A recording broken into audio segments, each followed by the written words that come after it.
Well, hey, Guild Games, what is up?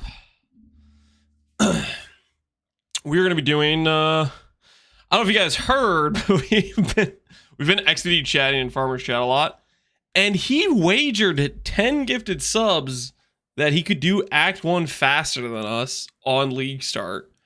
So on Leaguestart, we just need to show up and be faster than him, which should be pretty easy because he has no idea what he's doing, okay? No clue. It's easy, free win. You play PoE play here? Got any tips for starting Bloodmage? I tried, but my bleeds dealt 0 damage. Starting Bloodmage? Well, okay, even though Bloodmage it has blood in the name, quote unquote, does not mean you can go straight to being a bleed build, because a big part of PoE is the passive tree, right? And this side of the tree does not have a lot of nodes that really support bleed that much inherently until you get the node that makes all damage bleed, and then you can start scaling into like an elemental bleed or something weird like that. But it's a little bit wacky compared to there's more bleed specific nodes on this side of the tree. So a bleed build starting with Bloodmage is a bit awkward, I would say. Bloodmage has other things it does well, and bleed it can do better later, not necessarily right out the gate as a starting setup, I would say. Hey, Immortal saying, how you doing, man? For example, I want to start Bloodmage on Leaguestart, but early game I'm gonna go with Essence Drain because I think it's just a stronger leveling skill. And I want to lean into something that's stronger initially to get through the what I feel is one of the more difficult parts of the campaign, which is Act 1, when your character has, you know, no real scaling going for it. Hey Kevin, how you doing, man? What's good?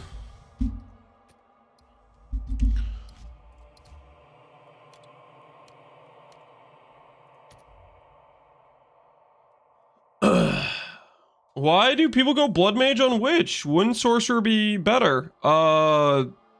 You can't go Bloodmage on Sorcerer. So the Ascendancies are tied to the base class. So for example, Bloodmage is a Witch Ascendancy, Infernalist is a Witch Ascendancy, Lich is a Witch Ascendancy. Those are the 3 Ascendancies you get as Witch. You do not have the option as a Sorcerer to ascend into the Witch Ascendancies. A Witch has access to those 3. A Sorcerer has access to Chronomancer and Stormweaver. So you can't start a Witch and then ascend into Stormweaver, because that's a Sorcerer base Ascendancy. And you can't start as a Sorcerer and ascend into Bloodmage, because that's a Witch one. Jamrock 2, he's the problem for me. I think they've nerfed Jamrock quite a bit. We were doing a test run a couple days ago, and Jamrock really was way more toned down, I felt. Like, much easier. A lot of times where I'd be like, okay, I would have died normally. I just didn't. They made him deal less damage, hit less hard, and easier to dodge. Leaguestart Essence Drain last league was super smooth. Dan, glad you liked it. Yeah, Essence Drain I think is a very good Leaguestart. Stormweaver will be good, I hope. I mean, it really depends on the infusion stuff. We'll see how the infusion stuff does, scaling wise. What do you think of the changed how Ignite works? The flammability thing, I'm not too sure how that's gonna pan out, to be honest. I'd have to play with it. Take your blood money? Yo, there's the +1 sub. It's about time we got paid, farmer. Are you prepared? Are you prepared to gift another 10? Are you prepared to tell Haley how you can't afford curtains because you're too busy paying for me to buy my child another toy? Are you prepared to have that conversation? Because I, for one, cannot wait. How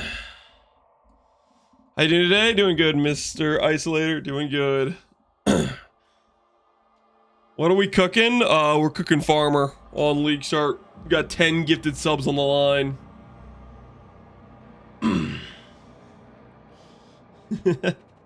You want to have a TV vote with PoE Avery? It's our FB's new Avery project. He has a channel. You can link to it. Usually I have people redeem the channel emote redemption for 30k points, but I might add it for free if I really like it. You gonna go crit in endgame? That's what I'm thinking right now. Do you think it's possible to play Vale the Knight? I do not like Vale the Knight.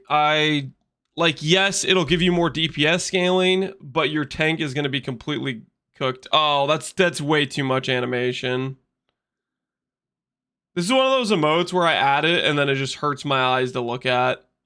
Nah, I'm not gonna add this. It's too bright, too flashy.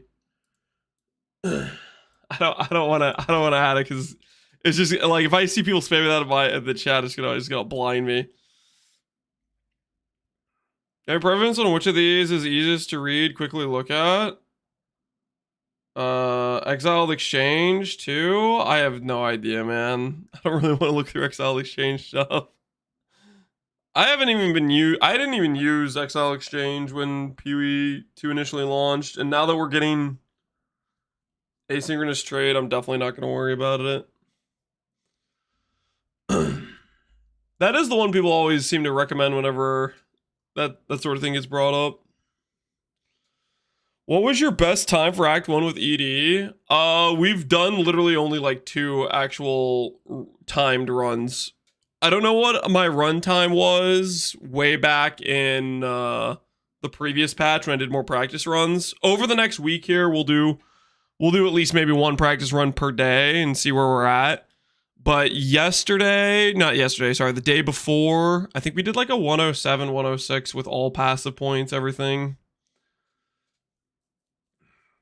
But that was literally our first full run with the controller. I hadn't really practiced controller that much, so we're gonna try to get better on it.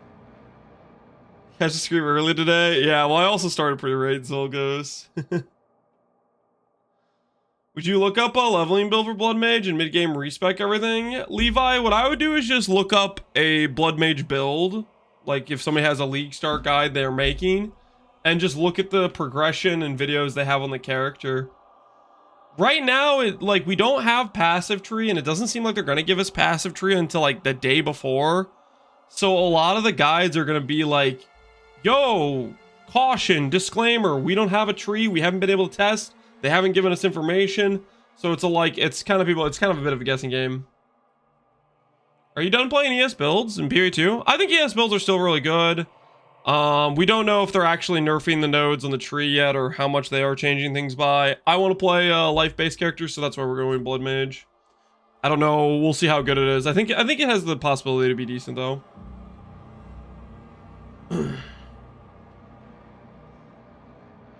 Armor applies to Elirez. From what I understand, the armor applies pre-resistance mitigation, which basically means those stats are going to be very, very unlikely to be very substantial defensively, because the armor formula in PoE 2 is quite rough, and armor is hard to scale in PoE 2. I think it'll be a very rough situation for that. Your favorite thing about playing Bloodmage? I don't know. I haven't really been able to play Bloodmage because I didn't play Bloodmage previously. This is just something I'm excited about because they're going to be changing it. So we'll see how it goes when we actually boot it up. Right now I'm just doing test runs to practice getting to the point where I'd be respecing to Bloodmage, because I'm going to start out with Essence Terrain, which I guess we could start out as Bloodmage anyways, but I'm going to respec into an actual like crit based Bloodmage character probably on Cruel Lab, because that's when I plan to pick up the base crit. Invoker CI time for me, I'm going to do Meditate. The Meditate looks like it got a pretty substantial buff. It looks like the armor applies numbers are far bigger to compensate. Well, yeah, they are. It looks like you can probably stack it almost up to 100% of armor applies elemental damage. But the thing is, elemental damage is based on 75 res. And the armor wasn't even necessarily that great against Fizz. So if the armor wasn't that great against Fizz, when that's all it was supposed to deal with, how's it going to deal with an elemental hit, which is based on 4x the resistance? And if it applies pre-resistance mitigation, I'd be sketched out. I mean, maybe it'll end up being decent. We'll have to see what armor numbers people get to. Me and my girlfriend are going to play till maps, then be off to other games for now. We want to play the Druid, Mr. Isolator. Dude, I want to play the Druid too. I was really hoping they would give us Druid this patch.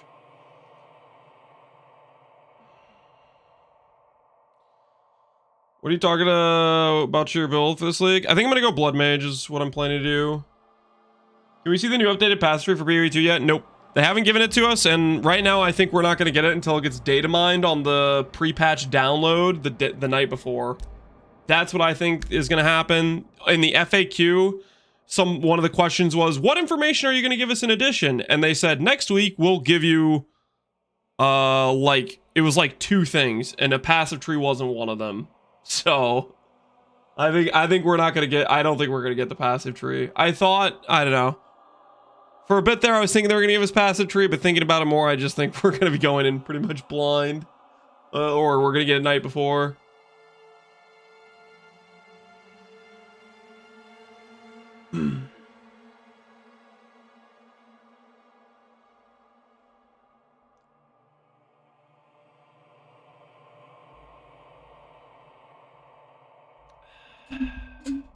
Do we need to commandeer server hard drives? I don't know about that.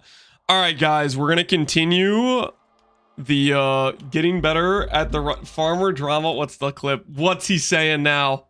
What's he saying now? Oh, okay. I'm winning this. I'm actually winning this, chat. I've never been more motivated to win something in my goddamn fucking life. Like, let me tell you. Like, there's a 0% chance I'm gonna lose this. All right? He's crazy, right? The man's 40, okay? There's surely, like, his... I'm not 40. I'm 28. What the hell? What? This guy's out of his mind. I'm 28. I'm literally approaching the prime of my existence right now. I'm pretty sure my peak form will literally be the 29th. I'll be at my absolute best. It won't even be close. 40-year don't Lamau. Don't agree with that. What's the context? Okay, so the context, just so we're all clear. Last night, so yesterday I didn't stream, right? Yesterday I was doing some, basically I was doing some honeydew stuff, and you know, that way going into next weekend, we should be good, you know, to know life a bit. And anyways, at the very end of the day, I was like, I'll stop by Farmer Stream and say some nice things. He starts talking all this freaking smack that he could somehow be faster than me in the Act 1 campaign, and he throws down the offer of 10 gifted subs for whoever finishes Act 1 first on League launch. And of course I accept, because it's free money, right? There's no way I lose to Farmer. He is completely lost. And now he's afraid, and he's been trying to back out ever since, okay? He's realizing his little rake cheese with Stomping Ground isn't going to play out. And so now he's desperately trying to learn how to play Essence Drain. But realistically, we're going to just show up. We're going to easily destroy Act 1 before him. And then we're going to collect on the 10 free gifted subs of money. I'm going to use that money to buy my son a gift and tell him my coworker donated the money for this. that it was a it'll be easy peasy. Easy peasy. Oh wait! I forgot the part where I was gonna tell my son my less talented coworker donated this. That's what I was gonna say. Yeah. Anyways, it's gonna be a good time.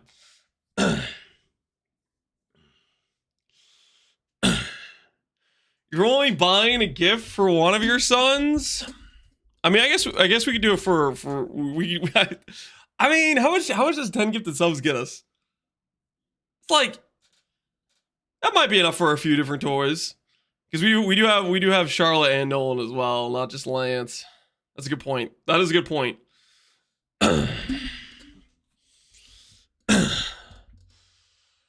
Is controller easier than keyboard? Is controller easier than keyboard? I think it is more enjoyable to play than keyboard, mouse and keyboard. I think realistically, mouse and keyboard is stronger in terms of UI management and swaps. But controller gameplay is just so... How do I put this? I feel like when I'm playing mouse and keyboard, I feel like I'm sweating. Like, I feel like I'm, like, try-harding. You know what I mean? Like, the difference between controller gameplay and mouse and keyboard WASD is, like, night and day in terms of feeling. At least it is to me. Like doing boss fights on controller, I'm like relaxed, I'm chilling. The game is auto aiming for me, so all I have to do is just dodge roll when I see an attack. Whereas like when I'm doing mouse and keyboard, you know, I'm WASD, I'm moving my mouse freaking everywhere. Like, oh, you know, like everything's so much more effort. You should try it if you haven't. I think I'd recommend anyone try controller gameplay in PoE 2 and compare them because it feels so nice. Excuses, Farmer. What am I making excuses about? Farmer, do you want to reset your run? You want to reset your run? We could do a side-by-side run. How do you feel about that? A side-by-side run. I got the controller out. Yeah, I got the controller out. Let's do it. You want to hop on Discord? I'll say super nice things the whole time. I promise. What are your thoughts? Yeah. Uh-oh. Hold on, guys. We might do a side-by-side run with Farmer.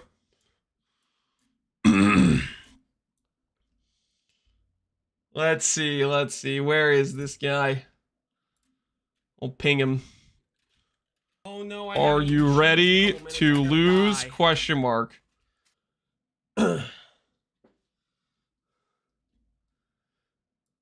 Wait, Farmer, you DM'd me previously? Wait, what? Hey. Are you can you hear me? Yeah. Like, look at this. I'm gonna expose you. What do you mean expose me? Like, look at this.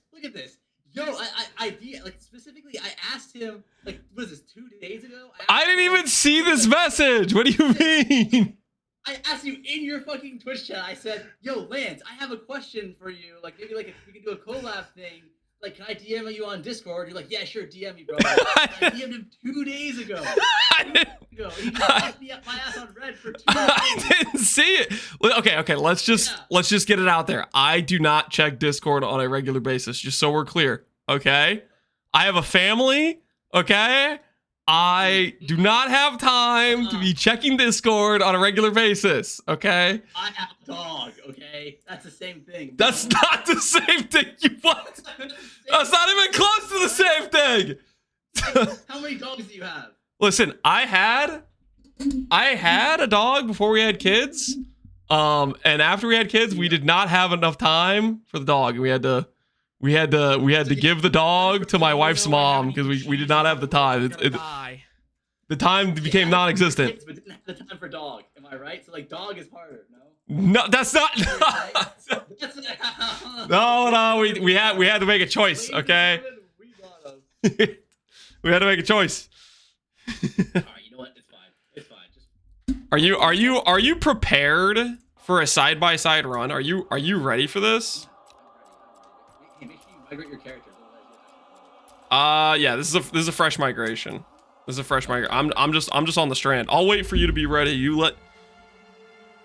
This is all passive points and spirit, by the way. This is not freaking, oh, I forgot I needed spirit. I don't need 5 passive points. I'm just gonna go there at level 10. That was a disgusting run. I can't believe you were 50 minutes in and you hadn't done any of your passives. And you were trying to claim sub 50. That was insane. This is actually classic Lance right here. Twisting my words, misconstruing what actually happened. Are you actually at Strand? Yeah, I'm just at the starting area. You already stood up, though. You already stood up.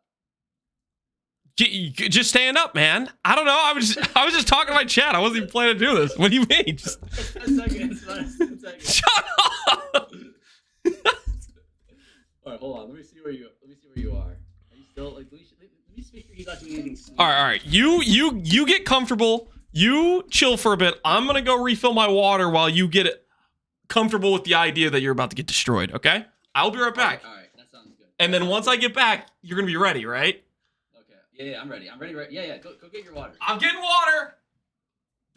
Don't gaslight my chat, okay? They can hear you right now. You better don't gaslight them. Ladies and gentlemen, we fucking got his ass. All right, let me just lock in really quick. Let me think about what we need to do. All right, we need to make sure the gamer gloves are on. They are. Okay. Make sure that we're ready to. Let me think about my game plan. Do we want to buy a staff? I think buying a staff is the play. I think we go all in on a staff early to help with the boss fight in Red Vale. We get the staff, we fuck up the boss, +1/1 later, and we're gonna need a check. Who wins this race? Like, come on, boys. We know I'm winning this. Like, please, like, have a little faith. Invite your girlfriend to distract him. Like, when you say it like that, doesn't that sound kind of fucked up?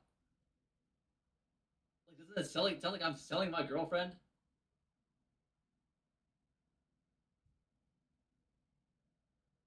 I read the message about popping betrayal. What do you mean? I've been asking people for pop help on demon form for eons.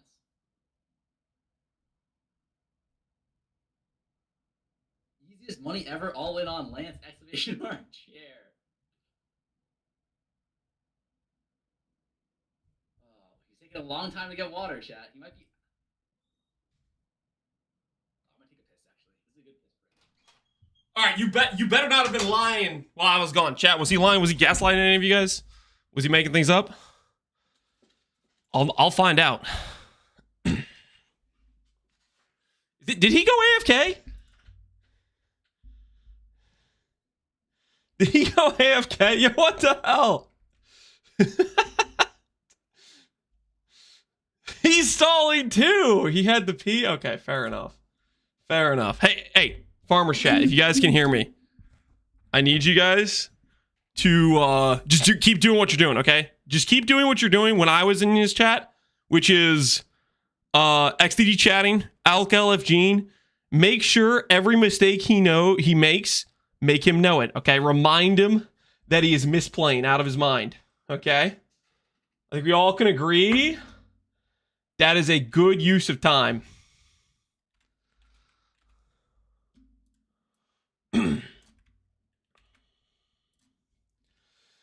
The bloated Miller. I had wireless headphones on the whole time. What do you mean you had wireless head? Wait, what? That was the worst piss of my life because of you, Lance. You were listening, but you couldn't say anything. How do you even sleep at night? I sleep amazingly. I'm not gonna lie. I got Oh well, no, I would never cheat. Are you ready yet, or are we still waiting? Wait, Lance. Yeah. You heard about like the proper foot position for gaming? What the hell are you talking about? Like, dude, look at your feet right now. What about my feet? Ready, set, go. What? Is that supposed to stop me? Ready, set, go? Oh no, I haven't. Die. You're not 3 seconds. That didn't stop me at all.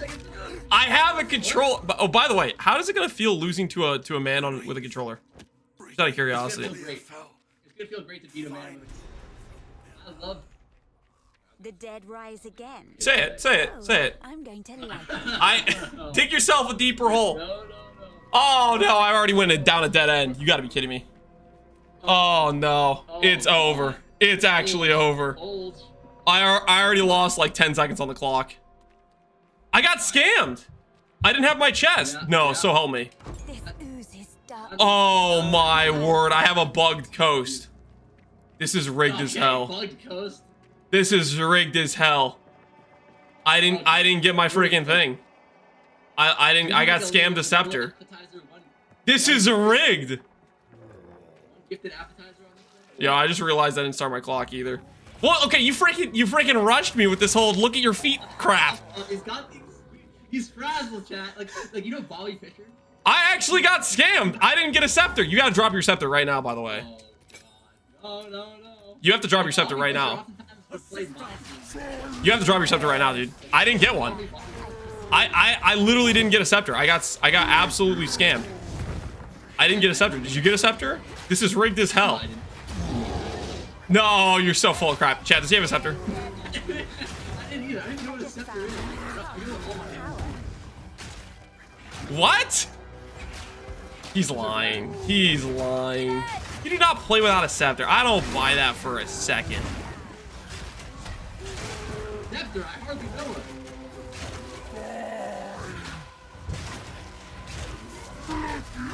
pillar down. You gotta be kidding me. You got a scepter. You're freaking cheating. My first taste of true power. Impressive. Are you actually gonna launch? I didn't get a scepter, man. What do you want me to say? This is rigged as hell. Oh shit, you just finished one. Oh, actually, You freaking, you lucky man. I didn't get a scepter. This is rigged. yeah. Yeah, and my Leaguestart got fucking. Oh, cry me a river. Cry me a river. Yeah. You're fucking. You're like, I don't even know what you did to my chat. When you turned against me like that. Whatever You did, gaslit them for days on end. You did it. You did it to yourself. You did it to yourself. Classic blame the victim here, chat. Just telling the truth, man. Just telling the truth. Calling it like it is. So this is a good clear cut layout as well. Are you actually? I'm kind of speed. You know the layouts? You're gonna go left. Oh, good. Keep going there. I think I will keep going this way, actually. Yeah, do it. Yeah, I think I will. I think I will. Good. Look at that. Are we skipping Vera? No. What? I don't know what your like plan is on Leaguestart to just not have any passives done and none of your passive bonuses done. Hey, I'm making sure you're following the rules. That's all. Okay? What the hell did you do to my layout, by the way? Oh. This is one gift on the line. Sure. Why not? 3 gifts. I'll do one. Let's see how well I'm doing. Let's decide on how many gifts we have to do. Estelle. No. What?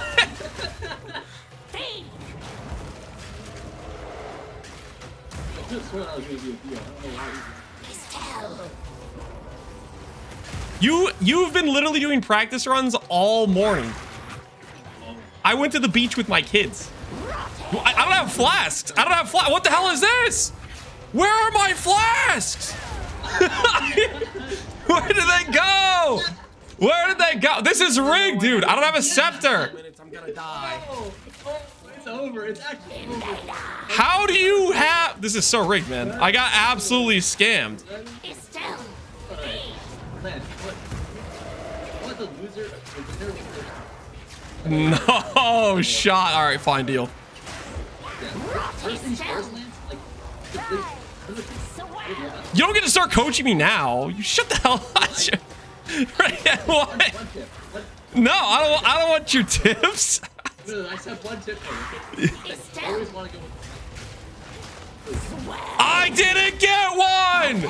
This is so freaking rigged. The first tip's free. That's all I'm saying. The first tip is free. Shut the hell up. This is such a bug to run. Oh, you got me loaded. What is this? How did I not get a scepter, by the way?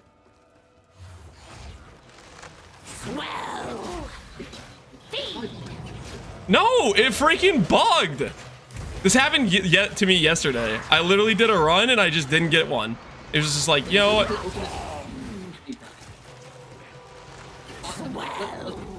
Let's pause. I'm down for a reset if I get a scepter. Okay, then I'm not pausing. Because I didn't get a freaking scepter, man. No sportsmanship ever. What? Says the guy who got a scepter. I'm playing down an item that's very important for the start. You misplayed. Like did you open the chest? It bugged. It was a bugged layout. This is so weird. I literally had this happen to me yesterday, where the layout just didn't spawn with it. Could have been old man eyes angle. You just didn't see it. That was not. I literally I combed through that zone yesterday. I did not miss a chest on the start here. I got scam layout. What is this load time? Oh, chat. Over here. Oh, chat. Watch as your hero falls. Boy, Where you at right now? he is crumbling. Where you at right now? I also DC. Let's keep in mind that I'm playing with no scepter. Oh, how about we keep that in mind? Have a scepter. Would you rather have a scepter or a DC? I'd rather have a scepter. DC is like freaking a 10-second loss. It puts you right back where you were. This isn't PoE 1. I'm not gonna lie to you. freaking. Yeah, shut the hell up, bro. Yo. I'm literally playing that. This is so rigged, man. This is rigged as hell. You're on standard as well. That's oh my god, actual hacker. What are you talking about? You're on standard. Everyone knows the same. Is there a difference? I don't know. Is there actually a difference? Because I straight up didn't even know that. It's genuine Dodo. Oh, I'm gonna. I'm just saying shit, man. I'm just XDD chatting. Yeah. Keep it up. Keep it up, buddy. I'm gonna die on re-entry here. What am I gonna do with my $6? Probably use it to get back the $6 you wasted this morning. Or last night, I should say. You're saying, getting a sub on your channel is wasting money? I'm saying betting on yourself doing a sub 50 was a waste of money. Because that was a 0% success rate wager. I don't know why you even took that. No, I mean, honestly, like, I actually... Which I feel like any, What about the part where we factor in the, fact you did not do the spirit quest or any of the other passives, and you were on like a level 10 character? No one thought that was an 90% run. What do you mean? Say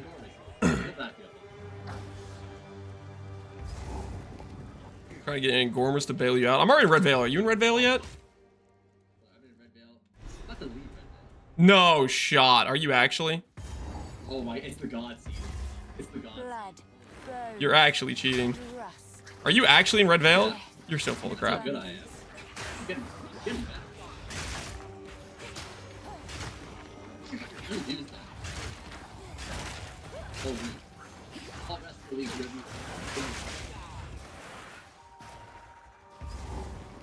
I'll buy for a second. You're not even in Red Vale. I can create better.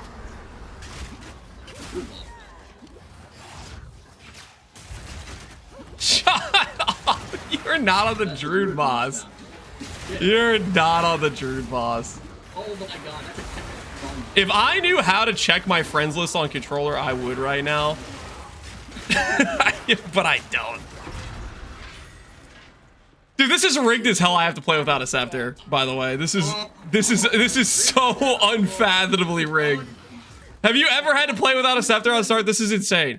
This is actually... I didn't even use Unearth until recently. Oh my word. This is crazy. You haven't had to play with a scepter this whole time. I'm losing to a bot right now. I'm losing to an AI. Yeah. Oh, a little bit lost. Go lost. Red Vale's up to the right, by the way.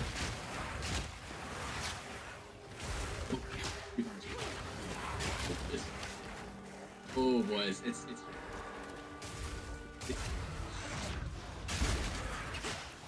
Lance Enjoyers and fucking 40% of people actually bet it on me. 40% actually bet on you? That's probably because you did 10 practice runs in between the time I did my first run and now.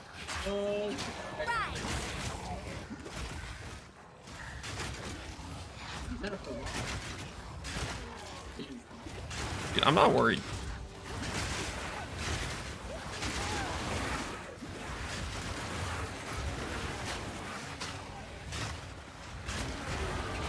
My knowledge grows deeper. What makes me feel better is the fact that even though you might be doing well because I have no scepter, Okay. I'm still going to win because I can count on you to thoroughly throw. I've witnessed it live. How often do you die on I literally do not die ever in campaign runs. I do deathless hardcore runs. People keep asking me, are you a hardcore player? I have to say no because I'm actually not a hardcore player, but it looks like I'm a hardcore player. Yeah, me too. Did you just die? You just died, didn't you? You literally just died. That's embarrassing. Oh, God. I wouldn't want to be. I would not want to be you right now. Honestly, Ha! I wish I could sound I wish I could sacrifice. Oh, yeah. Yeah, Mr. No Scepter Run. Mr. No Scepter Run. I didn't know I was playing as fucking Apollo with you.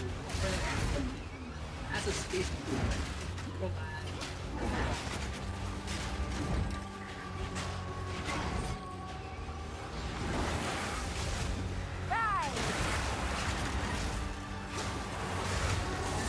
We're kind of locked in. Not doing whatever the hell you're doing. I can sense weak competition. Probably like 50%. Oh, 50%. You've been practicing this whole day. Do I need to remind you that I literally took my kids to the beach this morning? You walked your... I built a sandcastle. Okay, dog walker. A sandcastle. Yeah, it was freaking sick. Do what now? I don't even know what that is. What do you mean by popsicle race?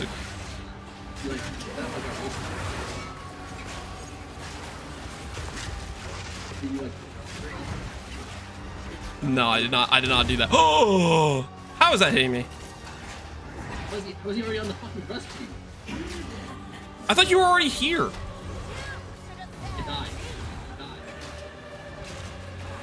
What are you doing? What are you actually doing?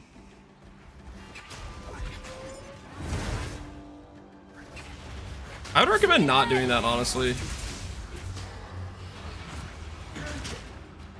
Interloper.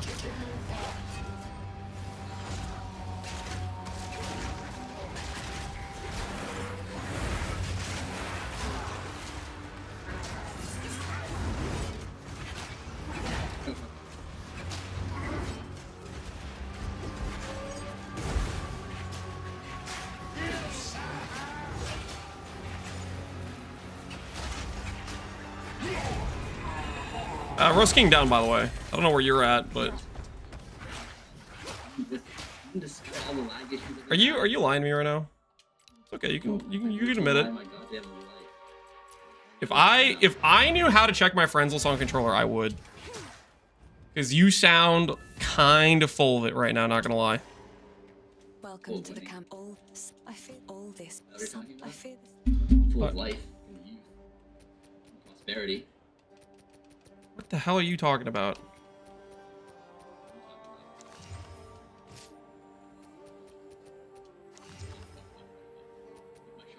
I will treasure it. Your shops are trash.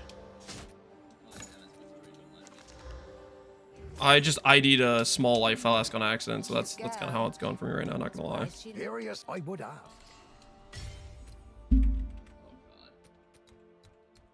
The tree must bend to Go well. Oh, he's spending 2 years shopping. Oh, he does have a regex. Oh, it's over. What are you talking about? Oh, I don't have the waypoint for this yet? Yo, what the hell have I been doing? Oh! No! No! He's falling apart at the seams. It's fine, it's fine, it's fine. It's all under control. It's under control.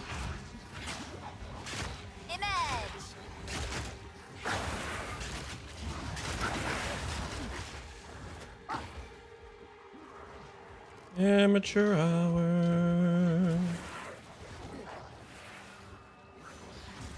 That's a lead right here, Chad. I'm not one to count my chickens before they hatch. Sizable lead? What the hell are you smoking right now? I'm not saying you gotta start making some risky plays. who is this? Risky plays? I'm coasting into an easy win right now. What are you talking about?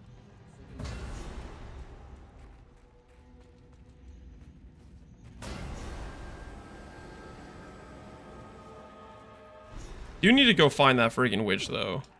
Just like for real, I need a support gem. I got scammed out of a support gem. What do you want me to say? Oh, okay. You haven't even done witches with that. I got the witch. Relax. Like we don't have to do damage. You didn't do the cold res thing? Yeah, you have to do the cold res thing. Oh, you don't need cold bread. Yes, you. It's. Frick. On Leaguestart, you're just gonna be like, yeah, man, I'm just gonna not get the permanent bonus to my character. You, yes, that is part of the run. You didn't do that yet? Go back. Yeah, you have to go back for it. That's how freaking works. You got the witch done yet? About to. Right on time for my Essence Train, too. Level 6 already? Yep. What are you? What are you? Probably level 3, right? I like how you like to just not kill monsters ever in your runs. Yeah, you know what? I didn't forget to get the witch. I got the witch. You don't do... The witch is down, my friend.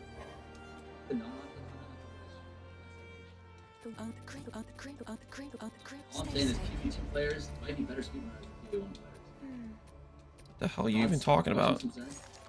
Stay safe. We're saying, like, If you can. Welcome. If I spirit. That is crazy talk coming from you, honestly. Go make a legend or two. He's a devious one. I like him.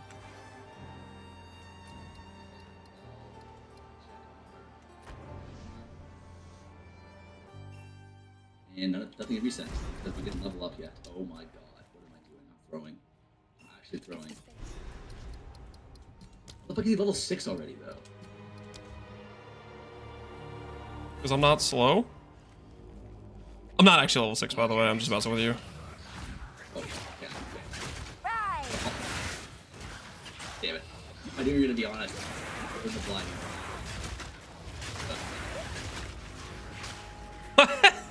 Why were you saying you hadn't done it? I'll get you.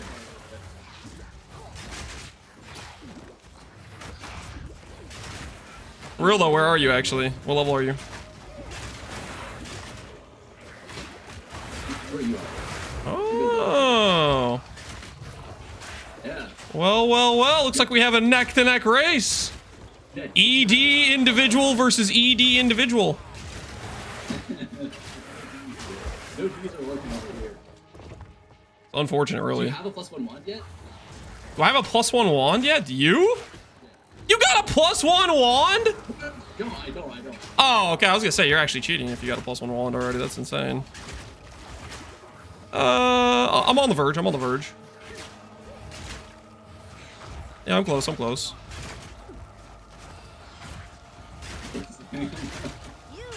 Next vendor check, I swear, next vendor check hits. Oh, okay.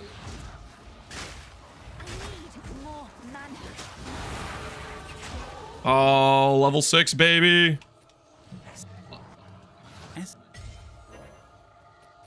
I don't have. Oh, I do have.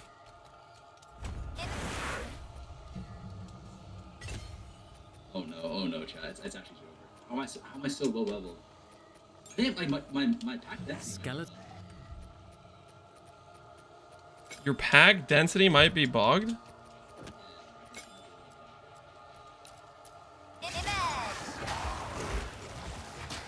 Oh my god. Okay, I'm not.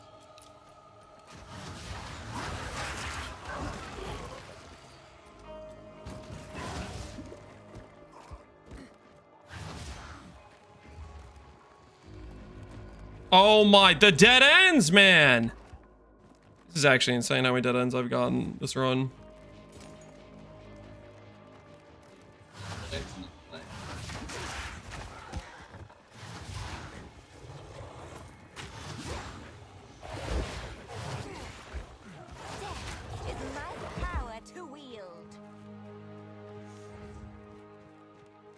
Blue packs, finally.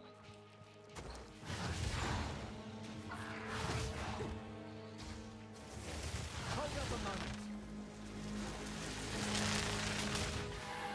Straight to it then. The hunt begins.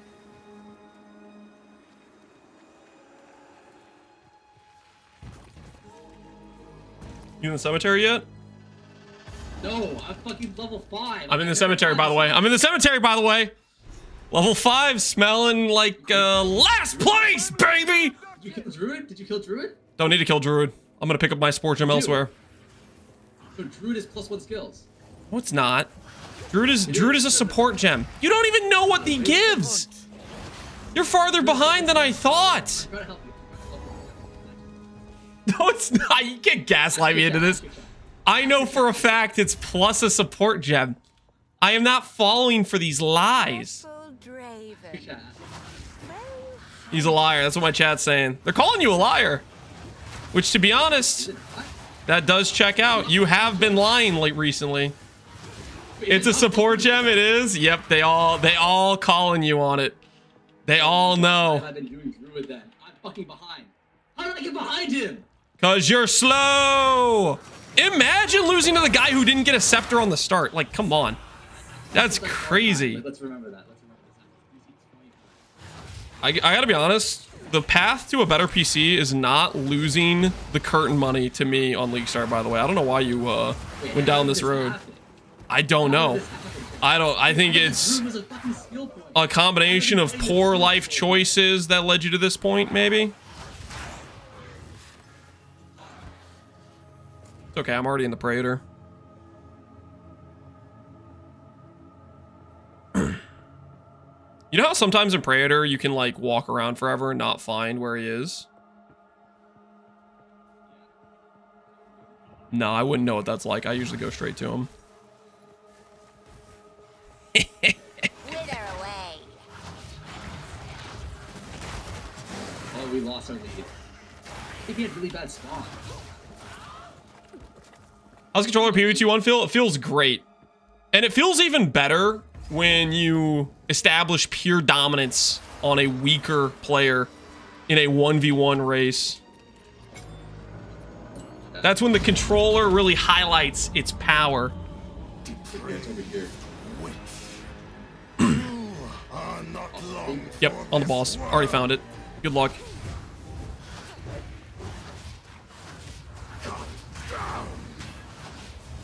That's how we had to do Druid. What was that doing on the Druid? Your soul is mine. Ascendancy. Yeah, it's kind of just dench.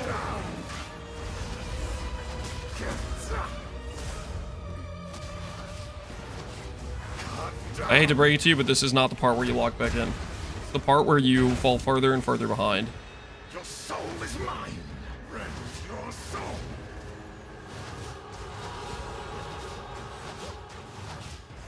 Your soul is mine. Rend your soul. My beloved Ascendancy. Spirits young. Ooh, that was one of the easier Dravens I've ever encountered in my life. Wait, you're fighting Draven already? Are you not fighting Draven? You do know he is like a key component to the questline, right? We skipped Draven. We're Draven skip. You can't skip Draven because that's actually an essential part of the like you literally can't. You realize that, right? You never seen a Draven skip?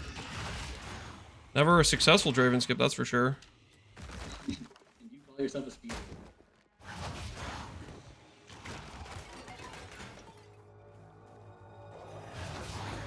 You know what's gonna be sick is when I get my support gem from the little side boss in Asenia.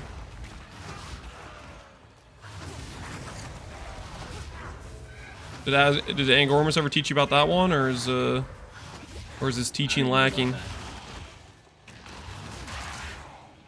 Inherent knowledge. Okay. Didn't realize we were still lying to each other. It has the support. Because you killed Druid. The why is not important. Ooh, about to get a very important ring with exactly the stats I want on it. My dearest daughter, beloved for all time. Rest well. Yeah, lightning res, huge. Yeah, lightning res?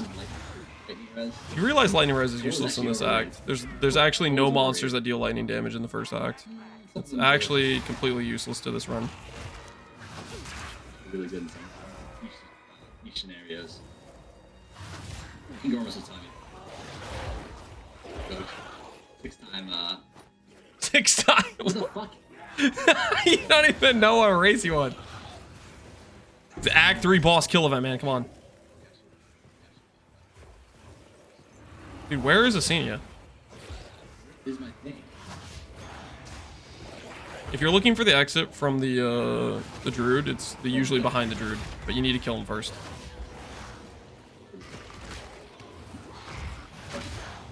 Get down here. I'm frozen? On what grounds? No, I don't It's die. okay, little bro. Everyone dies. I don't die. Lastly, whether or not I'm a hardcore player, because will I die? They've never asked you that, ever. I don't know how it feels. I saw the clip Oh no, I haven't eaten of that dude predicting your death. pie. Ooh. Your catch-up time is gone, my friend. I found Asenia.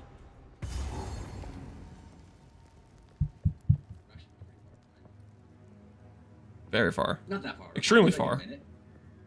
You could resign now. That is always an option.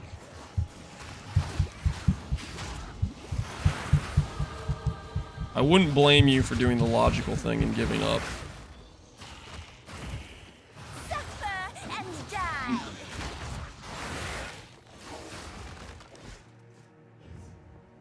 You're what now? No, I'm dead. Oh! Is there like a death counter or like death timer or something? What am I doing? Like, how am I letting this guy's trash not get to me? Weak.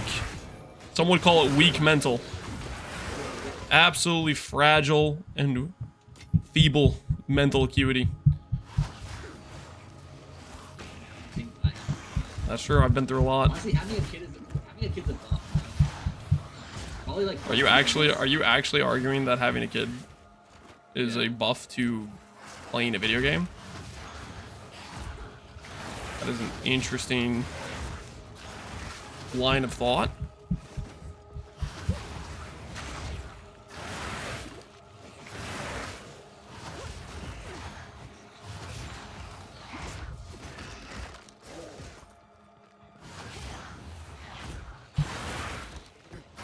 Staying fast. The hell are you talking about? Please. Well, I'm out of Asenia, so No, you're not. pack up your things, my friend. Pack up your things. Like, I actually fucking threw. Like, what bullshit? Someone save me.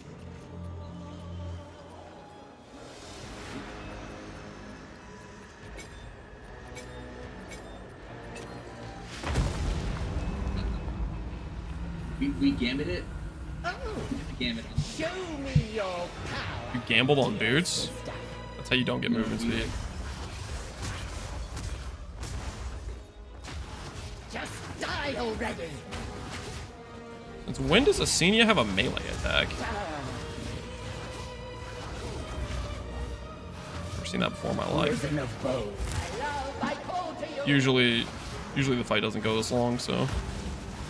You're just lucky I'm down one support gem right now. Oh, okay. Not gonna let him get to you. I'm already inside your head, my friend. Rent free. Conquer. Draven, I need you. Level 8, I think. So built and wrought. Right of the full moon. Plus one Asenia kill. The wrong place. It's the wrong one. I hate to put down a sister witch, but you had it coming. Wrong corner. That's unfortunate for you.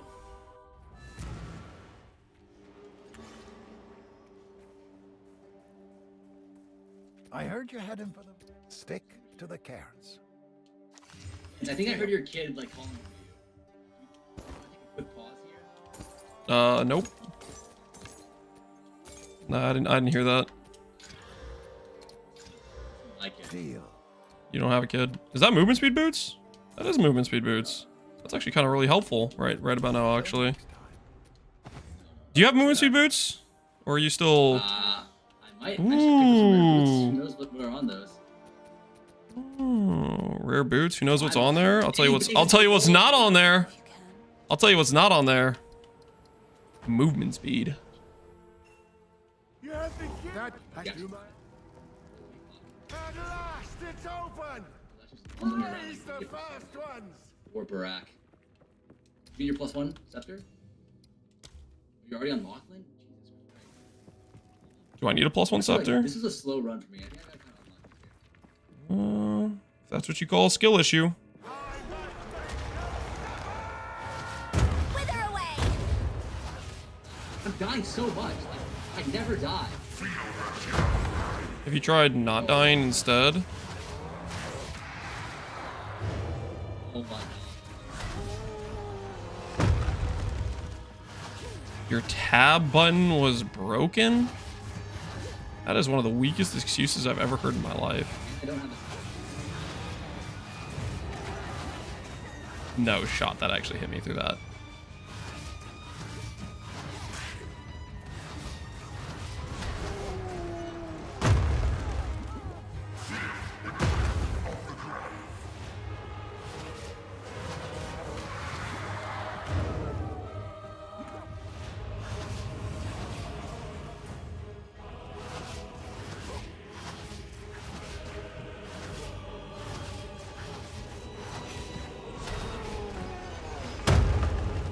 Perfectly kited right next to the exit.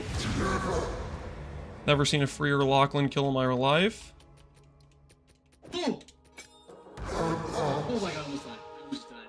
How are you dying so I often? don't know. I don't know. I don't Old know. man. I'm getting linked clips of you dying. No, we should take a look at them. You want me to look at a clip in the middle of destroying you? I'm not gonna fall for that. I mean, I appreciate the gusto to think I would fall for something like that.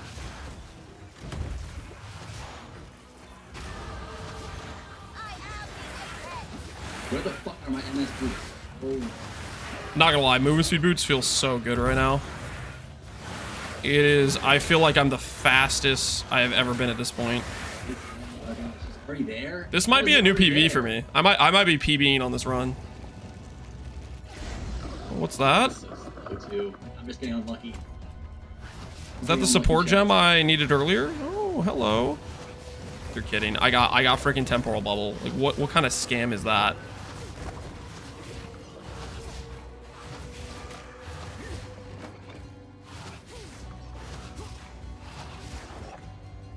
It's okay. It's okay. I'll take this. Support gem is a support gem. I'm not going to look a good thing in the face. What am I doing? What am I doing? Did you die again? What am I doing? Did you die I again? died 6 times. Are you like, I mean, I know I'm gonna beat you, but could you like lose a little less convincingly? Because it's gonna make people think I paid you to lose. Dude, is that what happened? No, I'm just beating you because I'm better. But like, people are they're gonna make assumptions with how poorly you're playing. So if you could stop. Squawk all you like. Soon you'll be dead. Dre!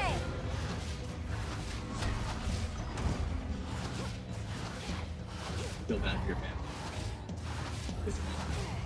You're still losing to Lachlan. That is just.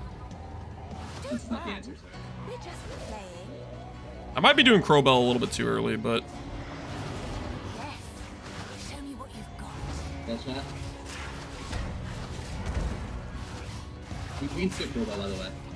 no, you can't. It's a passive point. Oh no, I haven't eaten cheese in a couple minutes. I'm gonna die. It is 2 weapon set pass. Shut up. Is that a support? Oh my word, I died to him. Friggin' dang it. Do not die. Oh, you died. I died to him. I died to him. I actually died to him. Ratio. Oh my god. That freaking ability is such a scam, man. Oh my god. Yes, Jack. This is what we needed. This is actually what we needed so badly. You do need it.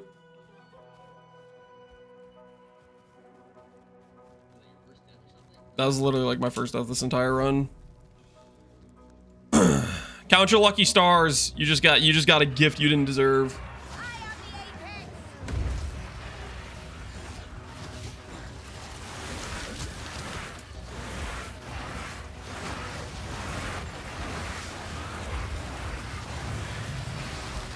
Oh my god. Did you forget to upgrade them? Yeah, it's... That was me, like, my first patch on this game. I kind of forgot to do, like, you know, simple, basic things like that. But, you know, sometimes you just have to get better at the game. Sometimes you have to improve, you know, learn from simple mistakes. But not everybody gets there, you know? Not everybody gets there. Wait, did you already finish Crowbell? I already finished. Don't worry about it. Oh, yes, shut up. Right. Do Crowbell right now. Do Crowbell right now. Let's see you do. I'm level 8. I'm level 8 right now. Do Crowbell. Never seen it easier. Do Crowbell. Let's see you do him. Let's see you do him.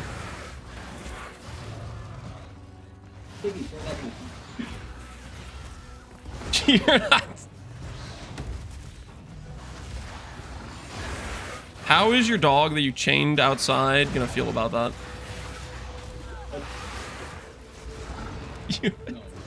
I love my dog. Great dog. You're slandering my name.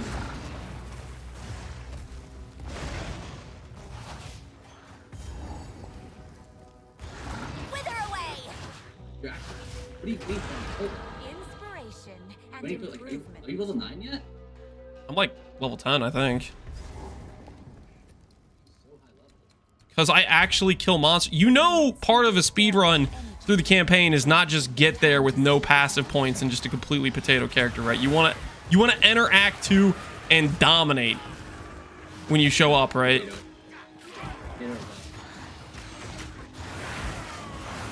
You do not want to enter Act 2 with a dysfunctional character. You're the game. Hey, Crowbell down. Can you believe that something like...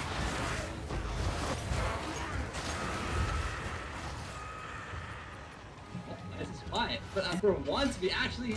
Lance is quiet. I just got my level 4 Essence Drain. Where are you at? Yeah, I'm not wasting time. There's this thing where you can actually know layouts. You know, if you like... You know, I haven't done that much practice runs, but honestly, if you just pay attention a little bit when you're playing the game, it's really not that hard. Look at that. Look like that.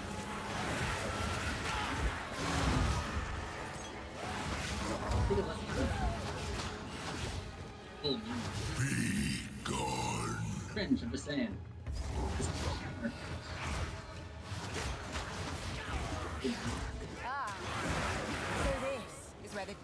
Kill minions. What do you, it's called you just actually kill monsters as you go.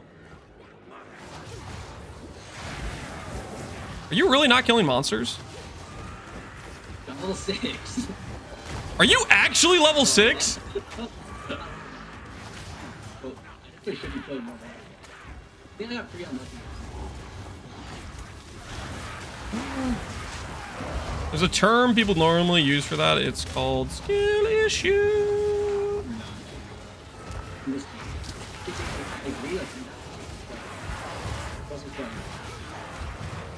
Keep running it.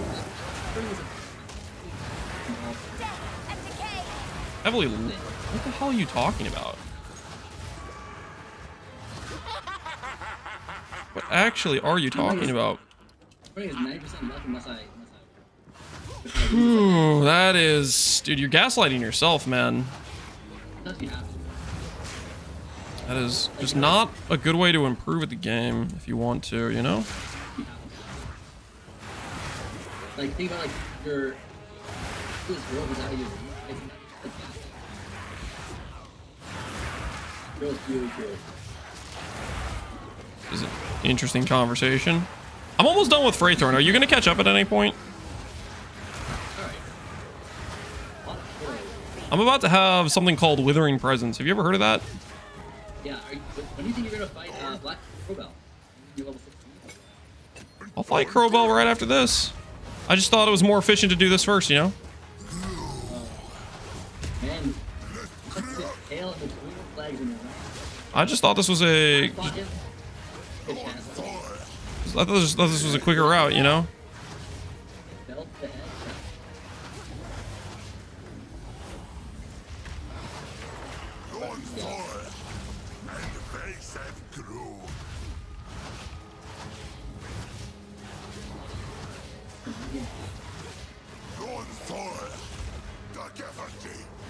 Completely white, by the way.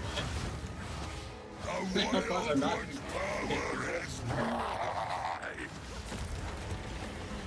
You're already on the queue in this? You aren't? Head the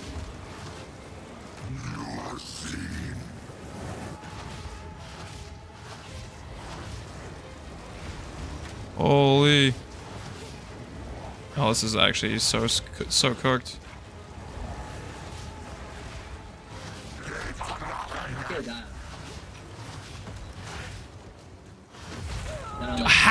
How does that? I'm a mile away.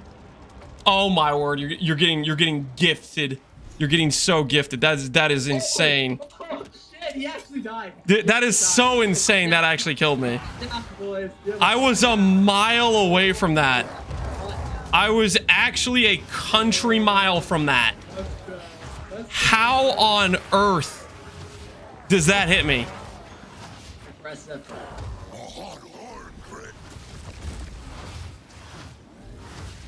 Wither away! What am I gonna buy with this? Might for an investment.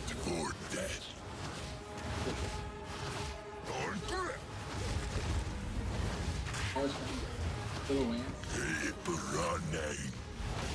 By the time he's ready for college, by the time he's grown up, all would be like, oh great.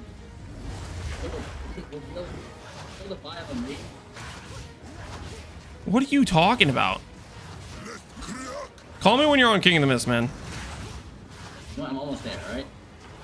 Die then, though. The wild one's power is mine.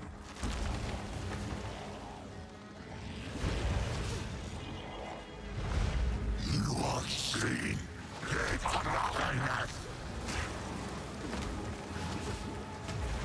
What the fuck are all the rituals? Dude, why is there an essence blocking my ability to path on this? I think they need a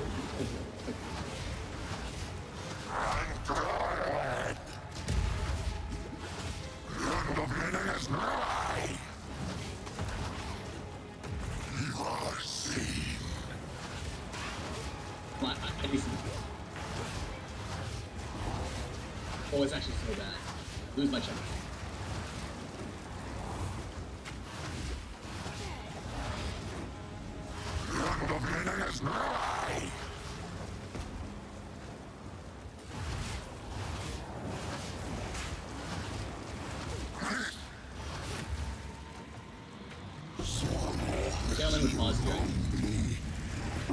What are you talking about? You didn't offer me anything when I didn't get a spear on the start. Why would I give you mercy now? I had to play without a scepter, you little rat. I was like, you want to restart the run? Like, No, you never said any of that. I was like, whatever you need, man. Like, You're such a liar. Thank you. I am disgusted right now that you even want to pretend like you offered that. Just trying to make friends. You Competitive guy. I didn't know that. I don't lose. Whatever. Literally whatever it takes to win. Whatever it takes. You mean playing from a disadvantage, not making any excuses, and still pulling out ahead like it's nothing? That's what I meant. That's what I would have said. I'm saying the Yeah. opposite.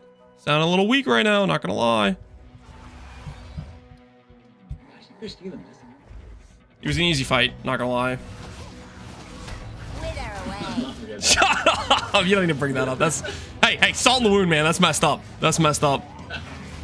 Yeah. He hit me with an attack that hit me like from an actual mile away, farther than it was supposed to. I just say That was no. like, it doesn't even do anything. That's not agreed upon at all.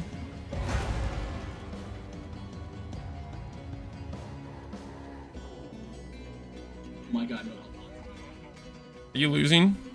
You getting a little weak?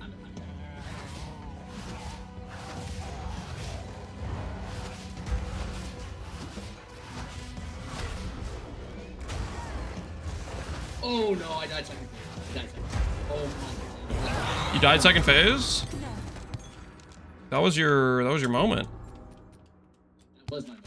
You kind of blew it, not gonna lie. Kind of blew What are it. you doing? Losing. This is 48 minutes in? Losing. This, so... I don't know. It's a room. Only Grim. Stay safe. ID my items. You would be good. Hello. You keep your items. So ID my items. I will treasure. You guys been giving me nothing all freaking run. Yeah, I feel that, brother. I feel that on a spiritual level. You don't feel what are you talking about? I don't even have MS boots. Hey,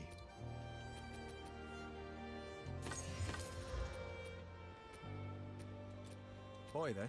Hey, damage wand, I'll take that. Skeletals.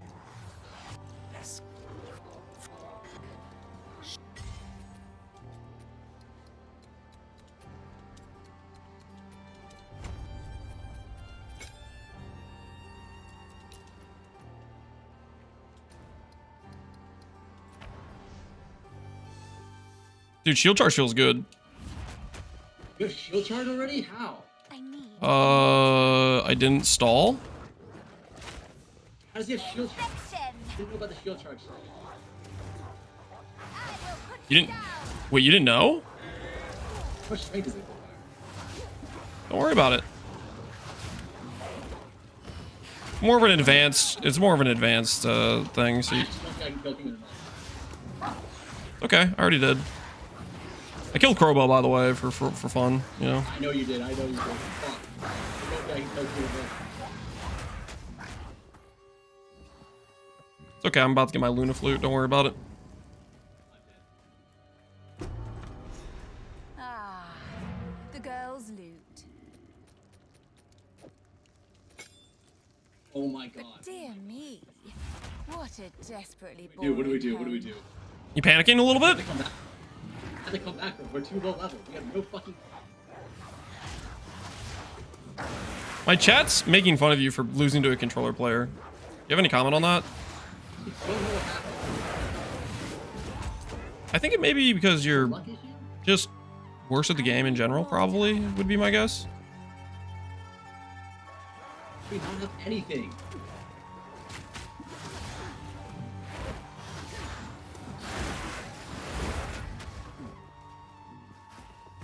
Oh, Ogum Village. I like this zone.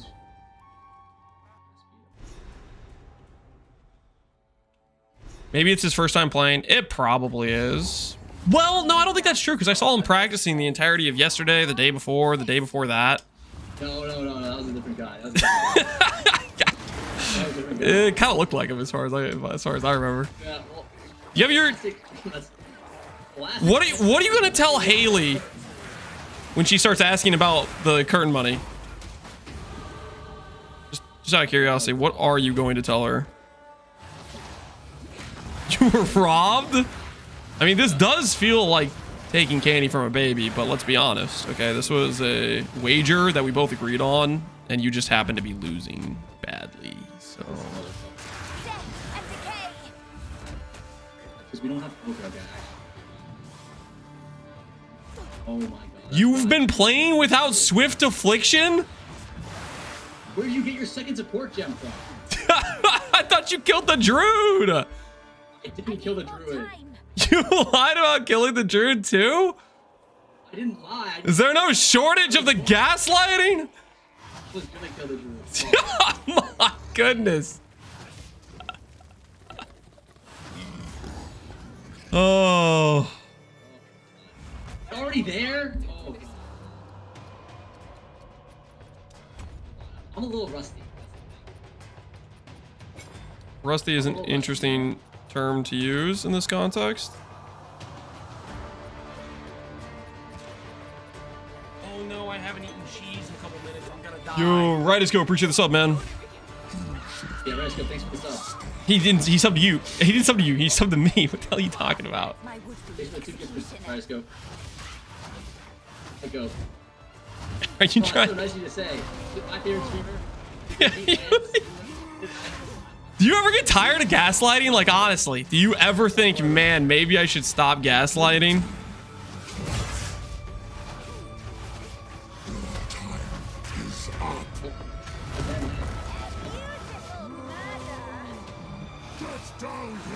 Any plans?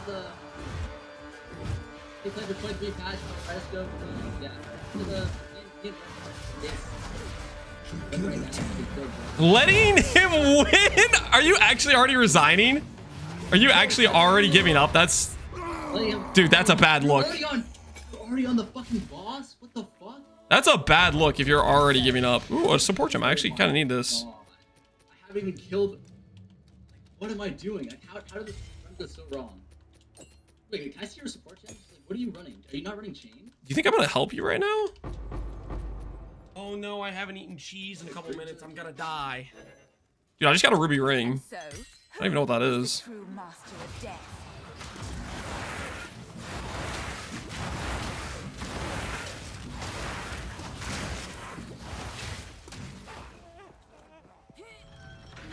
I'm converting to a Lance viewer. Yeah, you really should.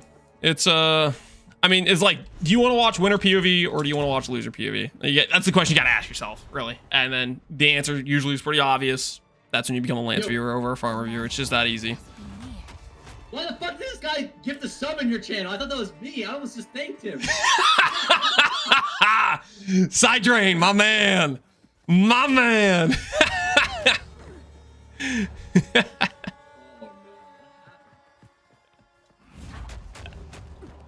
You saw the light. He saw the light. Too soon. Where are you? I don't have Swift Affliction yet. How? What are you doing? Like, honestly. I guess that does explain a lot. I need more time. It was like one thing after the other. It just fell apart. Death and decay. Wait, that Barber's Gambling Edition turned around. The live game, it's looking at horse racing, gold bench. What's the hell? Okay, that's literally a plan. Literally a plan. Did I not get a level 5 skill gem from my executioner kill? I got robbed, actually. Oh no, I haven't eaten cheese in a couple minutes. I'm gonna die. You haven't killed executioner. What are you talking about?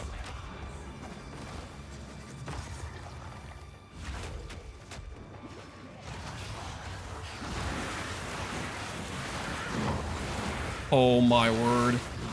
I literally just got like an entire XP bar from one contagion spread. That's just flawless gameplay, honestly.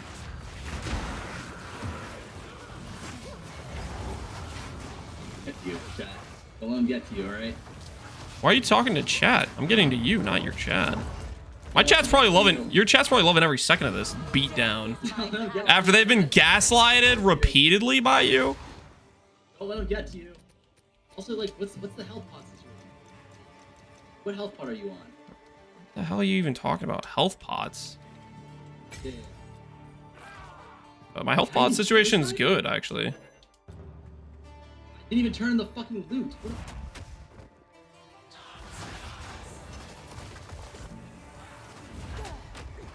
Is there any way I can survive? Talk about executioner. No.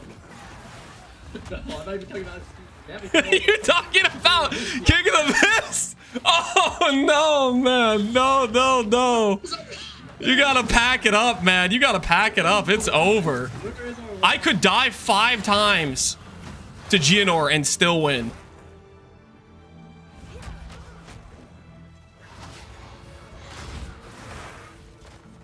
If it makes you feel any better, I got scammed out of the level 5 gem from my Executioner kill. So I will have to do GNR with a bit less DPS than normal. So you do have that going. Here I come. Do we skip? No, King is part of the completion, dude. Wither away.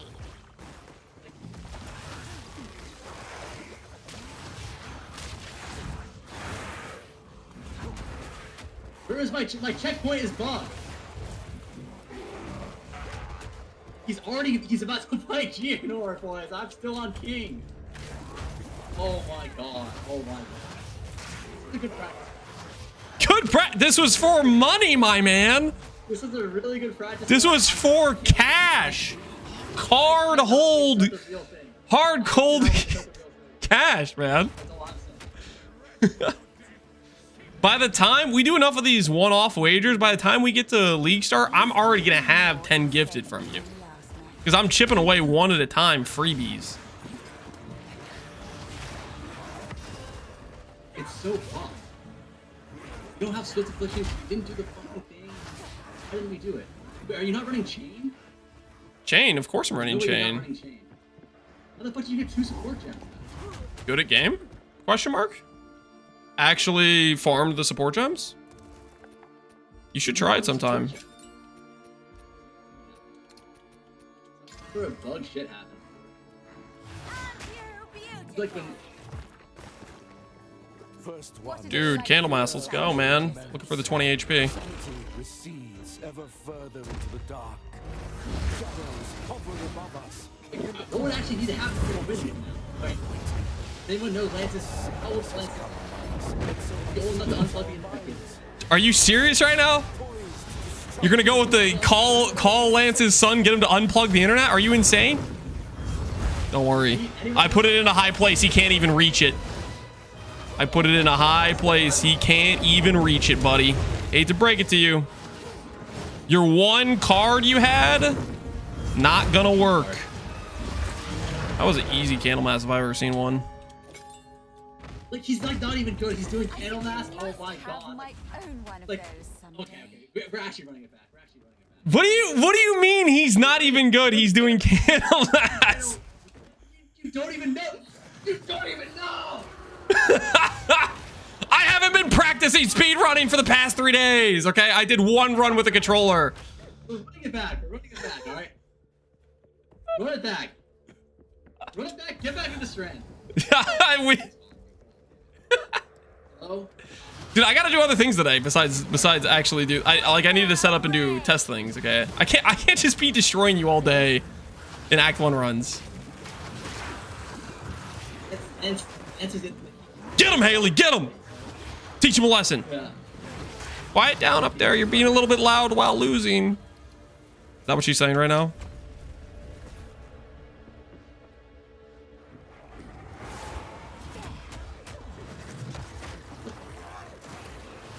This motherfucker. Can you stop saying that? That's a little inappropriate, sir. Okay. Not respecting mothers is kind of messed up. Just saying. I need more time. Hey, what? You already gifted the sub? My word! You do have no faith. How far are you? Are you still on King in the Mist? You got hard stuck on King. Oh my word! A fluke is dying to King once. Okay, that's a fluke.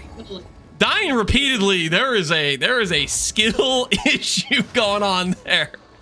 There is a skill issue. My support gem got fucked up. We didn't luck our dog drops. You're required for your run to work. You need to get lucky and drop a support gem. Just so you know, my strategy is soundproof. There is no luck or dog requirements. I could get no +1 wand, no movement speed boots. Rain or shine, I walk in and I win. Act 1. Alright. 5 gifted, run it back, Act 1. Alright? What do you mean? Dude, I got other things I gotta do today. Power we need. Kill her. I got other things I gotta do today. Like what? Alright. Like, I gotta test the Bloodmage swap, man. that's the Bloodmage one. I'll remove your head myself. Alright, fine. I'll see you on Friday. Listen, you may need to run practice runs every single. Yeah, you can go into that. Whatever it takes. You're gonna ask your wife. Careful, dude. Careful. You tell her to come to my chat. She might not leave. She might get stuck here. I'm just saying. So, Do whatever it takes, Haley. All right. There's $6 on the line.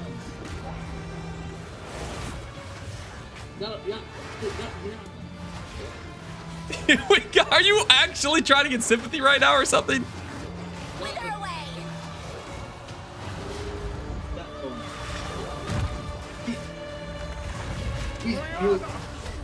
You're lagging so bad. This is insane. Imagine you're in the race. Oh my! Someone should fall down. Don't you for sure restart the race there? Also, like, I didn't spawn the chest in the second minute. Don't tell that. Don't tell that. He died. He died. We're back. You're not back. You're not back. Don't cope. Don't cope. He died, Haley. We have a chance. We have a chance. Are you actually coping right now that you have a chance? I forgot to grab my 20 passive points. No wonder. Oh, this is easy. How long did it take you? Not done yet? I died. There was a slight miscalculation. I didn't have candle mass. I forgot to actually click the plus 20 HP. No flame lance, but like.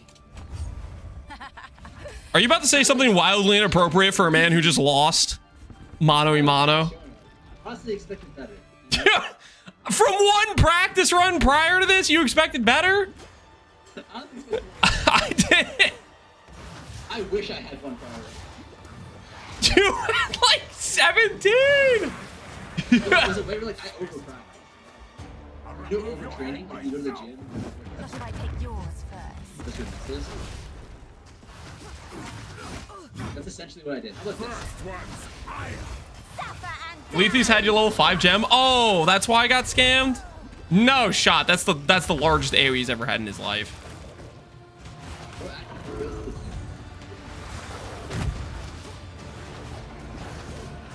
Yeah. The tier 3. You would know that. What the hell are you talking about? Oh, sorry, was that not muted? What the hell are you talking about? What are you up to? I think not. I think so much more. Can we stop with the dialogue? You're dead, Gianor. How many free shots do you want, Gianor?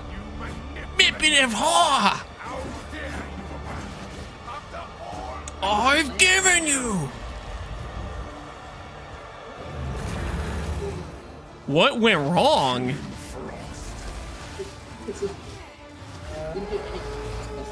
You didn't get your freebie points? The eternal and pure, with bloodlust empowered, 1v1. our Exile endured, but soon all were devoured. Are you about to be toxic to a chatter? Death waited at the door. It's the classic Hour, men fell as summer sound.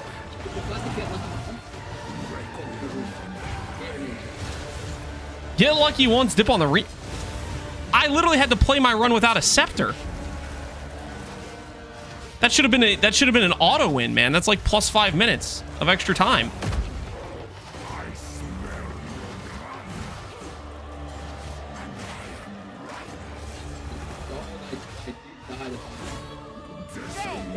How many times did you die to King of This alone? Seriously, 4 times?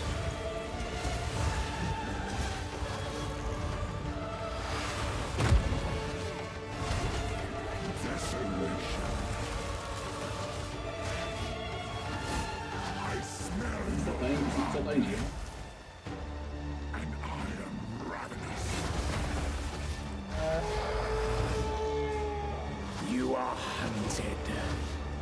What are you talking about? Fang, tooth, and claw. We're on Gmail. No, you didn't. You're so full of crap. No tales were told. Okay. Old. And their endless hunger grew ever stronger. That a game, probably. All right, GG. GG.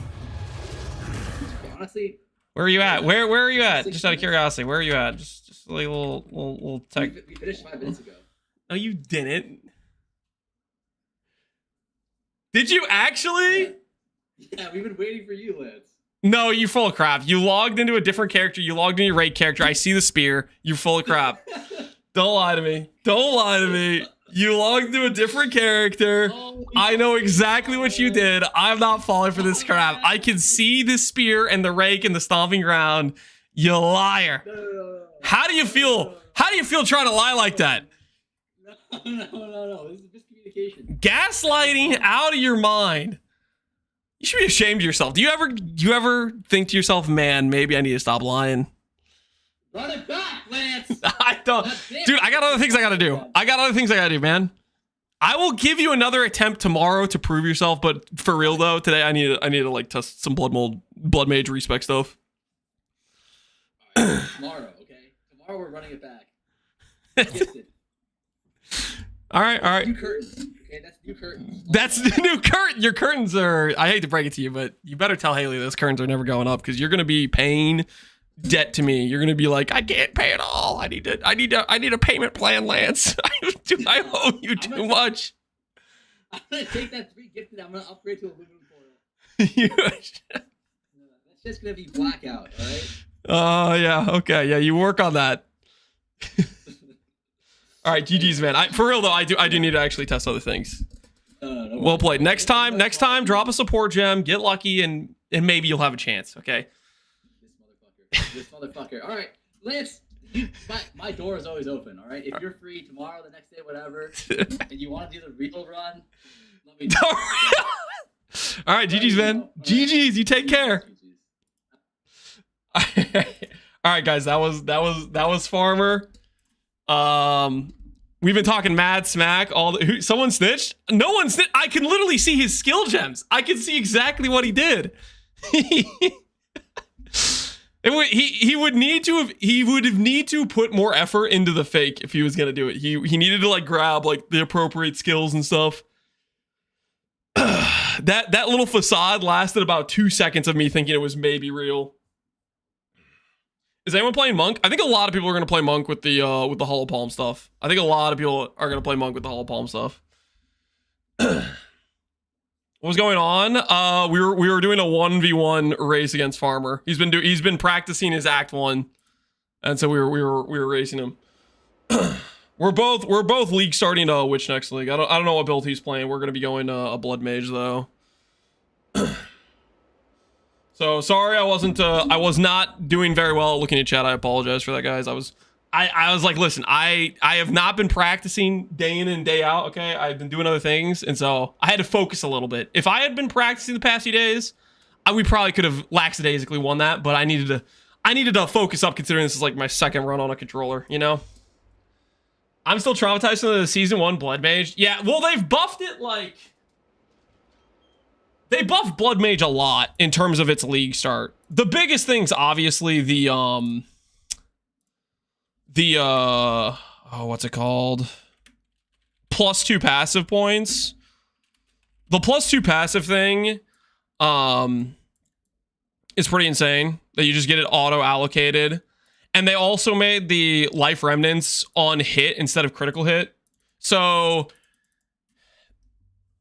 it ends up being a situation where it's probably still a net loss of life, but it's much more consistent to start out with because it's on hit. You don't have to have crit cap at that point, and you'll still actually generate some of these.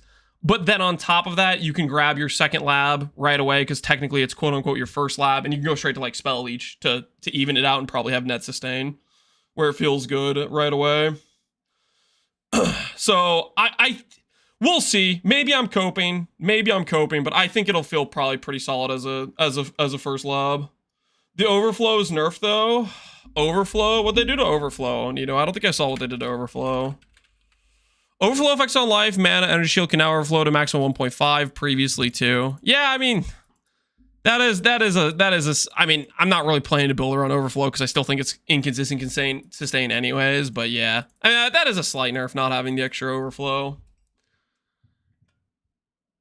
You were hardly ever at the 2x. Yeah, I feel like you'd mostly be spending it down generally. Can anyone link the patch notes? Just go to the Path of Exile site and it's the first link here. Just type in pathofexile.com, content updates right here. This thing right here. Just click this bad boy and you're there.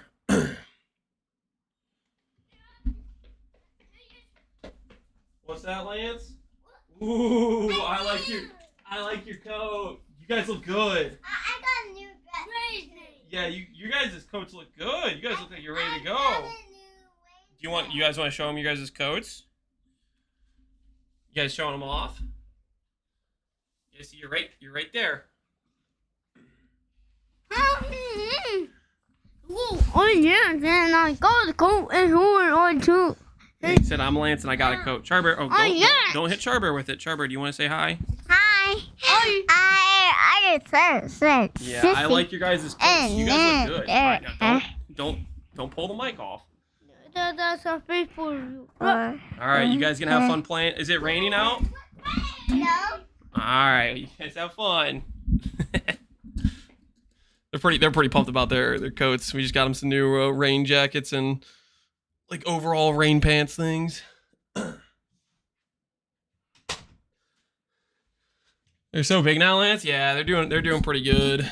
I was okay. Just so we're clear, they're not as tall as me. I was on my knees. Okay, I know. Like perspective, it looked like they're also like 6 foot tall, but no, they're still short. Okay, just so we're clear, I was not standing in that side by side. Just it's like okay, just you gotta clear that up right now. They're not that close to being as tall as me.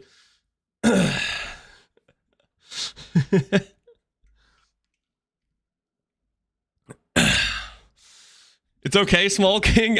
I'm not that short. Okay, listen. I don't meet the requirement of technically being called tall, which is 6 foot. I'm like 5'11", but hey, that's close enough. Okay, that's close enough to not be considered short. Okay, that is like borderline almost a tall person. Okay, that's borderline almost tall. So doesn't really fit short. You know, that description doesn't really fit. Is it 5'11" and 3/4?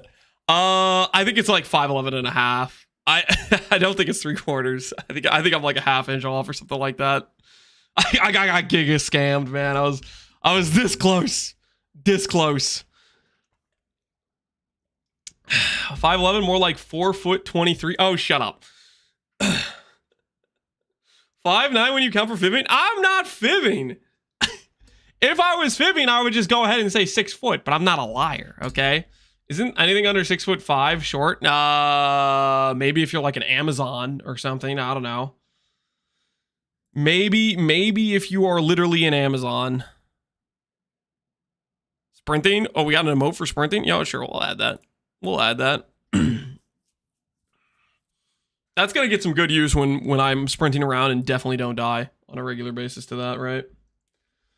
I vividly remember playing with the updated weapon swap, even though it hasn't been added. This is your fault. Whoa. Why would that be my fault? Also, the weapon swap is going to be nice, man.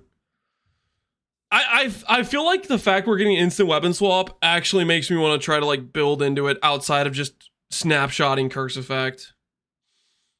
Like the fact you don't have to pay the weapon swap like freaking time now makes it actually feel like you can build into it without it being like a net downside or whatever. I'm gonna do a bell plus weapon swap.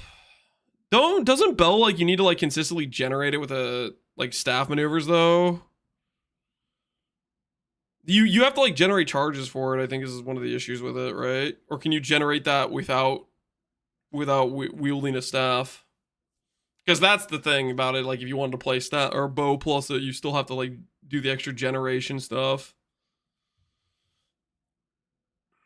Could be hard to compete with weapon swap sigil. Yeah, that's fair. Sigil is like a pretty big chunk of damage. It really is a pretty big chunk of damage. I wonder if they nerfed sigil at all or adjusted it at the very least. I'm gonna go ahead and log out of this. Give ourselves a bit of background music, I think. Something chill, something relaxing. I'm thinking Oblivion Towns, because Oblivion Towns is where it's always at. You guys know. Okay, not sea shanty. Not sea shanty.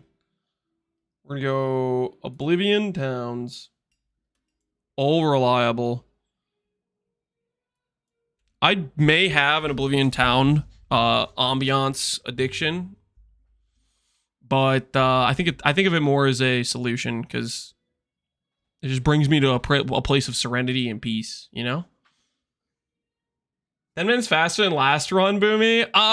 Technically, I was on pace with my last run. Okay, so we did the like the 10-16 Tranquility.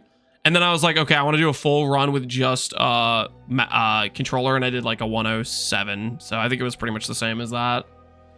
But we did misplay quite a bit. We died on like a couple different fights and stuff, and we didn't get like plus gem levels. I left the level 5 Essence Drain on the ground because I didn't realize it was from Lethes. I thought it was from the Executioner. I thought I just got scammed, and I just walked past the one person.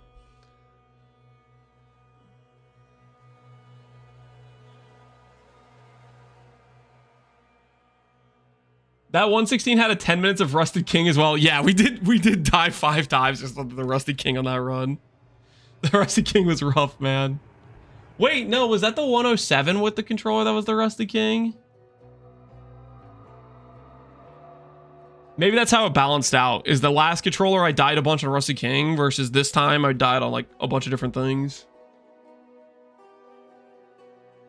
So I probably could be 50-minute range if I just didn't die to stupid stuff. Okay, I need to make sure this is not playing right now.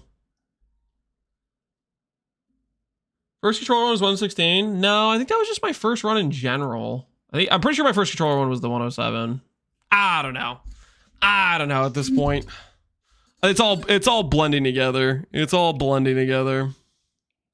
Release the new tree. I don't think they're gonna give us the new tree. Did you guys see the FAQ or whatever? Where's that at? News. They had an FAQ, right? Am I missing it? Did you see this guy's video? The Empower attack looks strong. New unique belt enables powerful attack. The third edict. Oh, is this a Dreamcore video? Yeah, we can watch a Dreamcore video. Here, we'll pause this. We'll make it so YouTube check in here. And hopefully I don't forget to turn this off when we go in game, because that way, that's how YouTube gets double audio, and I have forgotten a couple times I've dropped the ball in the last like couple streams. I need to not do that. What skill do you want to cook with Bloodmage? Realistically, I want to do whatever spells feel good. I ideally want to use some of the infusion stuff. It's going to be kind of a play different skills and feel out what feels right. My initial instinct, my gut hunch is that I think it's going to be Spark. I think Spark's probably going to be the best spell again. But we'll see. We're going to try out different stuff. The innate thought of me is just Spark has such strong baseline mechanics that it's just hard to beat it. So we'll see. We'll try different things out. That's just my initial gut thought. You think it's gonna be Arc or Fireball? Arc got the lightning infusion. Fireball got the shotgun upgrade. Both of those could be strong contenders. Fireball, I think, will have maybe some legit single target with that extra shotgun mechanics with like Frostwall. Dance with controller is pretty good. Not gonna lie. Did you try it out? I think it feels really good to play controller. Features for the patch is the. All right, let's take a look at Dreamcore's video. Enables powerful tech. Let's see what the powerful tech we're getting with the belt. I suspect that no class will infuse enough to repeat cast. Okay, before we look at the Dreamcore video, Stormweaver.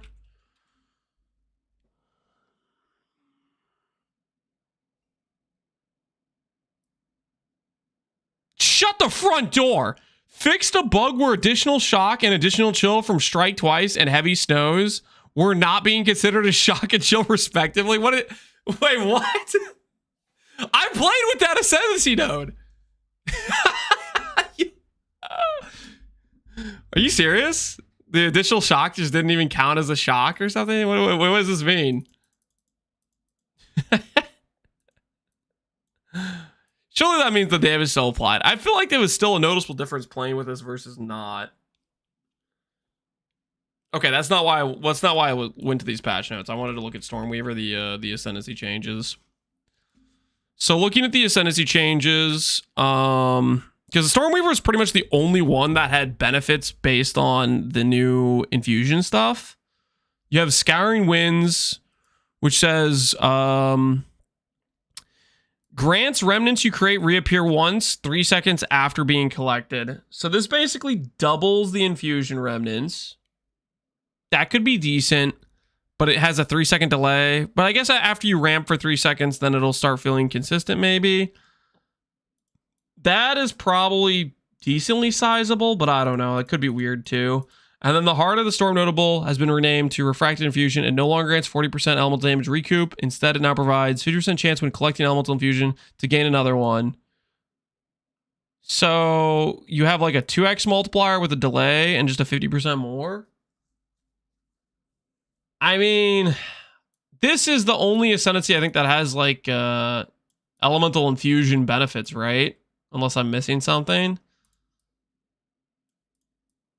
So if you're going to sustain infusions with anyone, it's going to be with this, but I don't know if that's going to be the case or not.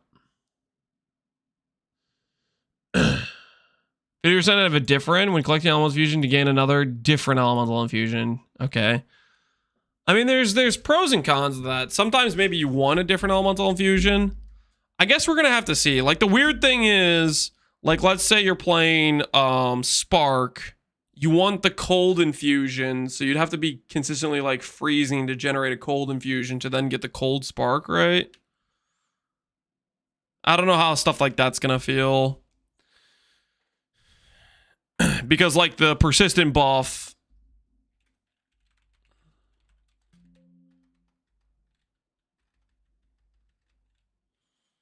Where is the skill gems?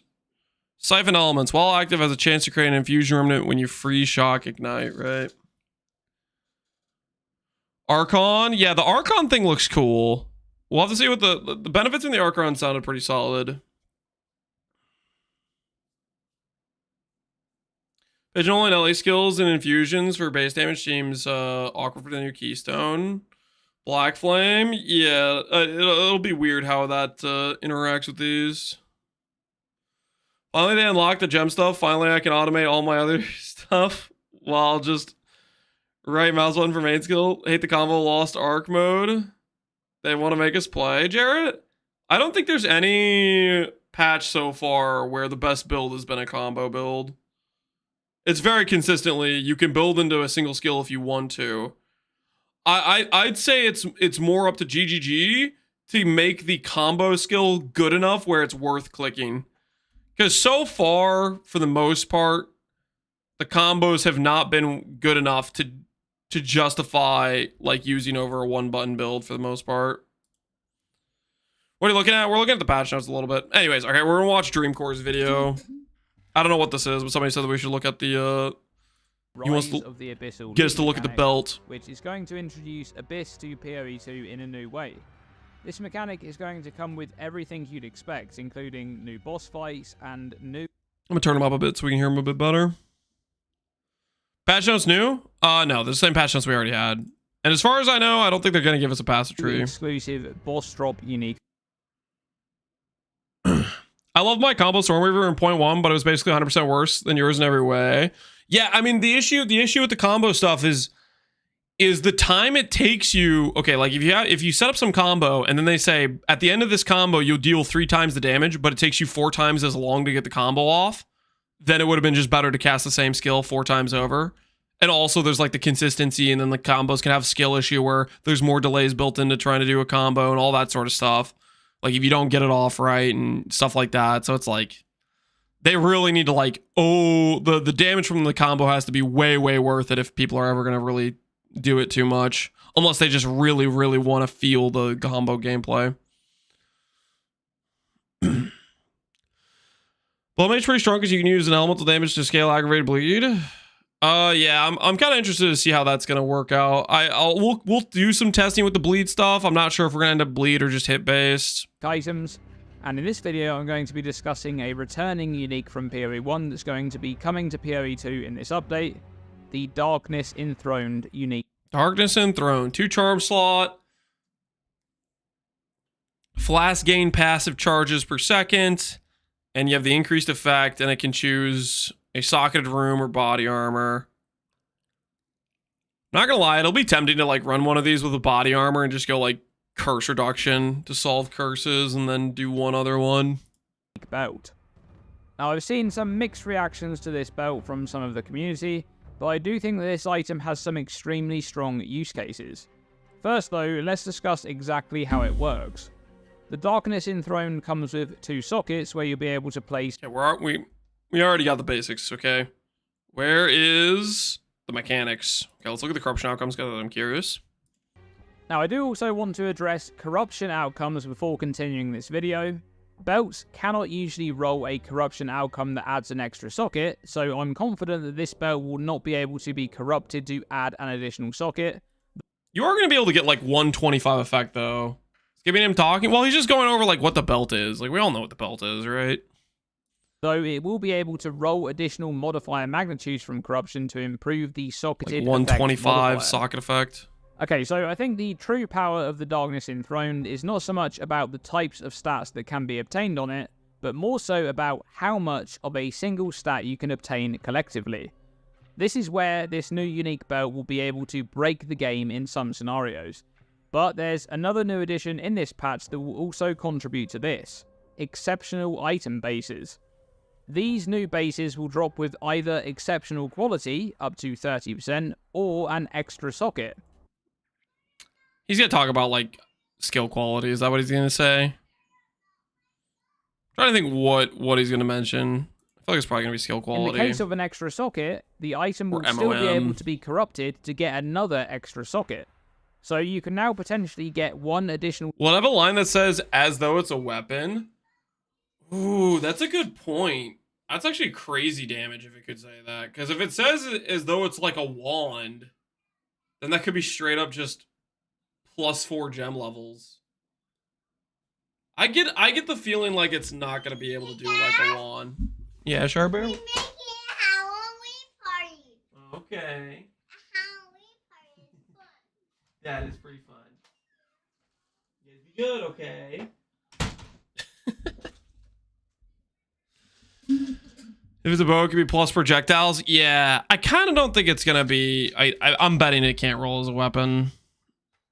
Socket on gear pieces because the weapon sockets are just pack. way stronger, right? And together with the Darkness Enthroned, you can now get a massive amount of some stats that were previously difficult to obtain in large quantities. For example, minion players will enjoy the new Talisman of Relicash, reservation visions, and minion skills. Yeah, that'll be pretty sizable. Relicash, which when placed in You know what's funny about this is that probably will be a minion best in slot. How some things never change. Darkness Enthroned, one of the go-to minion belts in PoE 1. Darkness Enthroned, a go-to belt in PoE 2 for minion players. That's pretty funny.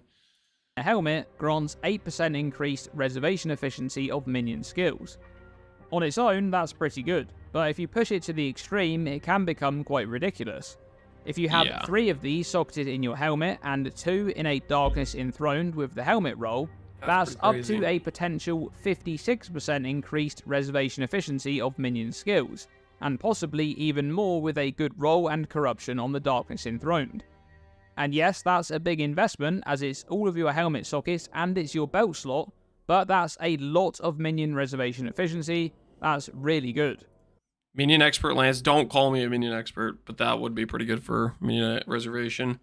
Movement speed. This is what we're talking about. Movement speed. Okay, what about... Oh, thank goodness they're adding more sources of movement speed. Guys, I don't know about you. 65 MS boots, okay? #1 priority. The difference between going from 20 MS to 35 feels like you're just way faster, but I bet the difference between 35 and 65, oh, it probably feels like you're wearing a mage blood or something. Farrell's Rune of the Chase. 500D. It's not going to be 500D. Okay, it's not going to be that bad. All we have to do, straight up, 35 MS on a random pair of boots that has 2 sockets to begin with. Do the freaking special essence that gives the 100% socket effect. Omen of Corruption. Hit the 1 and 4. How hard could that be? 65 MS right there.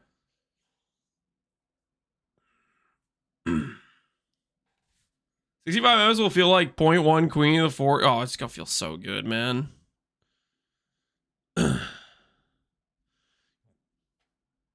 Lance can afford it. He's gonna be trade scamming people from day one. What the hell are you talking about?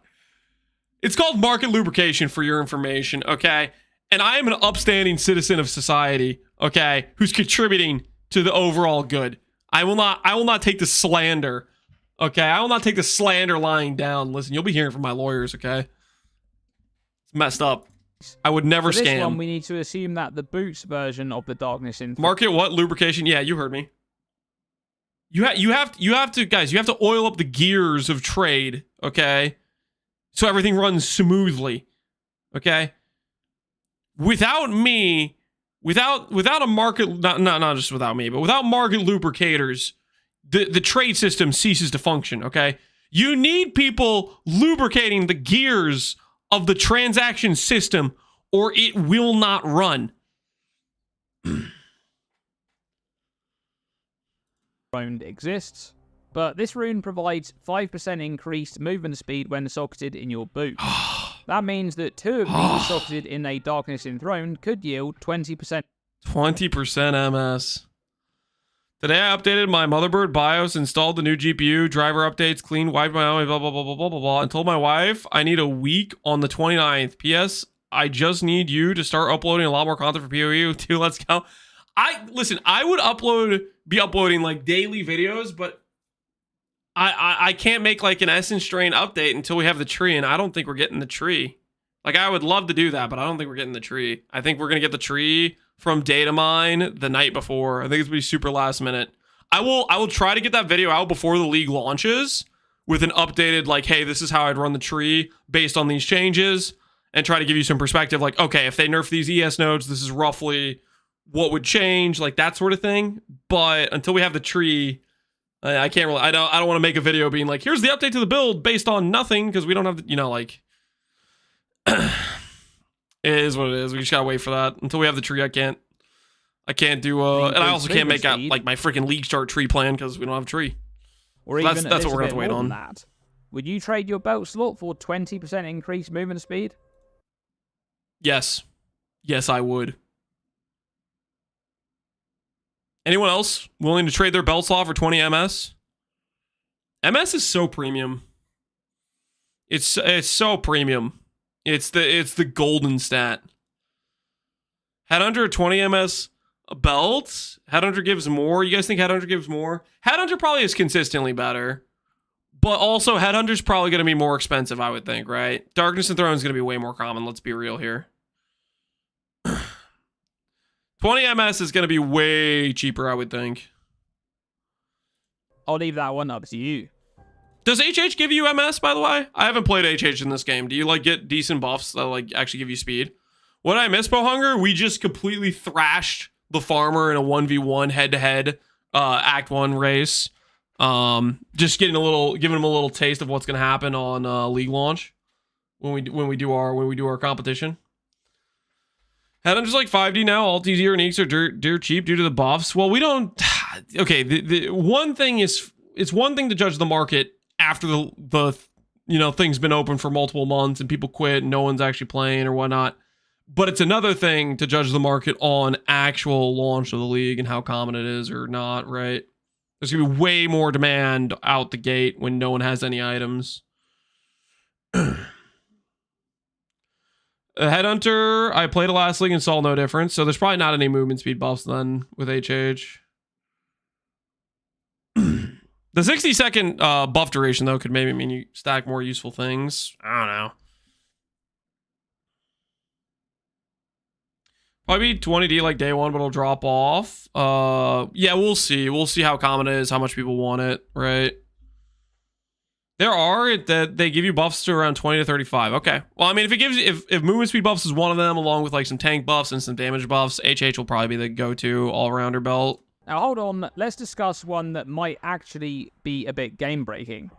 The Talisman of Grold was added to the game last patch in 0.2, and it provides a unique stat that... Skills which empower an attack have 50% chance to not count that attack? Wait. Is this like the thing where like you have a skill that says sacrifice your power charges, get extra boom, and then it'll just skip the part where it consumes the power charge and you just get to permanently do it?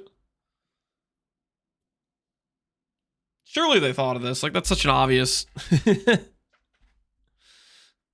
What's your best time for Act 1? I haven't done that many runs, but it's about 106, 107 roughly.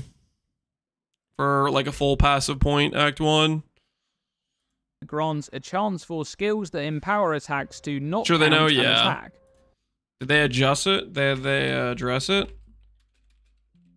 Doesn't look like they addressed it, so who freaking knows?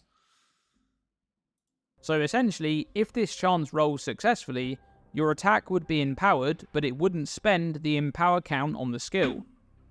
Empowered attacks include the buffs from Warcry.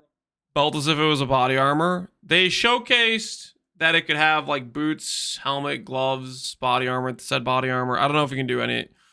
I don't think it's gonna be able to do weapons. Like the extra fire damage from Infernal Cry, or the aftershocks from Seismic Cry, but it also includes the barrage ability, the bonus damage from Emergency Reload, and Mantra of Destruction, to name a few.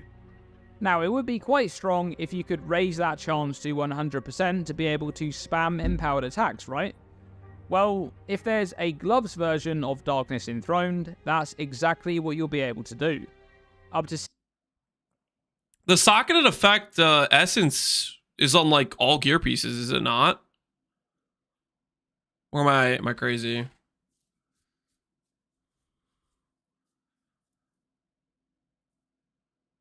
Gloves and boots. Well, if it's on gloves and then you get 3 socket gloves, you're already at 90%, right?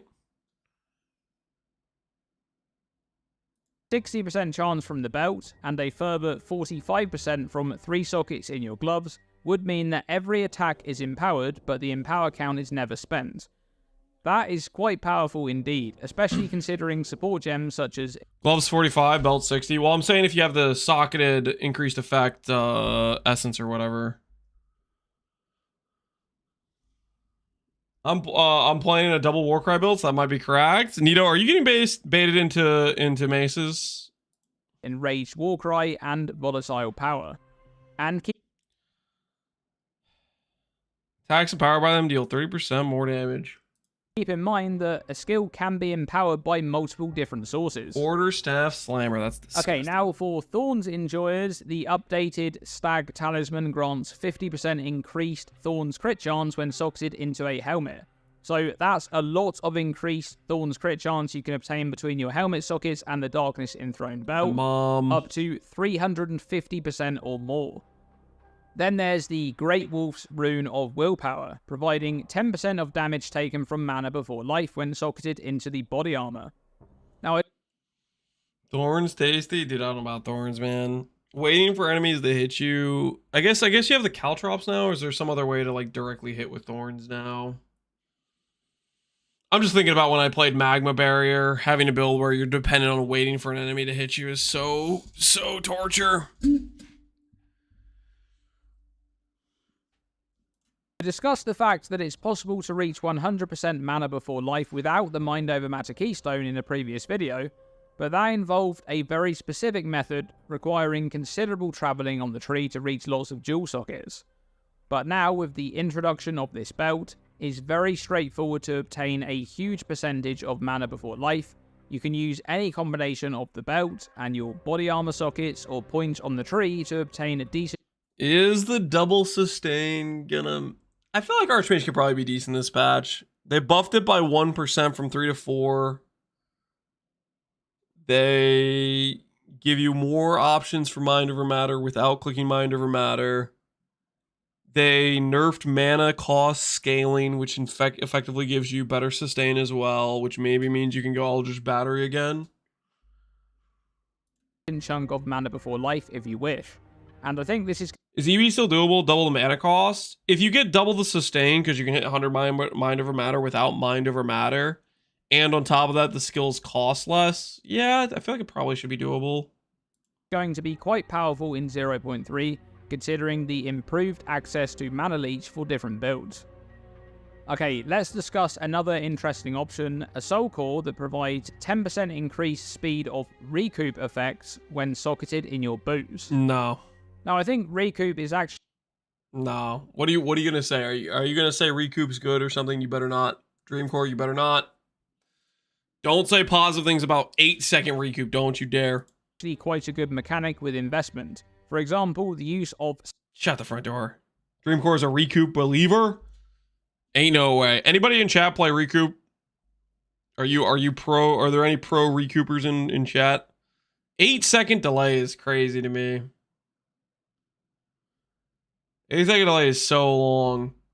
Like, I am considering it specifically for, I'm considering it, but only in the case of clicking this node, where I have built in, and then I can, like, pseudo match that. But outside that, I don't know, man. Chrono recoup. Oh, yeah, if you have the 4-second. That does help it if you have the 4-second. Where is Chrono? This freaking thing here. But man, base 8-second, I feel like I have to get like double over the amount of recoup I should for Soulless Form to work. You need Petrified Blood or no way it's good? What does PB do in this game? Is it, wait, Petrified Blood is a thing in this game? I didn't even know Petrified Blood exists. This is not PoE 2? Are you messing with me? Petrified Blood is not in PoE 2. You're messing with me. Sanctum on a Chronomancer is quite strong when you're able to stack up a lot of recoup. But part of the reason that recoup isn't used much outside of the Chronomancer is the base 8-second window for recoup's recovery to take effect. And so, being able to stack a lot of ink... It's a Bloodmage node. Petrified Blood is a Bloodmage node? What the hell are you talking about? There's no Petrified Blood.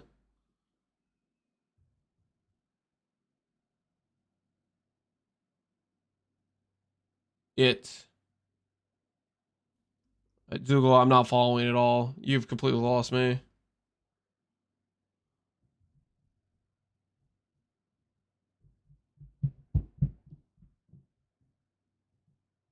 You guys mean, does he mean Progenesis? Not Petrified Blood. This is a Progenesis node. It's not a Petrified Blood node.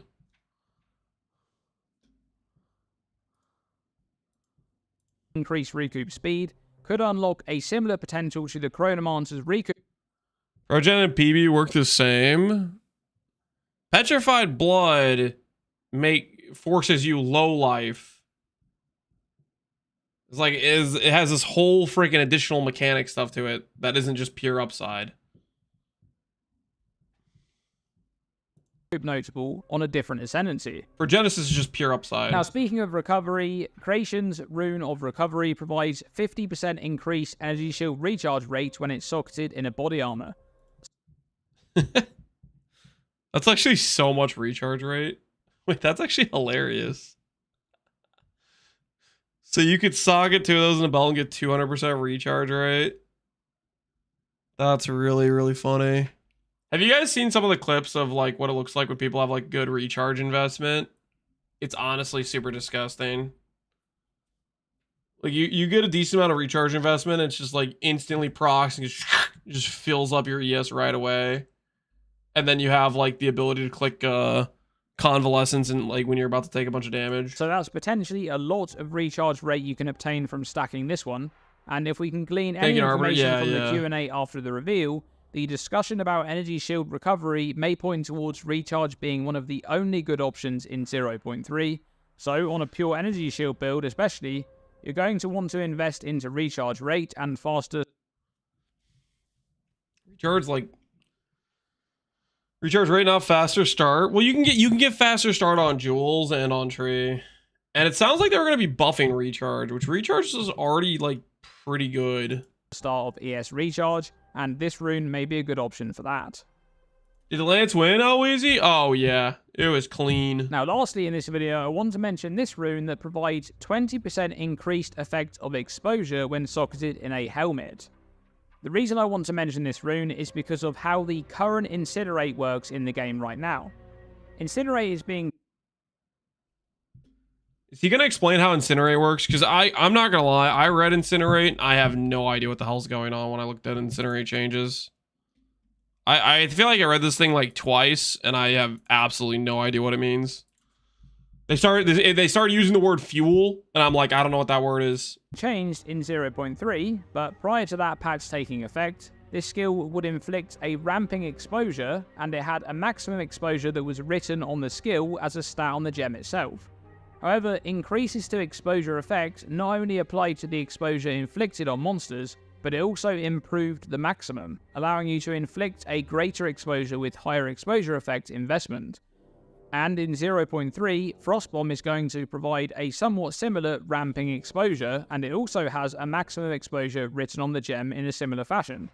If this behaves the same way on Frostbomb as it did with Incinerate, you'll be able to scale the maximum exposure with modifiers to exposure effect. That's a lot of minus res. Seems like you spend mana, you get fuel, you spend fuel to cast Incinerate, so you can't spam Incinerate. That just sounds like... Ugh. So you have to generate the fuel to then spend it down on Incinerate. That's... And considering the sheer amount of exposure effect that's possible from this rune combined with the passive tree and elsewhere, you may even be able to reach some crazy numbers like 150% maximum exposure, which sounds ridiculous, but right now it's looking like that may be possible if it does indeed work like Incinerate did. Now do keep in mind that exposure has 50% less effect on bosses in 0.3. 50% less effect on bosses? I didn't realize this. I know they did the curse thing, less exposure effect on bosses and stuff. That's another reason for going Black Flame, the chaos conversion, to go for Wither. They didn't nerf Wither, did they? Wither. Or attack.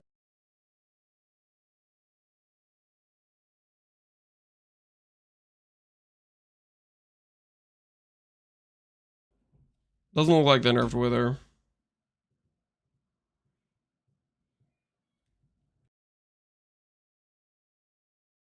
But even with 50% less effect, that's a huge amount of potential resistance reduction if it does work. And there you have it, some interesting use cases for the new Darkness Enthroned unique belt. And overall, I don't think that this item is great for generic use to just, drop some runes in there and gain some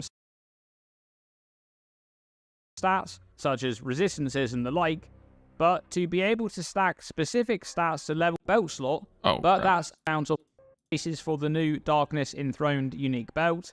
And overall, I don't think that this item is great for generic use to just, drop some runes in there and gain some stats, such as resistances and the like, but to be able to stack specific stats to levels that you previously could not, it's quite good for that. You didn't even mention reduce curse effect. I think that's one of the ways I'm going to be tempted to use it. I'm going to be tempted to put chest piece reduce curse effect. Can't wait to get 50 temp chains on me. Yeah. The changes to curses, I don't know, man. I think I'm going to be really, really tempted to run the reduce curse effect chest piece rune. Because this is just... And a lot of the curses all have like baseline power increase. So you get cursed by any of them, they're gonna really, really suck when you take curses. Is temp chains and maps still a thing? It is, but it's different. Somebody told me it's like there's, I guess, like zones or pockets of temp chains that kind of like floats around type of thing. I don't know. It sounded not good either. It sounded like, yeah, slightly better, but still terrible.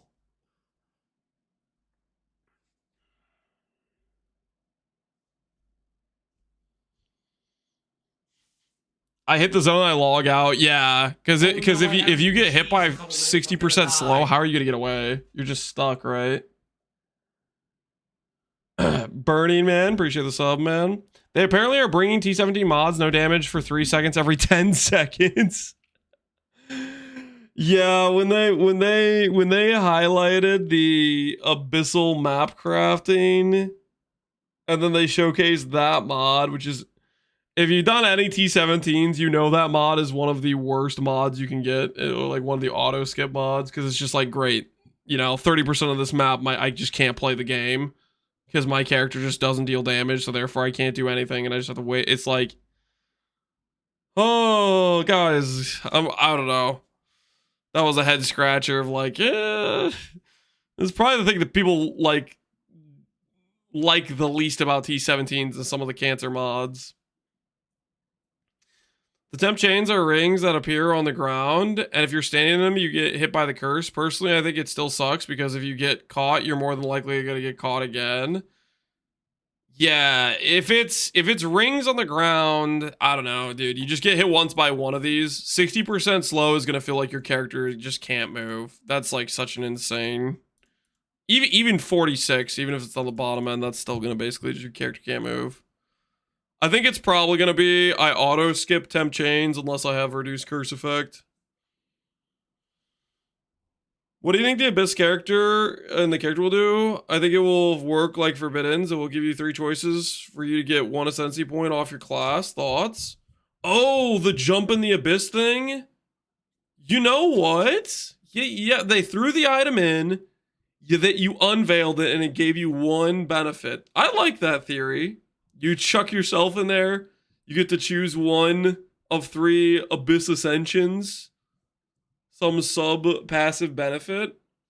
That's a boss. Yeah, most likely it could just be a boss. But it could also be your character gets better. I like that theory. Did they confirm it was a boss, guys? You guys are sounding real confident with the that's a boss statements.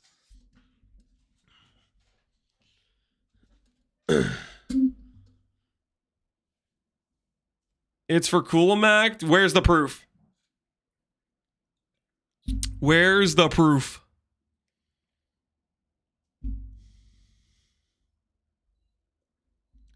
Do you think ED and Chaos Ignite would stack to cause double dot, essentially? I mean, whatever Ignite damage you inflict, if it's Chaos dot with Black Flame, that would be in addition to your ED damage. But the thing is, if you're scaling ED damage, you're not going to necessarily have that efficient of an Ignite, because a lot of the Chaos skills, like ED, for example, it has a hit component, but it doesn't hit very hard.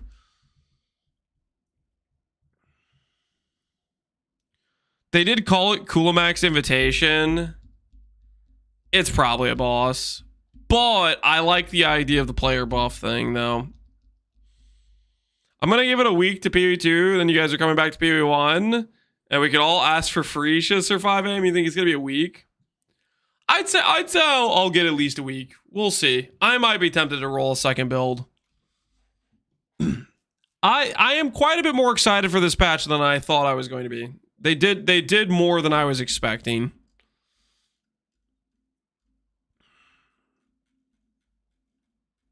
A big thing that will be contingent for how long I play this patch is the boosted drop rates. Like, do I feel like I can make builds with the cool uniques that exist? Because, like, are they affordable on trade? You know how, like, last league, any of the rare uniques were, 10, 20, 30 divines. It's like, yikes, you can't even, like, feel like you can afford to build around it. 2 is the movement speed increases. How do those feel? Sprinting, movement speed runes, accessibility to other movement speeds like the belts or the double effect sockets. That will be a big question mark for how much faster to make the game feel. And then another check is the crafting change. Those are probably the biggest checks for me. And then outside of that, there's going to be the question mark of, okay, they didn't really rework the end game. They did a little bit of stuff with the Abyss and the extra bosses you can find in the map, but they didn't really change the tower mechanic. So that I'm going to play and feel out. I'm not particularly confident in that, but the other things I'm more interested to see if that makes a significant impact to how much I enjoy the longevity of playing.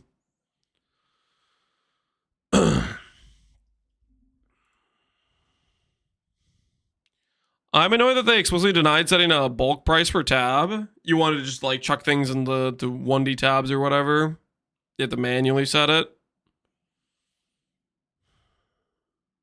So they confirmed it's 50% MS. Yeah, 50% MS is a lot. I'm thinking some PoE players don't want their movement to be punished. Yeah, PoE players like having the ability to have good movement.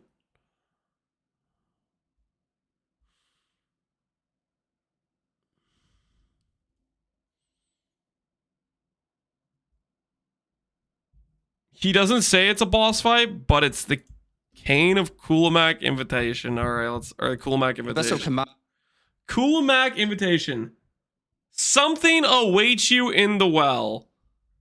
Listen, something is not very specific, okay? Something is not very specific. That could be +1 secret ascendancy point, okay?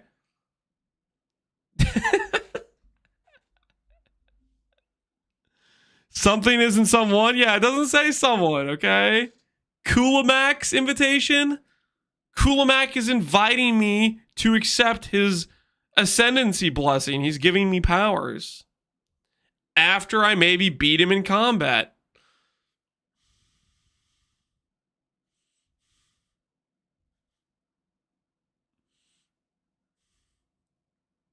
It's a foul orb on your character.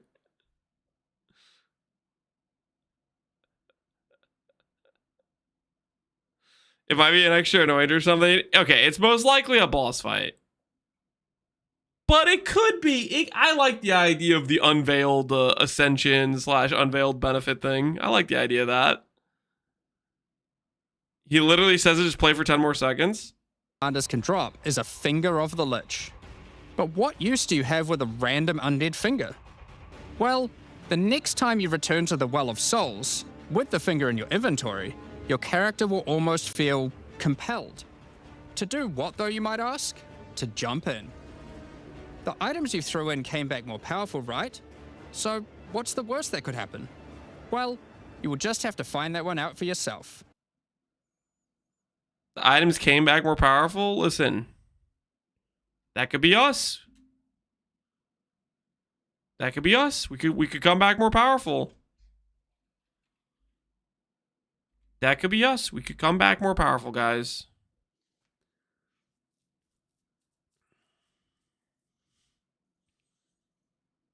He's hinting that the character will come back more powerful. Exactly. Exactly. That could be us. We jump in and we climb back out more powerful.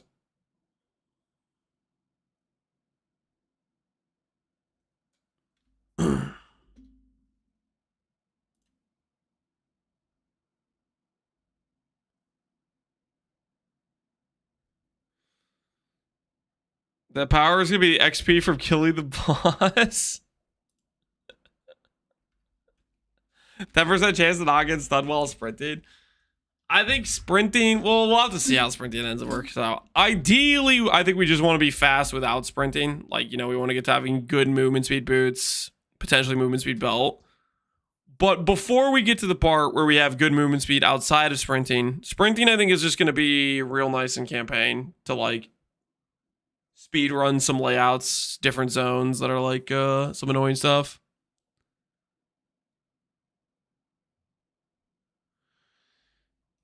Destroying the ancient spire reveals a finger of the Lich. Do you dare challenge the vessel of Kulamak? Listen. I'm not saying it's not a boss fight. But we could maybe get +1 extra secret ascension, okay?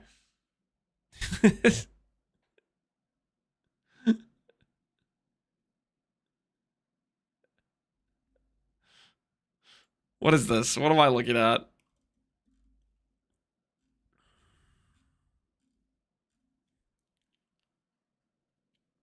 How far in the well do I have to go? New bosses and a new pinnacle. Delve in Abyssal Depths. Destroying the agent. Okay. You know what, guys? You're probably right. It's probably a boss fight. But technically, I think we all can agree there could be some extra benefits to fighting the dude. Okay. Stop coping. Hey. It could be, okay? Good loot or secret abyssal ascension. If it was an ascension, they would market it. Yeah, you're probably right. Destroying the ancient reveals the finger lich. Is it gonna be this dude? It might be that dude. What is this? While this is active in your inventory, the next time you reveal desecrated modifiers, you can reroll the options once. Omens for Abyss.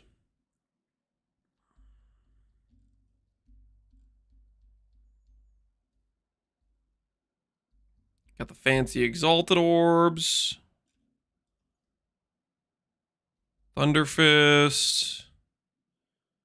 New two-handed weapon base. Fair enough.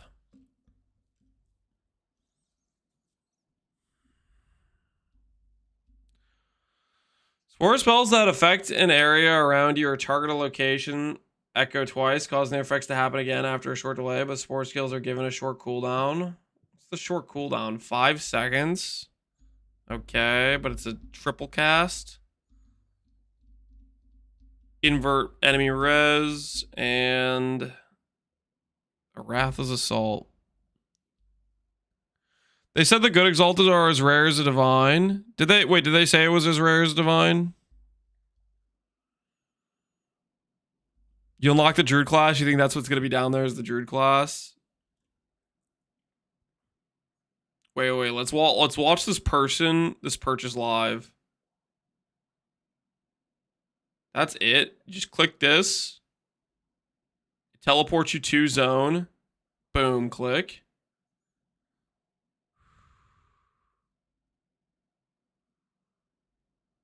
Slightly rare, okay.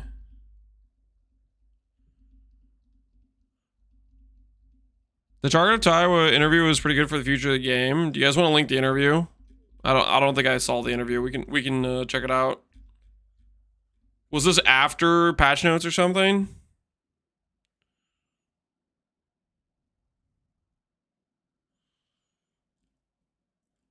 Teleports you straight to the vendor. Yeah, there's no maze or anything. The trade thing sounds like they're gonna have you just instantly teleport you to the person, opens up the window, you just click it right based on this footage. Secure item, teleporting, click.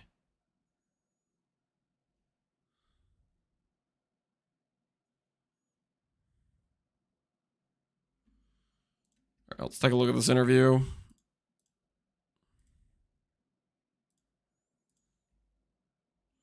We need this to end early access. Oh, he's going to talk about his requirement for early access. All right, let's take a look here. We're going to watch the try interview, which apparently is informative, and I have not seen this. Path of Exile 2. Can turn up the volume. Let me know if the volume's too loud or too quiet. Third edict was just fully revealed, and I was lucky enough to sit down for about an hour with Jonathan Rogers and fellow content creator Woody Joe to talk to him about 0.3, Yo, all Woody. the massive changes within, and what the future looks like for Path of Exile 2. I hope you enjoy this interview. It was a little bit scuffed in an impromptu podcast, so I do not have Woody Joe's video captured, but I do have his audio. As always, we don't have Woody Joe in the on the description footage. below. If you'd like to see more interviews with Grinding Your Games, make sure Kind of low. All right, let's turn it up. you like the video, subscribe to Turn it up. I'm just gonna turn it up all the way. the channel, and hit Let me know the how that sub sounds. notification bell, and leave a comment It really helps. I think this should be a good one. Woody Joe and I bounce between questions as best as we can, and we both definitely have different vibes. Cannot wait to chat with Jonathan again. I hope the third edict goes extremely well. And yeah, we do talk a little bit about the druid. Jonathan, so out of everything that... The druid that didn't show up, dang it! All right, let's start the interview. Saw, I think what... Louder, please. Okay, let me try turning up. I don't know if this will work, but I'm turning up my PC audio.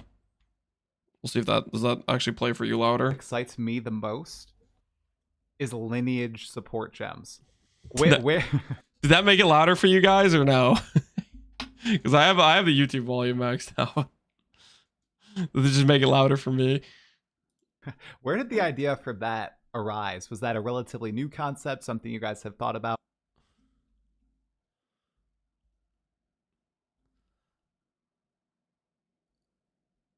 I don't get the Druid obsession. It's just the class they've done advertisements for and stuff, and people thought that they were going to release it this patch.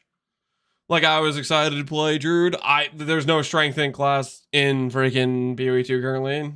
Some people like strength in classes. Myself being an enjoyer of strength in builds.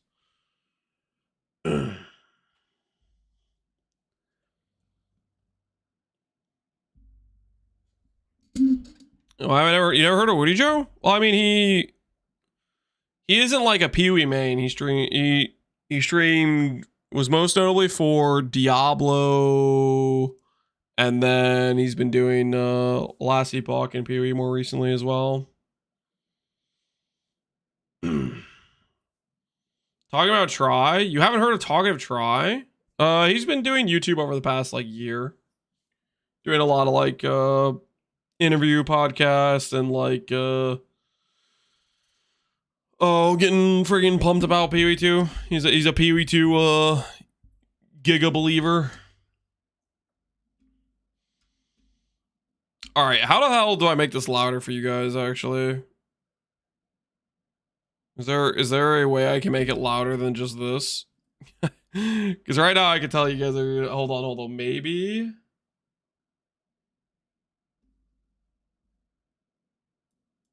I can amplify the desktop audio. Maybe that's the play.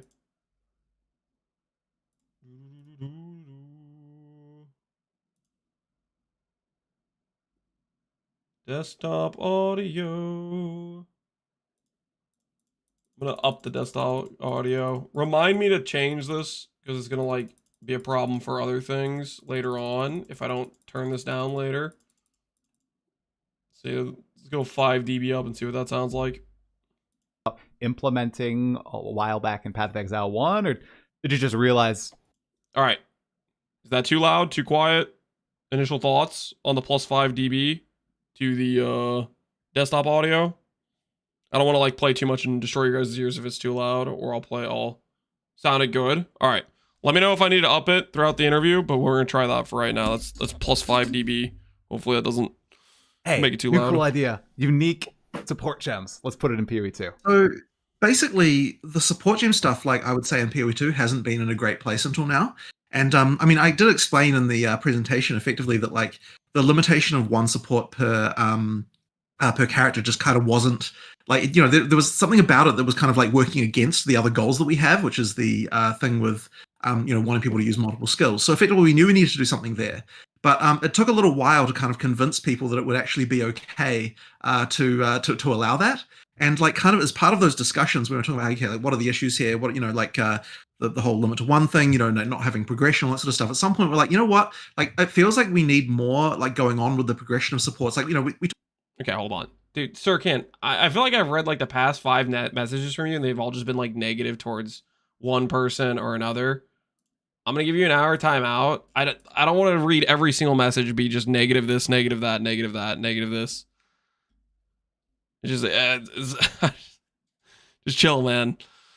talked about the levels and that was cool, but then we're like, wouldn't it be cool if there was just something, you know, like towards you know, in the late game where things really changed up, we could really change how things work. And yeah, that was where the kind of like, what if there were unique supports was kind of, you know, the idea that we had. So as soon as we sort of thought of that, we're like, okay, it'll be cool. Like we're gonna theme all of them around, like, you know, hey, what would Lion Eye use if he had a support gem? You know, like that kind of stuff. Like we're thinking about those sort of lore things, and you know, it obviously comes up with a lot of ideas like that. So I mean, it's been a fun one. I'm a fan. In that initial answer, he says there's been a lot of debate and hard to convince people. Obviously, Jonathan is the face of we made this change, and everybody puts Jonathan as he's the one who made this decision. To me, when he answered that, it sounded like he was ready to abandon ship on the one support gem thing before other people were. There's some more vision aligned individuals than Jonathan is. He was fighting for the multi support gems. He had to convince Zaki or something. The rest of the dev team are more zealots. The zealots, the vision believers. You should see how Zaki talks. I'll throw it to you. you. Yeah, you want to gotta say, I really like the. Oh, sorry. No, I was just going to say I really like the idea of those lineage support gems. I think that's a very cool evolution of the system. Well, also, first of all, hello. I think we didn't have like an introduction during the recording, basically. So, as Jonathan said at the start, we're going to do like some impromptu podcast, basically. So, first of all, happy to be here. This is just me from the hotel room right now, so it's a bit scuffed up. But anyway, I also had a question about those support gems. So I remember originally you basically made this point about, okay, we restrict the use of support gems because like less is more, kind of like there is actually more combos and more things you can do, and now you're kind of like going back on that. And can you like maybe give a little bit more insight about your philosophy change there? So it was explained, okay, you can now invest into more skills, but I felt like it might also just lead to like everyone's just using the same gems everywhere. Is that like a fear you have, or how do you maybe perceive that now? So that was exactly the fear that I have. The thing is that I guess two things changed. One of them is that I started to realize that the problem of people having feeling like they have to all in on one skill was actually a larger problem than what we were solving by having that restriction. And like, especially when I was looking at things of like, okay, why wouldn't you use I don't know, like I can't remember what even the example I was using, but like there are lots of utility skills where it's like, why wouldn't you use this? And the answer often was, well, I mean, you would use this if you could support it with this and this and this, but you're not going to support it with this because you'd rather put it on this other skill. So utility skills were effectively always getting, gimped because they just didn't, you couldn't use martial tempo, you couldn't use like, various things to sort of get them to end game tier. And so then we're like, okay, like what is going to make it so that I actually use this? And like a lot of the conversations we're having, because one of the big problems we had is like skill diversity, and like, or I should say build diversity, trying to have it so that more builds are viable. And the question for every skill was like, well, why aren't you using this? Why aren't you using this? Right. And then like that became the answer for so many different skills that we're like, we have to do something about this. We just have to sort of improve it in some way. And then when I really looked at it, I'm like, okay, yep, we might get a problem where you're using some of these other things. But there is enough sort of differences in how skills work and like what's optimal for them that I think it will actually end up being okay. And then the lineage supports were also partly a response to this as well. So we're like, okay, what if we still have some really kind of interesting and different things that can like really push build diversity even further while making things more unique? And that's where the lineage stuff comes in. So the lineage supports do still have, by the way, because they're like,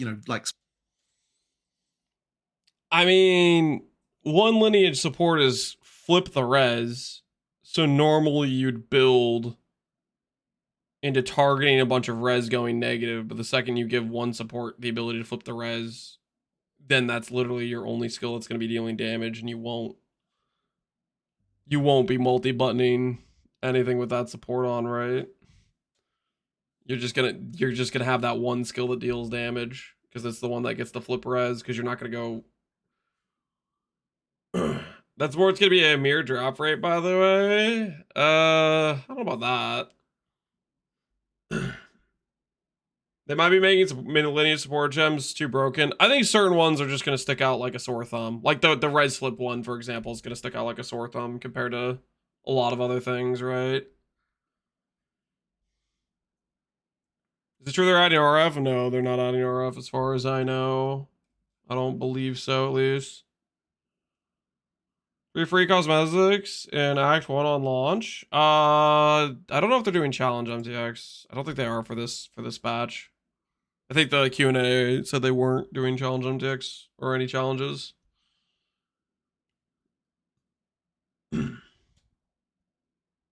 supposed to be like uniques, they actually still have the restriction of 1 per character, but because they're kind of more special, they do like different stuff. They're kind of maintaining, they're carrying the flag for that, like, skills doing different things without like removing the sort of base, like, okay, you need to actually get a skill to a base level of goodness to be able to make it viable in endgame, which was a problem that we were running into. They are giving free cosmetics for the free weekend if you kill certain bosses, Act 1. Oh, really? Oh, cool. I guess I missed that. I didn't even know. I just thought they weren't doing challenges. Path of Exile 2 free weekend. I did not see this post. Ooh, get to Clearfell and Kemen and receive the Exile Hood. Kill the Rotten Druid and Grimtangle and receive the Exile Staff Skin. Okay, we gotta make sure we kill the Druid. Kill Count Geonord and receive the Exile Cloak. That's a pretty sick cape. Yo, nice. Cool. Rip servers? Yeah, how much do you think that the free weekend's gonna be a pretty rip servers? Guess we'll find out. Those are some nice ones. Cool looking staff, decent cloak and the little hood. I was gonna skip the free weekend, but not anymore. They got you with the free MTX. Do an hour to 2 hour gameplay of just doing Act 1. You got it. They did say they chunkified the servers. Yeah, they said they were self-testing DDoSing. So we'll see how that pans out, right? Quite a lot, and of course, now that we've got the multiple levels as well, you can push things further in some ways as well. So yeah, a lot of those things. In terms of even the other ones that we're adding, right? Like a lot of utility skills are just going to come a lot better here. And so that was the primary goal of what we were doing. Okay, can I follow up right now on this? So is it like more important for you guys that people use more of the active skills, and then it's okay that like you see like the same support gems used all the time, like martial tempo is an example. I see that being used like probably in like almost any warrior build, for example, just to like smooth out the animations, for example. Any warrior build, specifically the character that is so slow. Please make the attacks faster. I feel like in his voice, he's saying he's begging Jonathan, you take away the attack animations. So I think it is okay, so long as it's not the case where every skill is like the exact same 5. Like if you've got 5 supports, but like at least 2 of them are doing something different on each skill, then I'm kind of okay with it, because like each skill still has its own flavor, even if you've got a couple of things that are duplicated. Now obviously we'll see how this goes, but I'm pretty sure it's going to be okay. Like there was a lot of fear around this, right? Like in the studio as well. Like when I first even pitched this, people were like, I don't know, isn't going to result in this? But I kind of eventually got across the idea that, you know what, like we're solving a bigger problem than what we're causing here. So I think it is important. Okay. And I have another follow-up on that, if you're okay. Go for it. Okay. Which is about, it's a bit of a different topic, but it ties into this, which is the weapon swapping and using especially 2 different weapon types for dealing damage. So this is something we have not really seen so far, and it seems like we're trying to push that a little bit with, for example, the weapon swap speed. In fact, I have a unique design from the puzzle box that I wanted to really make something going towards in that direction, but I guess now I have to come up with now we're just doing it, yes. That one was another one. So it really also comes down again to, trying to promote build diversity. So that one actually came out of the sorceress design that we were doing, because we were saying like, okay, what are all the barriers that are preventing people from wanting to use multi-element builds, right? And so like we were looking at every different single thing through the game that we could find. And like that was just another one on the list where we're like, okay, like this is one of the barriers we have to break down. Let's just do it. And thank you, sorceress. Thank goodness they were looking at sorceress, because that really is the thing that stops you from doing multi-element or stuff. Because yeah, you get the passive tree swap, but every time you spend half a second swapping the weapon, it nullifies whatever benefits you're getting. Like it's quite it can be a bit to get your head around doing the weapon swap stuff. So like you have to kind of encourage people quite a lot to even do it in the first place. So just removing every barrier we can to that is just going to improve things. So once again, I think that's great. But the thing I would really like to see that I think is not really just there yet is actually using 2 completely different weapons, like a mace and a crossbow or something like that. Right. I feel like we have not really seen much of that. Okay, I can see like, the dual element. Appreciate the sub, Dry Teeth Cub. The mace and the crossbow. Well, the problem with that is you're using a mace, right? Maybe the bow crossbow will be real, but let's not talk about mace as one of the halves of the combination, right? And stuff like, you know, a lightning and a fire setup or something like that. That is also something you showed, I think. And Well, I'll you know, tell you one something important- going in that direction, or like I'll tell you and one crossbow, which important step in that direction. I'll tell you one important step in that direction is that we've lowered attribute requirements by 25%. And so that will actually mean that it's much more viable to use like off-class stuff, which is actually another quite a big change as well. Is 25 going to be enough to use off-class stuff? Like 25 is a good amount, but I don't know if it's going to be like, okay, the way I think about it right now is I was playing on the first patch, I was playing Archmage, Spark. I was an int-based character, and I was still struggling to get my int requirement. You take a 25% requirement reduction. Does that mean you could play an off-class skill, though? I don't know. I still think it's probably going to be pretty hard to justify an off stat. Because I was struggling to play freaking main stat. And I was like incentivized to some extent.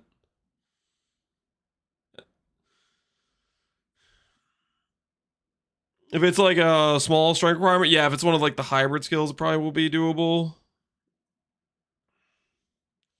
My sword was at like 350 strength, 20 dex. Yeah, like after you had a couple pieces of with a decent amount of pieces with int on it. The 5 stat per small passive is just like, it's real hard to get your stat going. So that one, of course, you know, has the obvious effect. You really need like some T1 attribute rolls on a few different gear pieces. People would see if like I can allocate more power on the passive tree. Obviously, that's the main one. But yeah, there was a goal there also of just like increasing the ability to do off-class stuff. Yeah, that's been another one I think that's quite subtle, but will contribute to that. Okay, so just to be sure, the attribute requirement reduction is not just for the gems, but also for weapons. Also for weapons and armor, yeah. So it's just everything is 25%. Okay. Yeah, because I think we only saw gems there, so I wasn't really sure. Yeah, so but I should have shown an example of both. But yeah, it is everything. Okay. Nice. Any more follow-ups? Maybe continue? Good. I had it's fine. Just go ahead. Good. I had one quick question on the gem limit. Does the Gemling Legionnaire get to use 2 lineage support gems? You know, I'm pretty sure that was what we did, but I think there was, you know what? They We had a just reworked conversation that about this. note I can't remember where we entirely, landed. It might have. It was probably that. At one point, I was proposing a slightly more insane change, which is that you could use 2 of the same gem and 1 skill gem. But I think that one was rejected pretty handily because it was way too powerful. Yeah, I think it is that one. But I think we added more to those nodes as well. There were quite a lot of changes to Gemling Legionnaire nodes that I don't quite remember, and they didn't get covered in the presentation in the end. But yeah, there's actually like a huge amount of balance around ascendancy classes that you'll have to wait for the patch notes to see because you know, there's like a lot of it kind of wasn't worth mentioning in the context of all the other changes that we're making. But yeah, there's a huge amount of balance. Like there's whole systems there that honestly it's kind of crazy. We did like in a normal video we would have covered. Like we're changing the entire ignite system, stuff like that. There's just like stuff like that's going on. Like there's a lot there that you know, like because of the amount of kind of cool stuff we wanted to show, we didn't have a chance to even talk about. But that or a lightning. Yeah, it's like enjoyer. definitely the biggest rebalance that we've probably ever done in Path of Exile history in terms of like changing so many things. You took all those balance comments personally. That's what I thought. I just thought every single. Everyone, what's happening? We're watching the Talkative Try Jonathan interview. We're told there's some relevant information here, so we're gathering intel. Is it crossbow and monk enjoyer? Thing that maybe. I mean, I've seen brought up in a lot of critique videos, and the community has brought up, was addressed. Now, I'm curious. This is like a philosophy question. It looks like almost everything was buffed in that video. I'm just curious, how does the game feel right now? Do you feel substantially stronger? Is stuff melting faster? Are you moving faster through the game? Like, what's the overall feel at the company while you guys are playtesting this? What I would say about that is that what we're trying to do here is buff the stuff that people aren't using.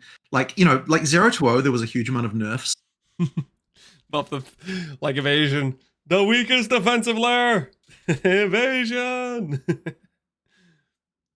Surely the tree changes are taking away the downsides from the warrior tree, right? Surely. Warriors have suffered enough. They no longer have reduced attack speed on all their notables. You know, Gotta like be right. to all the stuff that was too powerful. Whereas here, it's kind of the opposite of that, where it's like a bunch of buffs to the stuff that's bad. There are other types of buffs that affect everyone as well. Like you've got things like defenses and so on, and like, you know, it does make the game easier for sure for that reason. But the thing is, a lot of people were finding the game too hard anyway. I wouldn't say we've gone overboard in terms of making it like way easier. I think like it's probably in about the right place as far as that's concerned. You know, like, yeah, it is definitely a much more sort of buff heavy story in 0-3. Now, I'm not going to say there aren't any nerfs at all. Like, I know Lightning Spear is getting a nerf. Like, I don't think... Okay, hold the phone. Z-Twitch. I mean, evasion's kind of the weakest, right? You can't play pure evasion without ES. Question. Weakest implies it's worse than armor, correct? What happens if you play pure armor versus pure evasion?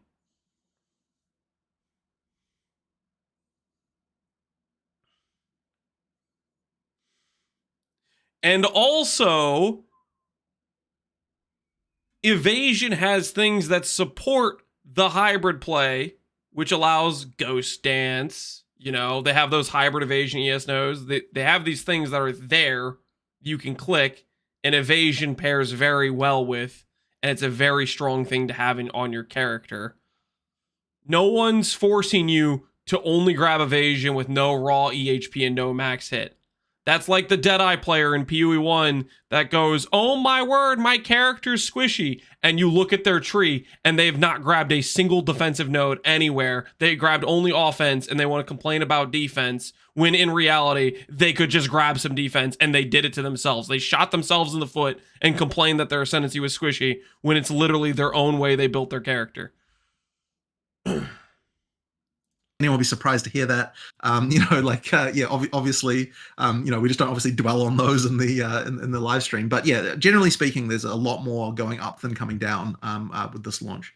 And so I think that, you know, people will probably enjoy that. But yeah, as I said, it's really about the stuff that's not being used, like making any kind of combinations that weren't working before now viable. And what that should mean, I hope, if we're doing our job right, is that, like, for a player who doesn't know what they're doing as much, if they just kind of pick semi-random things, then they're going to have a better time because of the sort of the buffing of the bad stuff that's going on. So I think that should be an overall improvement there. But they did say, and I quote, pure evasion is the weakest defensive layer. Okay, I guess I don't know. I don't think it's close. I think pure armor is much more of a joke than pure evasion. If you're gonna just go just one stat versus one stat, right? Pure evasion is sometimes you die. Pure armor is you always die. But, you know, obviously there's still a lot of balance to do, and probably one of the scariest things is the shake-up with the skill gems, right? Because, like, when you start screwing around with skill gems, like, suddenly a whole bunch of builds you didn't expect can come out of the woodwork. So I'm sure we'll see some unexpected combinations there, but, you know, yeah, it should be a lot better than what 0-2-0 was in terms of the balance. Everything seems to be tossed up. The skill gems, the passive skill tree, crafting. So it's still one of the funniest things to me is watching like a warrior gameplay on Zest. Zest has a bunch of fizz damage, right? It's like one of the one cases where armor should be like good, and they're just like they're just getting flattened in one shot because they just have no raw EHP, and the armor formula is like bad, and so they don't even have that much fizz mitigation anyways, even though they've invested all. Anyway, there's another one too. Right, there appears to be like a middle tier now to crafting, while you guys also introduced a ton more risk. And Zesh had Overwhelm? No, did it really? Does Zesh actually have Overwhelm? You messing with me? That's really funny. I didn't even know it had Overwhelm. They nerfed it though. Oh, okay. They're not anymore. That's really funny. Heights at the end too, with the new orbs and with the abyssal mods and everything. You know, that would explain how it seemed like like it should have seemed like the armor was doing something, but it did seem like it was doing absolutely nothing. And so yeah, Overwhelm would explain that to some extent. That's really funny.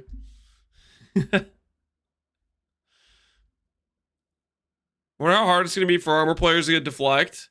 I think deflect. Here's what I think is gonna happen with deflect. I think it's probably going to be good, but I think this is PoE 2, and I think it's going to be hard to get 100% deflection chance. Therefore, it's going to be inconsistent. and people are going to be dying, and they're going to have, sometimes they deflect and then they don't deflect and then they die. Because you're randomly going to be taking, you know, double the damage when you don't deflect, and I don't think people are going to get 100% deflection. Capping deflect's going to need a lot of evasion. Yeah, that's kind of what I think. I think it's going to be, I think it's not going to be like PoE 1 where you spend 5 passive points and all of a sudden you're suppress capped on a ranger start. I think it's going to be you invest your whole tree into it and you don't hit deflection cap type of thing. That's what I'm betting on. I think it's gonna be hard to cap I think it. Though, after watching that video, I think 90% of people are gonna be playing unarmed because that looked so much. I'm not even kidding. That looked awesome. That was the first thing I thought, and I think that's what has latched into my mind. Just all the possibilities. 90%'s got to be high, right? There's gonna be a ton of people playing unarmed. I could see. What's realistic? It's gonna be high. The amount of people that play unarmed.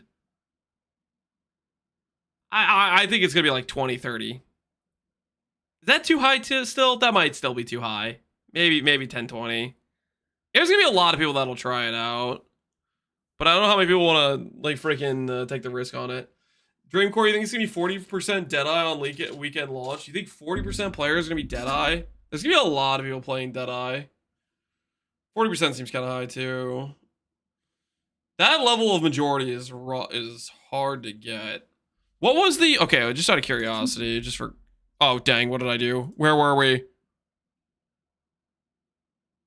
Okay, I think we were around here real quick. Hold on. PoE Ninja, just science real quick here. What was the... Oh, Dreamcore! By the way, we watched your video earlier. How come you didn't reference the curse rune, huh? Huh? How come you didn't advise your viewers on how to deal with the new Giga Chad temp chains that's going to literally freeze you on impact, huh? You didn't feel like it was worth to mention the curse reduction? There's going to be people that are getting frozen because of that. This isn't even the right PoE Ninja. Hold on. How do I go to normal PoE Ninja? Where's normal PoE Ninja? What have I done? Wait, what did I... Oh, there's a... Okay, I see. Okay, I see now. Okay, hold on. Sorry. You guys didn't see that. All right. Week 1. Click. Week 1... Day 2, how much was it? 30% play rate basically was the snaking gang. That's pretty high. Is Deadeye gonna be that dominant? There's no strength in class. Warriors are kind of like they had good bait. The warrior bait was pretty good. It looked tempting, right? But the saying is, fool me once, shame on me. Fool me twice, I'm maybe a little bit stupid, but fool me 3 times? Like, come on, right? There's no way people would get baited a 3rd time to warrior. Listen, it was good. It was good warrior bait footage. The fire stuff looked cool, but most people are not going to fall for that bait again, right?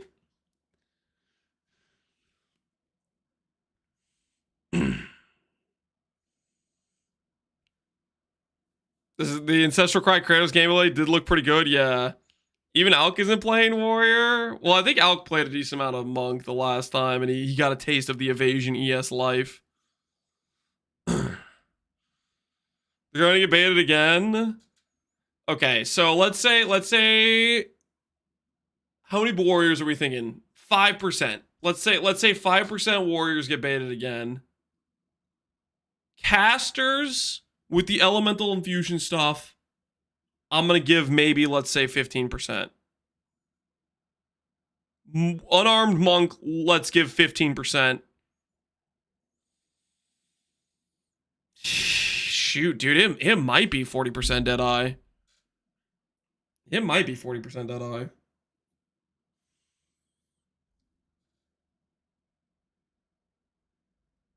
I think guys are going to be OP, and it'll be like 0.1 Stormweavers. I don't know if it's going to be Stormweaver, though, Nito. The Stormweaver has the better infusion generation, but I'm thinking it's going to be Bloodmage, baby. Bloodmage time at Rise. I think Deadeye is better for Hollow Palm than Monk is. What does Deadeye have now? What do they give Deadeye again? Deadeye has Tailwind, less damage per Tailwind. You're not going to do this stuff. The Mark thing is better, right? And you have the Frenzy stuff. You don't care about the accuracy if you're doing a Deadeye or a Hollow Palm. What else did they give Deadeye? The called shot notable no longer has you can apply additional mark. Instead, it now causes your projectiles to chain to marked enemies and grants the new called shot meta skill gem that repeatedly mark enemies near you, bypassing your mark limit. Wait, what? Got auto mark? Critical weakness? Where does that have critical weakness? Eagle Eye notable no longer removes distance penalty accuracy. Instead, it now applies 20 stacks of critical weakness to enemies when you consume a mark on them. What the hell? Give them crit weakness? Wait, why, man? How about this? How about we just randomly take the Deadeye node that says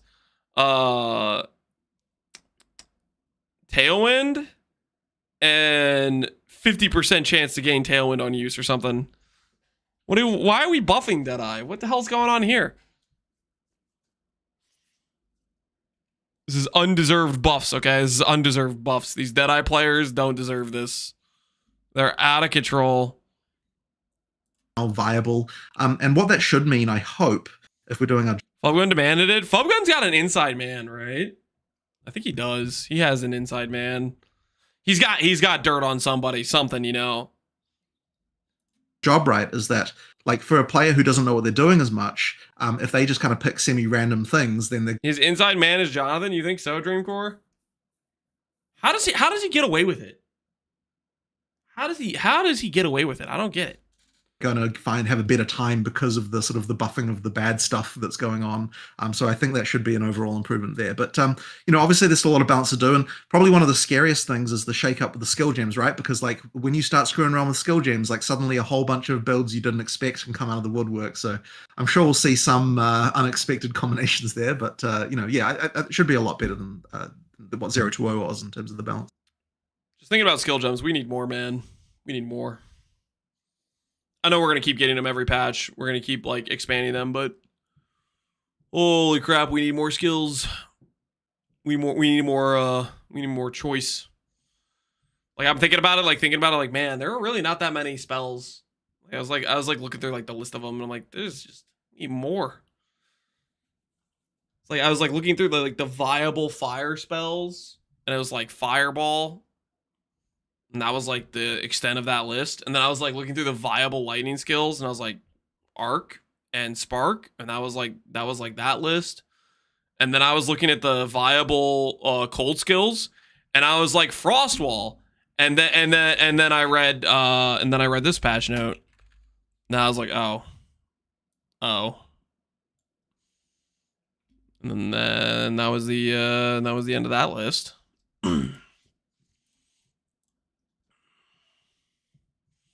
Why do you need more skills? I want more choices, Dead Ghost. I want to be able to choose how I'm destroying my enemies, okay? I don't want to feel like I'm forced into one because it's like the only option that exists, you know what I'm saying? Everything seems to be tossed up. The skill gems, the passive skill tree. Crafting is another one, too. Right, there appears to be like a middle tier now to crafting, while you guys also introduced a ton more risk and heights at the end too, with the new orbs and with the abyssal mods and everything. I think though, after watching that video, I think 90% of people are going to be playing unarmed because that looked so much. I'm not even kidding. That looked awesome. That was the first thing I thought, and I think that's what has latched into my mind. Just all the possibilities and how it looked like you were like zipping around from monster to monster. I'm really excited for that. I'll throw it to you, Woody. Yes. I can only echo that sentiment. We need blood spells. We have Bloodmage with no blood spells. I mean, yeah, we have some fizz spells, but they don't really feel like fizz spells. They're like kind of like there's the bone spear or whatever, the bone spike thingy, bone cage. There's a couple of them, right? I think people are going to be very excited. I think crafting was one of the biggest issues that people have been bringing up all the time, and for example, bringing back the second version of the Recombinator is definitely something really welcome because we actually get an item back. I can't remember how often. I don't even know if I ever got Did they buff Recombinators? Did I miss this in the patch notes? Did they say Recombinators doesn't auto delete your item?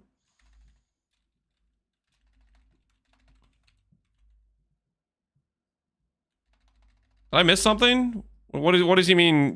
How many times I've deleted my item? Item back from the Recombinator, basically. So there's. They did say that. When did they say that? Okay, well, you guys, I need some proof, guys. You have a link to they said they buffed Recombinators? That. But yeah, like there's also like I also have the concern a little bit, you know, not to really like, you know, try to balance out the fun or something like that in that sense. But he did just say that, right? I don't even know if I ever got an item back from the Recombinator.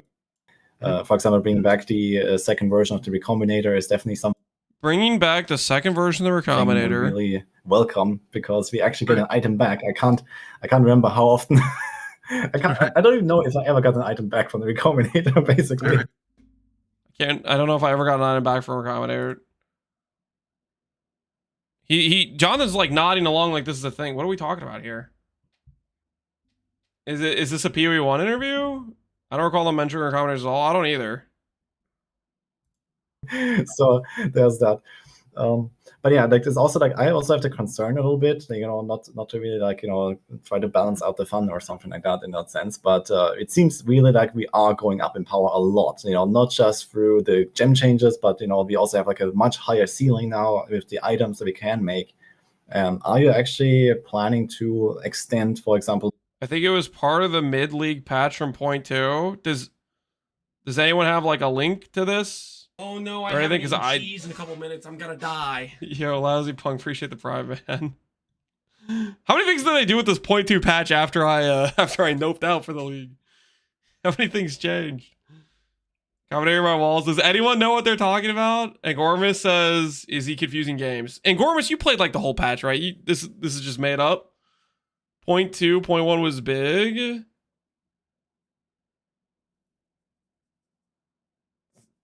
Is the Recombinator? Are you guys messing with me? Well, I'm gonna pull out the wiki real quick. PoE 2 Recombinator. What does the PoE 2 wiki say? Average kind of device lets you combine two magic rare weapons with the same to the last side, blah blah. It's unlocked after completing your first aid. It requires artifacts found, blah blah blah blah blah. To access the bench, it must be placed as a decoration in your hideout. For comparable blah blah blah blah blah blah blah blah by buttsicles. A player can input two items, select one blah blah blah blah blah blah. From both items to be retained on the output item, with an overall chance to successful aid. Blah blah blah blah blah blah blah blah blah blah. If the craft fails, both items will be destroyed. Okay, so either the wiki's not updated or they didn't make it so an item survives.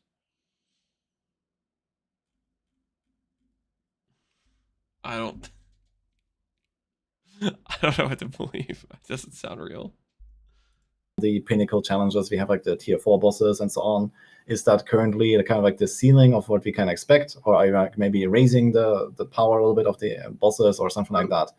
We actually didn't want to raise the power at the top end too much, and the reason is because you've got this issue with build. We didn't want to raise the top end power too much. I mean, that's exactly what perfect exalts do, though. Because the top end is people using omens, and that significantly decreases the cost to make your item if you have the access point to perfect currencies. Variety that you can get. Where effectively, for someone to consider a build viable, it effectively has to be able to kill the hardest content of the game. So if the hardest content is too high of a bar to clear, it effectively means that very few builds can clear it. And so I think one of the problems that you have with build variety is that issue. So because of the way, like, I don't think that the top end power will change that much without as you get to like to the peak of the end game, because like a lot of this crafting stuff that's like really raising the bar, like you know, the sanctification, all that sort of stuff, like that stuff is pretty like hardcore. Like you're not just going to walk into like, you know, 120% mods and that kind of stuff, like, you know, very easily. So that's kind of really the, like, you know, the ultra end game, like super like crazy stuff that will get to the point of being able to just like destroy pinnacle bosses like that and that kind of stuff. So I don't know that like And at the same time, like the power increases aren't necessarily that much for the stuff that was already powerful. It's really all the stuff that was bad that's more powerful. So I'm hoping that more builds will clear the bar now. Like that is really my hope. Because like one of the big issues is definitely like people just saying there aren't any builds, you know, nothing's viable. There's only, or you have to play Lightning Spear. Like all that stuff is just like the issue. So I really want to just put all that to bed and you know, have that no longer be the problem anymore. Now, if we do get to the point of like people feel like they need an even like a bigger challenge, then we can look at that. But as I said, we have to be really careful because if we raise the bar too much for what is at the top, then yeah, less things will be viable. We'll kind of ruin build diversity again. We've actually been through a few cycles of this in PoE 1 where we've kind of raised and lowered and kind of like and screwed around with the stuff to sort of get to the perfect point. So it might take a little while, but I think right now it's more. Don't tell me you think PoE 1's balanced perfect point. You need a gut EE again, okay? You guys didn't go for the kill shot, okay? You need to shoot EE again. Was it did I bad last week that needed buffs? Delete ES. I mean, yeah, ES kind of deserves a nerf. Let's be real here. Warrior Angormus, you did this to yourself. You realize that, Angormus, right? Like they look at the results of that Act 3 race and they go, "Yep, Warrior's good. Destroyed the competition by over an hour or whatever." When in reality, it was just you were fast, okay? Listen, I saw this firsthand. I was there for the Jungroan Spellslinger event, okay? You guys remember this? Is the most vivid thing I remember of GGG getting influenced by somebody being good at the game to think something's actually good when it's not. It was Jungroan doing the Phoenix in 9 hours or whatever it was, however many years ago. He was like, and Chris was like, yeah, I saw Jungroan do this in 9 hours. We don't need to buff Spellslinger. And then Spellslinger's been bad ever since. More important to just get more things viable. Like that's really what we want. Like, you know, get back to the story of like, you know, there are lots of options. You can do lots of things. So that's kind of, that's priority right now. Yeah, just to like follow up on that real quick. It's also like, at least from my perspective and like from what I hear from many players, like especially on like the higher end of blasters or something, they also feel like they need something to do with such a powerful character, right? Like, why do I invest, you know, my 200 hours and try to sanctify all my gear and, you know, try to get the 100% roll on the, you know, percent fizz ethics and stuff like that. So I mean, that is definitely a concern. So like, I guess like, but it is actually very hard for us to know, because here's the thing, like when we're testing the game, like in like a 4-month cycle, it would actually be impossible to really get many characters to the like peak of endgame. Like in reality, like sure you can cheat stuff, but it's never really quite the same. So there's quite a lot so realistically what I do when I'm testing changes is I'm kind of playing through the campaign and then like might play a few maps and then I'm kind of like onto my next character and doing stuff. So it's really hard for me to say exactly what the endgame experience is going to be exactly like. But you know, in theory, we've kind of tried to tune it, like, you know, in terms of like the few nerfs we are doing to kind of get those like few builds that were just like completely obliterating everything, you know, with zero challenge at all. We've tried to sort of take the edge off of those while, yeah, as I said, buffing all of the lower stuff. So I'm hoping that things are going to go well. But as I said, balance is like one of the hardest things to get right. And honestly, I think that we underestimated this part when it came to like predicting how long it would take to get out of early access, because you know, in order to get out of early access, we need two things, right? We need the campaign to be finished, and we need people to be happy with how the balance of the game is. And it's like that part is like taking longer than we expected and taking more of the effort than we expected. So it's like, you know, I like for that reason, I don't think that we're going to be able to get out of early access this year. Like, you know, we might have been able to get like. So confirm no out of early access this year. What do you guys think? Next year, maybe?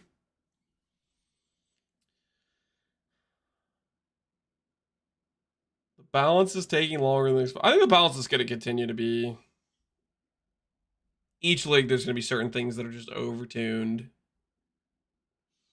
2027 at the earliest. If we have Act 4 this year, and then we get another patch which maybe adds, like, let's say Druid. I don't know. They might be able to get us next year by having the campaign done, but not all the classes. Like the campaign done, but I don't know that we can, you know, it's like maybe we'll luck out and 2027 is my best bet. I think it'll be next year, to be honest. I think it'll be like,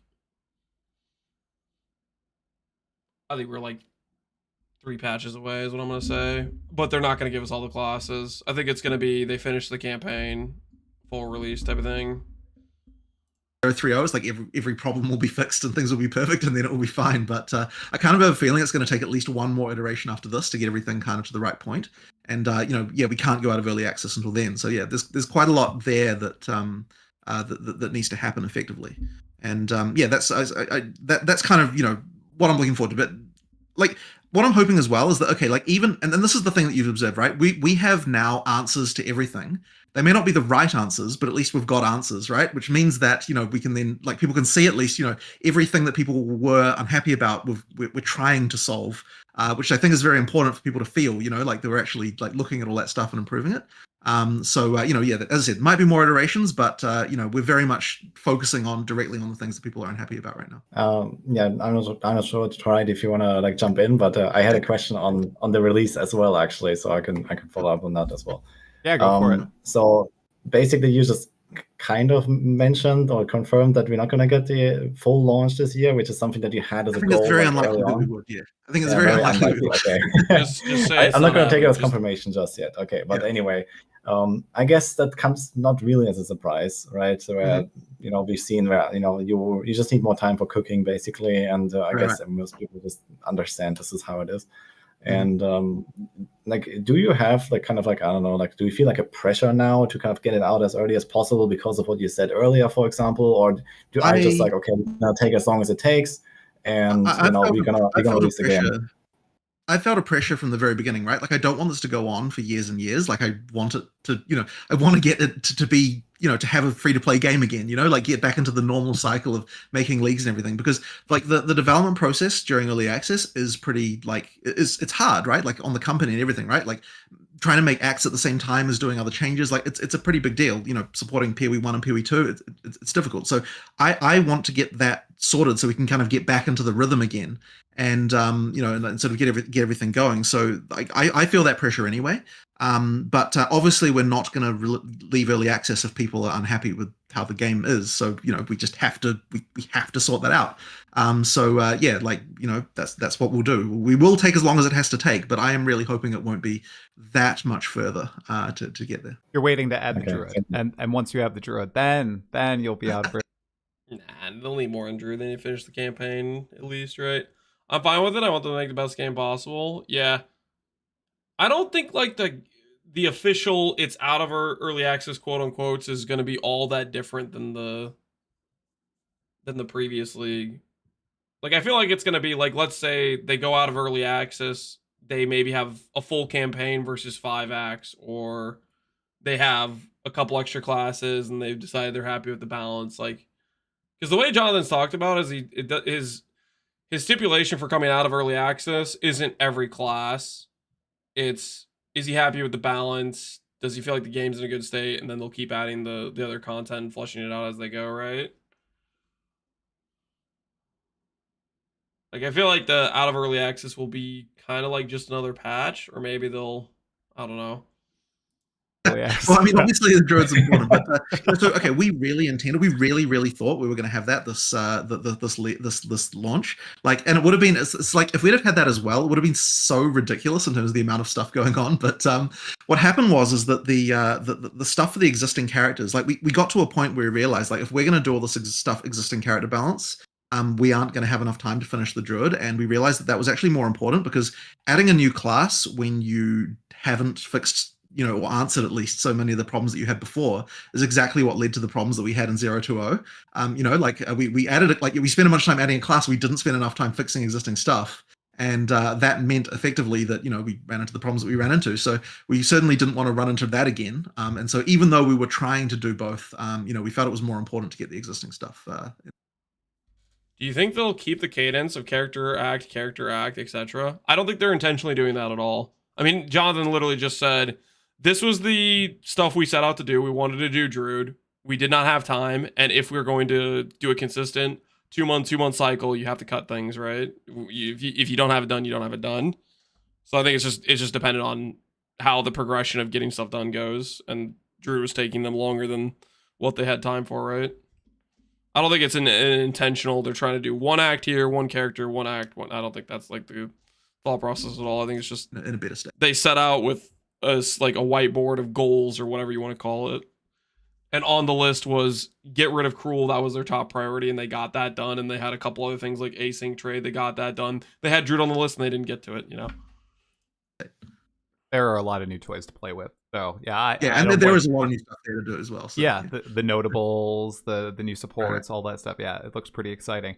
I'm curious to go back on Woody's question, expanding on the release. What is your bar? You want the players to be happy. What are you primarily observing there? Are you looking at the diversity of what people are playing? Are you just looking at general sentiment on like Steam reviews or Reddit?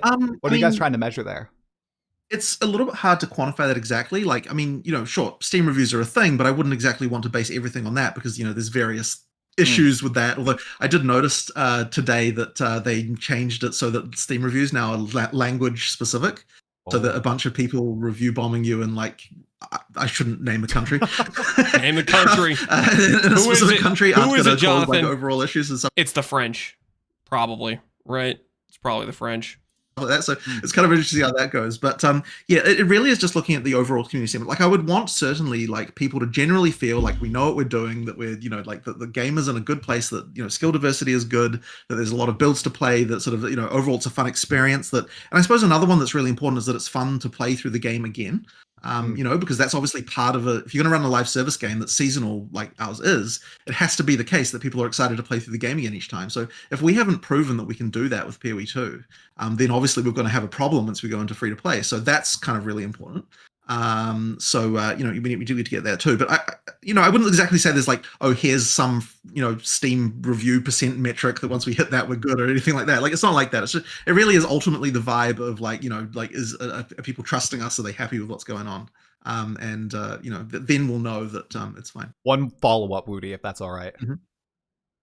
Playing through the game again. So you've added 3 temporary acts to the game. The interludes. Was that that seems like a lot. What happened with Act 5? That's a lot of content. How do those feel playing through? Like, did they have seeded area, like seeded drops? Did you put a lot into this, or is it kind of like maps? Kind of like maps leading up to it with a small story, like almost like a mini league story. Yeah, I'll talk about that. So effectively, the first thing was when we're going to add it forward, we're like, well, how the hell are we actually going to do this? And we always knew this is going to be a problem, but it's like, hey, I'm French. Don't talk too bad about French people. I am not intentionally trying to say the French review bomb. It was just trying to make a joke. I'm not trying to say the French people are bad. I'm sorry. That was not the intention. Please don't take it that way. I wanted to do the Fuji emote or whatever, but I don't. I only have this one that's me with a corn dog for some reason. I feel like I got scammed. I wanted like the freaking. Anyways. Okay, we had Act 4. We obviously can't make you play through all 4 acts again. That's like way too long. At the same time, we can't just have it in-game immediately after Act 4 either. You won't be the right level and it won't make sense. So then we're like, okay, what are we going to do? So there was like, obviously, do you make people play through like Act 1 and 2 after that? Or like, it's kind of weird. Like, it doesn't really work. Like, not, there kind of wasn't really a good answer. It's like, okay, what does it really take to get you to end-game? What's it going to take to get you from the level you are at the end of Act 4 to 65? And we're like, it's going to take about 20 areas. And we're like, well, what is 20 areas? Well, I mean, so Act 5, that would have been enough. But getting Act 4 and Act 5 in at the same time could have been an option. But the issue with that is that like it would have just been a lot to make. And there's just a thing with game development where it's like people don't really finish something until they know it's going to be released. So like if we were working at the same time, it would have honestly, I felt like taken longer to get both of them out than doing them all than both individually. So then we're like, okay, so what can we do in the meantime? And so the answer was, let's make some like side stories where we're like, it's not going to be the same quality as like what a full act would actually be, but you can kind of look at them as like 3 kind of like quests. They're like, they've got some bosses, they've got areas, like, they're not storyline heavy. They do have like a story where there's like, some NPCs. It'll be like 1 or 2 NPCs who talk to you. It's not like a whole town with like a bunch of stuff going on. It's like, a relatively minimal thing. We'll make content that we intend to make anyway for endgame. Like we'll make areas and we'll make bosses and stuff that we're going to use anyway for endgame. And then like the only part of that that's really going to get thrown away is just like the NPC dialogue stuff and like little storyline things, which isn't too much, all the actual art, like all the stuff that takes a long time to make, all that stuff we'll get to keep. And then, we'll put that in game as well. So you won't. GGG has got to be one of the best at reusing assets. I don't know, maybe I'm biased because I'm like a PoE addict or whatever, But the min-maxing of reusing assets, I feel like GGG is like one of their specialties. It's ridiculous. The amount of times they get to take something and then utilize it again, and I'm not even mad because it still kind of works.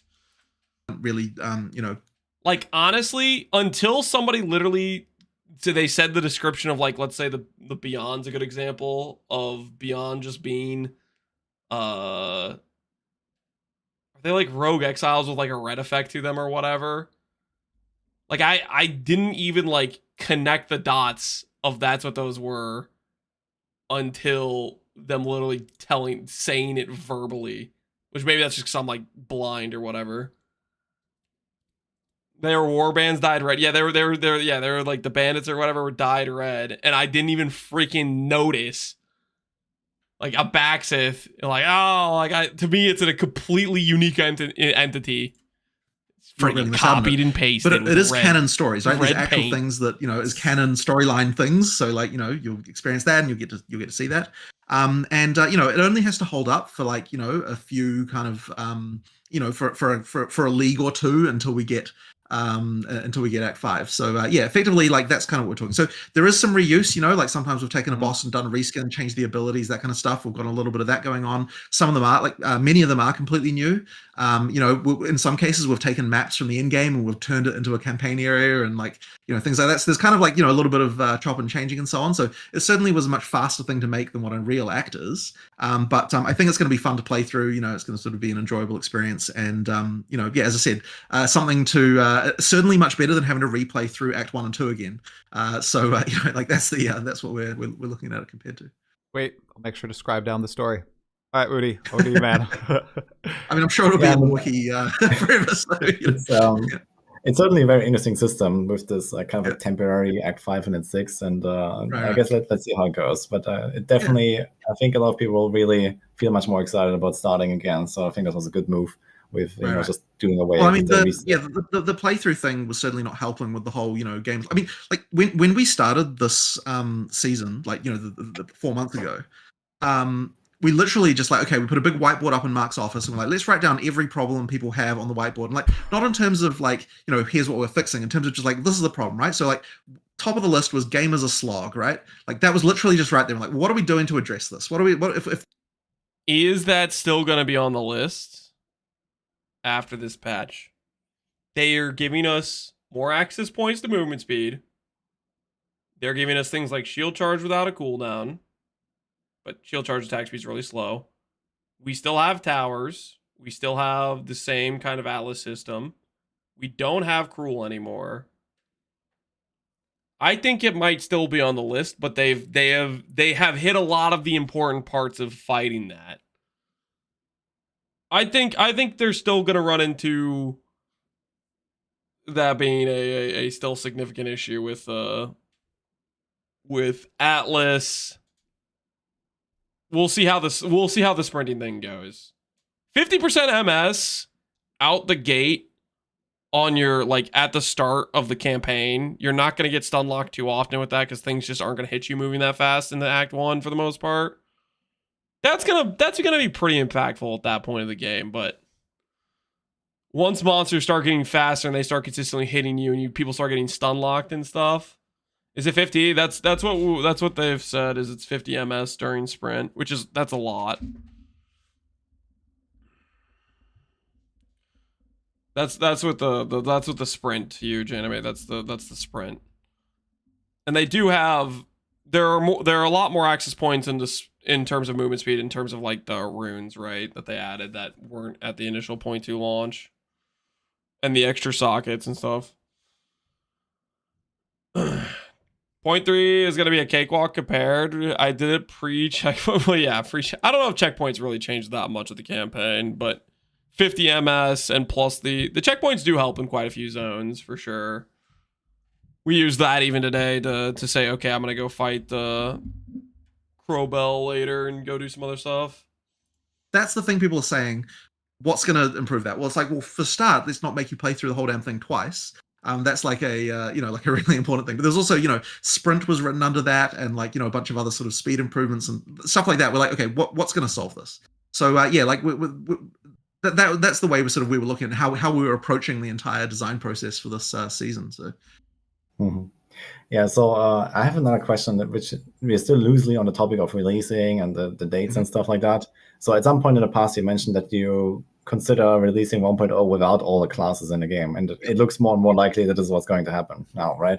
Yeah. Do you have like maybe some sort of like, I don't know, final date in mind where it's like, okay, this is the maximum time we want to spend until we have all the classes in the game or something like that? Is that something that you already keep in the back of your mind? I'm honestly not sure, because the answer to that depends on how much like balance of existing stuff needs to happen. Like if we come out of 0.3.0 and like the balance is in a pretty good place, we might be in a situation where we can concentrate entirely on classes and then we can get them done like relatively quickly. But then if we come out and it's like, okay, there's still like 3 at once, boom. Then it's like, okay, now we have to do a lot of things. Like, and there was quite a lot of half-finished stuff. Like, okay, I mean, going into this patch and people are talking like saying things like Deadeye could be 40% player base, and I hear that and it doesn't even sound like it could be that wrong.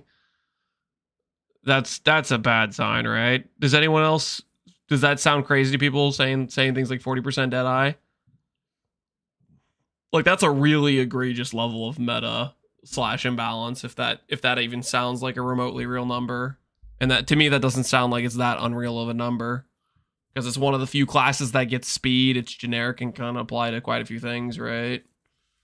40% is conservative. You think it's conservative? I think 40% is pretty high. 40% is really high. You have to have some pretty insanely dominant metas to start getting 20, 30, 40% play rates. I'm guessing more like 25. 25 could maybe be more realistic. Only 40? I think 40 is incredibly high. I think it'll be 30, 35. I think 40 is maybe possible because of how one-sided some of the class choices are. And the fact that I can work with a lot of different things and starts on the tree with the attack speed nodes. People like Fubgun are going to promote it, right? I want to play Demon Form, but I can't find anyone with a build. Demon Form, I don't think you're going to see a lot of League starters with. I think it'll start popping up for second builds. Demon Form, as far as the way I think about it, is it's going to be pretty contingent on ramping a good amount of stacks, which you just cannot do on League Start level gear. It's something that's going to be pretty contingent on a second character playthrough type of thing. That being said, there will be people playing Infernalist, like Minions probably, or maybe they'll play Lich. I don't know. We'll see. There were like ascendancies and all sorts of stuff that we were going to have in this version. That a lot of work was done. Like a lot of stuff could happen pretty quickly if we don't have other balance problems to deal with. So yeah, it's just that it's one of those things where like new classes and existing classes, exactly the same resources need to be spent on them. So that's the challenge of balancing one to the other. Speaking of ascendancies, is there like any kind of, let's say, learnings or like, I don't know, the change in philosophy, for example, how you develop the new ascendancies compared to what you had at launch, for example? For example, like making something more generalist versus specialized, or do you have like any sort of like change in that philosophy? The philosophy has changed really. It's more just that we see that things aren't working, we're improving them. I mean, one of the things we try to do with the ascendancy classes and PoE2 in general is they've kind of got a lot more like skills and interesting mechanics like that going on, and even with the new ones we're designing, they're getting even more ridiculous as far as I'm kind of a skill hater, dude. The skills locked into ascendancies, I'm kind of a hater. Give me a stat I can build around and let the skills be outside of the class. I'm a innate skills hater. Like coming up with stuff like that. Like some of the ascendancies are just such cool. Oh man, come on, drop one. Yeah. I can't do it, but there's one of the new ones that's kind of impressive. So yeah, we just like to try and sort of up the bar on like the amount of stuff that goes into each one at this point. But yeah, at least for the existing ones, like we've made a lot of really good changes. Like we went through like a couple in that presentation, but there's like a ton more on like I'm not gonna say every ascendancy class, but there's certainly changes like all over the ascendancy classes that merging nodes. Like so it's a pretty common thing that we've been doing is like if there's two nodes where like they're both underpowered, or maybe even sometimes when the 4-point node is good but the 2-point node is bad, we'll just like merge the 4-point node down into the 2-point node so that you've got both, and then add something new afterwards. Like this kind of thing is like a way to add power and then also something new without actually losing any of the functionality you had before. So there's like that's sort of going on in quite a few places in the Ascendancy classes now too. So yeah, like we'll just keep adding to them until we've got something where like every class is something people want to play, and like ultimately the goal there is just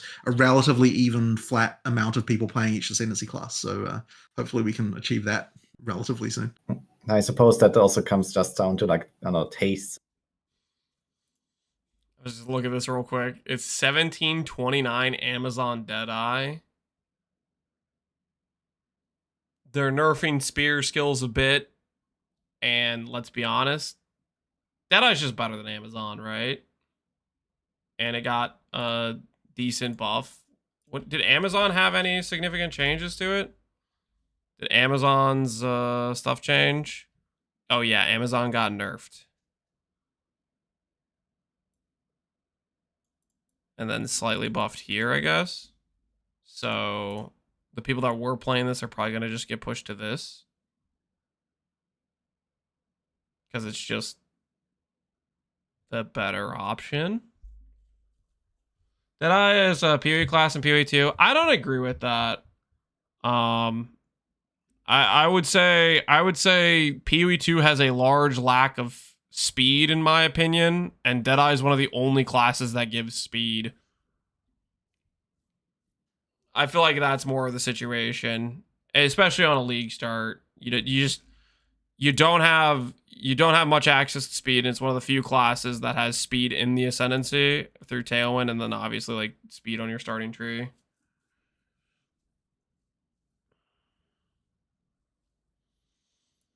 Kind of similar to Trickster, it's just better. I don't think I agree with that. I think it's just faster than most other classes, and the game isn't hard enough where its other power is lacking enough to matter. Like, I feel like other Ascendancies might scale to a stronger quote-unquote character, but the game's easy enough where it just matters to be faster rather than a stronger character overall. And then Deadeye just has speed where other classes don't. That's what I feel like is happening. Because I don't feel like Deadeye is really particularly strong. I think it's just faster than the other options.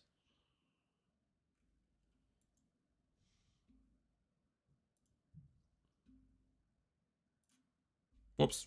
That was the wrong tab to close out of. I meant to click on it.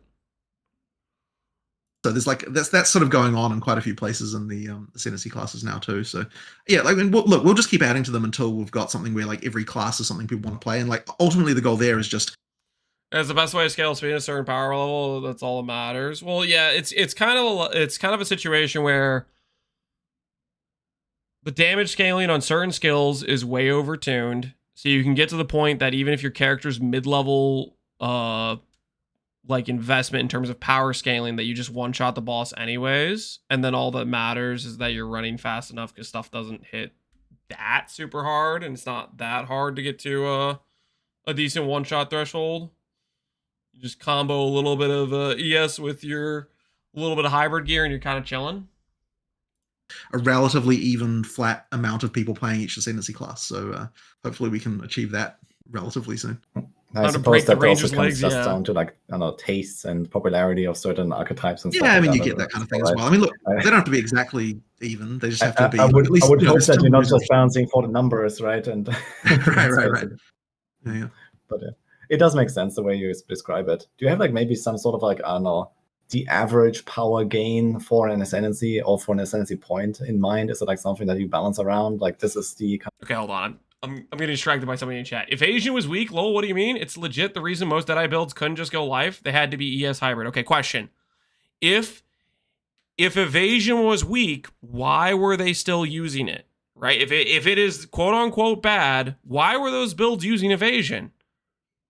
Because evasion is supporting the ES and the life pool, and it is good. And ES is just blue life. They needed to scale their max hit to pair with the avoidance layer.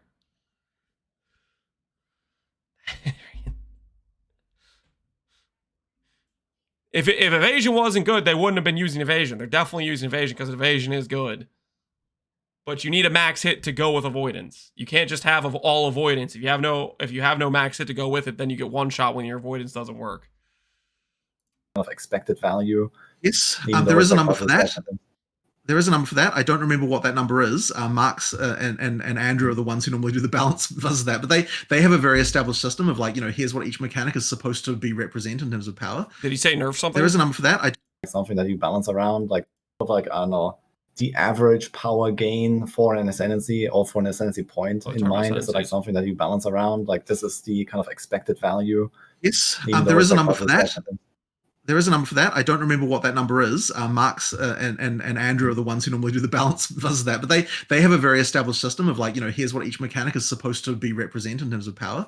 Like I don't know exactly what the number is for ascendancy classes points, but it might be something like 20% or something like that of character power from the when you ascend. I don't know if that's the actual number, but it's something along those lines, and they'll know that, and so that's what they're trying to balance towards. And like establishing those metrics is something that they've put quite a lot of time into, is like making sure. And so that was also something at the end of when we went into 0.1. I don't think we had as good of an idea about where all those things needed to be. Like we had obviously a bunch of experience with PoE 1 in this regard, but PoE 2 is a bit different. And I think one of the hardest ones actually there, just to kind of change the topic slightly, is that we've had a really hard time zeroing in on what should comboing give you as far as an increase to power versus not doing it. And the reason why this is so hard is because it needs to be high enough that people are incentivized to do it. And like that number has to be surprisingly high to even make it worthwhile. Because like generally speaking, like people aren't going to wake up for like a 20% increase in power. Like they're like, I'd just rather do one thing if I'm only getting a 20% boost.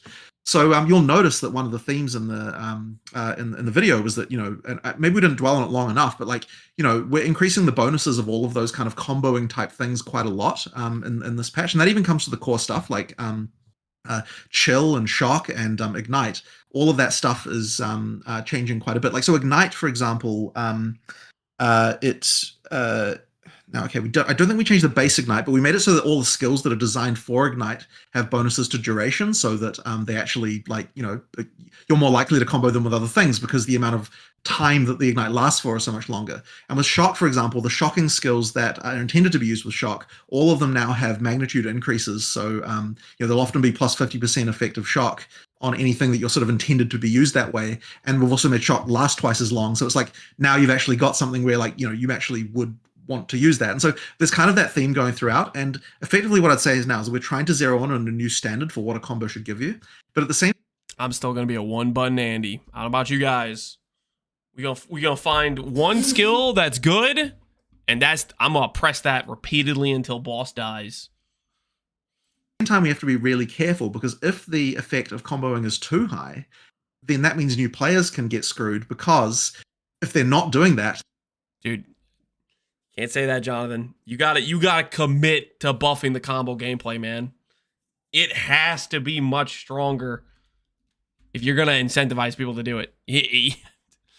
But at the same time, I say that, and deep down, I'm like, oh, please don't make it too strong. Because if they do make it strong enough where it's actually worth clicking, then I'll feel guilty about being a one-button Andy.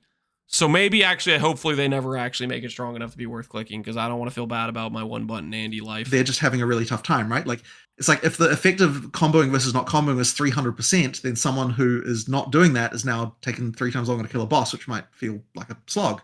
So yeah, like that's been a really hard one to nail down, and I think we were also a bit inconsistent through the game of like how much combos are worth for different things. Now I will say that we're sort of standardizing on a slightly higher value, but then also trying to add more combos in so that they're more obvious. And that what I'm hoping with that, what we'll get is like a lot better of a system where you. Did you see Rue's shield wall rant? No. What he was ranting on shield wall? What was the shield wall? They like nerfed shield wall, didn't they? They like made it so it couldn't shotgun or something. I'm pretty sure in the patch notes they made it so like it couldn't shotgun. You can ram it now, but who freaking cares? You can't like shotgun the segments or whatever.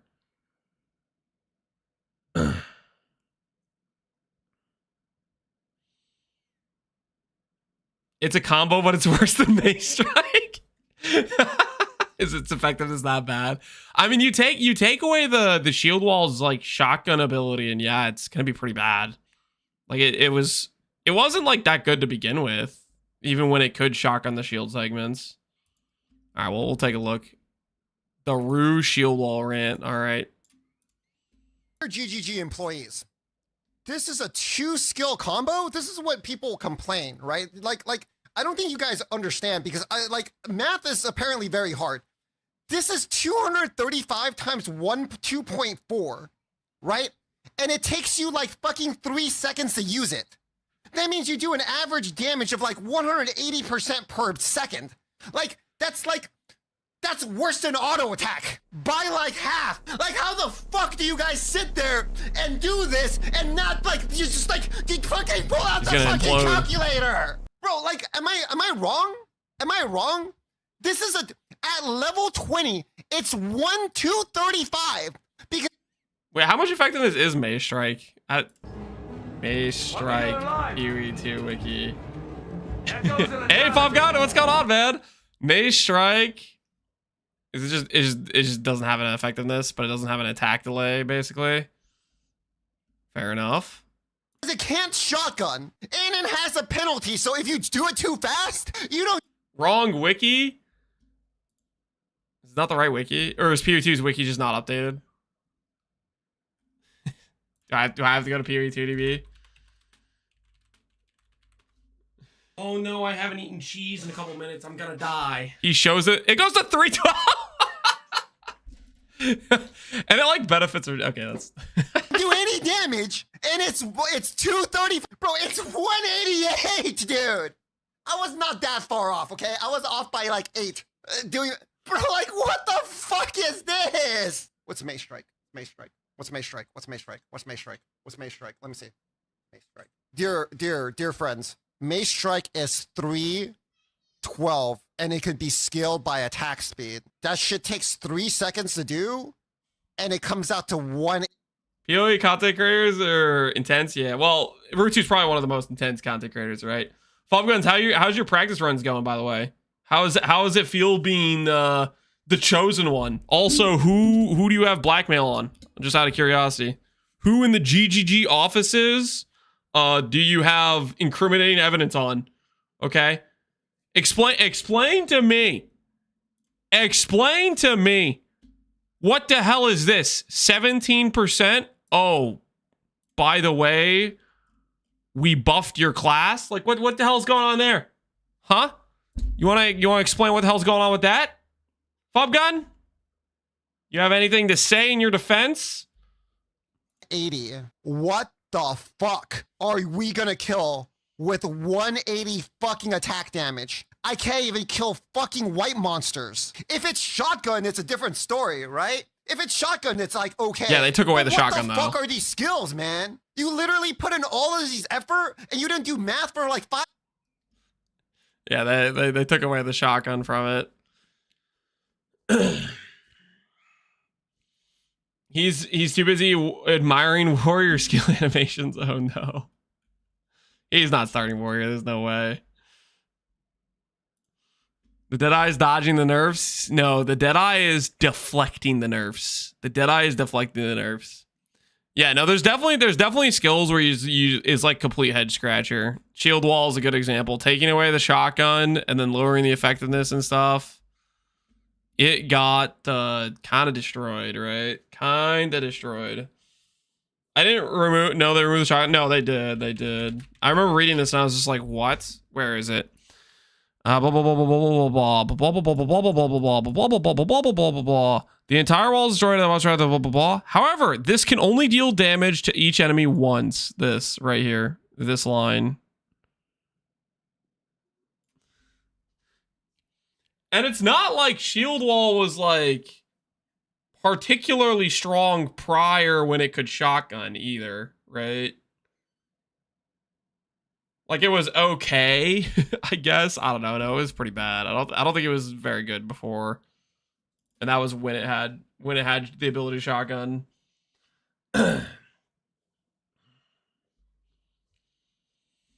Is root counting the 100% more, and now has 100% more damage if destroyed by your skills. Now deal 80% less if destroyed in the first 0.5 seconds.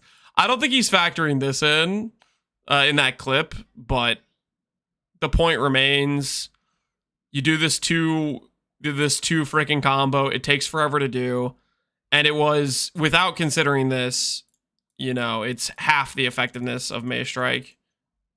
On top of the fact it's like it takes the freaking setup to do, right? This doesn't make it a good option.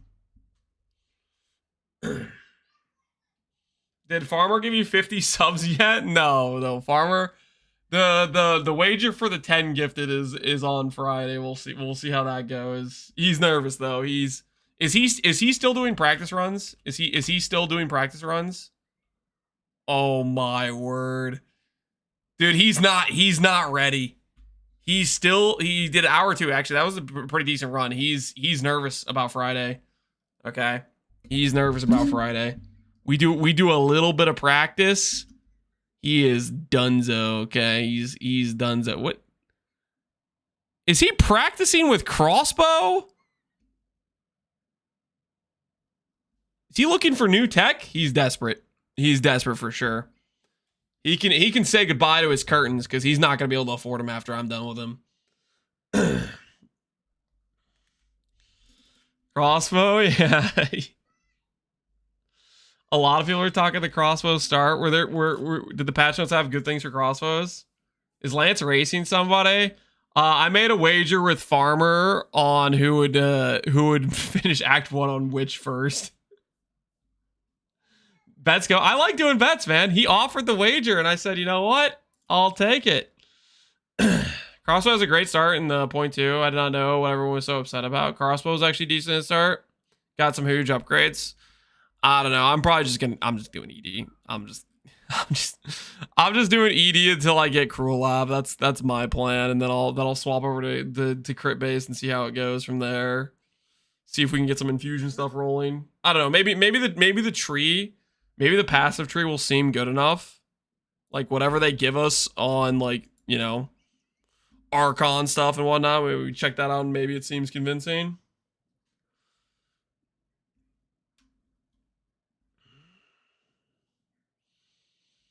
Are you going to use a Decay Hack stack? Nope. Not planning on it now. I'd pay a lot of money for a Monday tree. I don't think we're getting a Monday tree. I think it's literally gonna be we don't get tree until data mine. I don't know. It's been ruthless for the tree releases on PoE 2.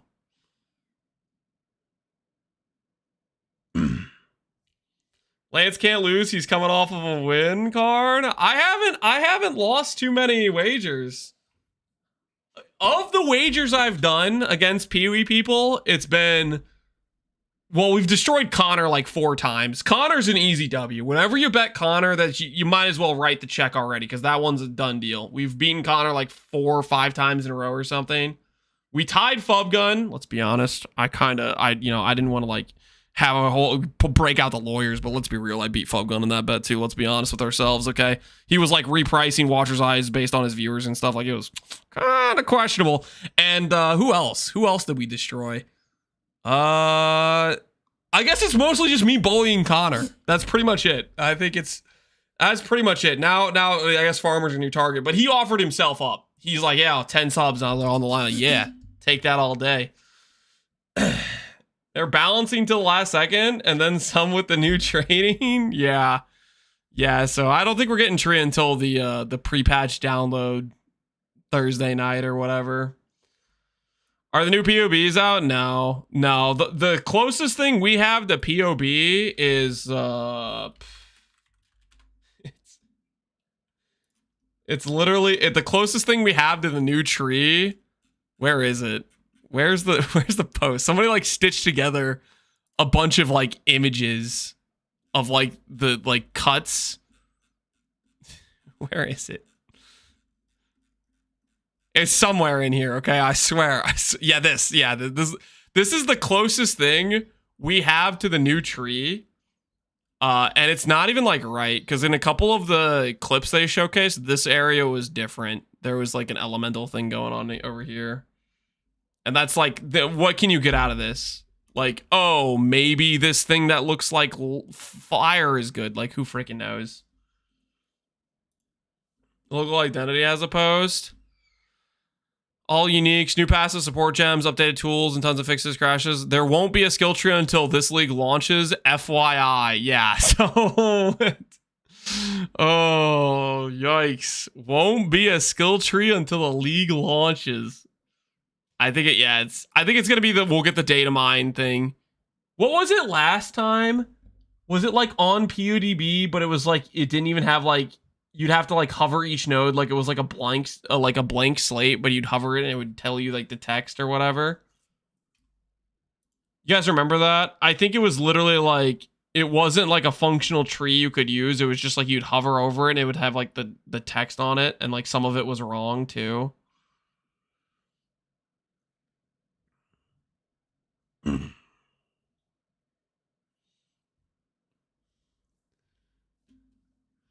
Be cautious. Lavardu is up to scam you yesterday. I don't think Farmer is gonna scam you. I think he jokes about it. He obviously did the pretend he finished Act 1 thing, but he literally gifted the sub before he did that. So I think he was setting it up. I think that was a good joke. I thought that was pretty. I almost fell for it for about like 1 second until I looked at his skills and realized he had rake out.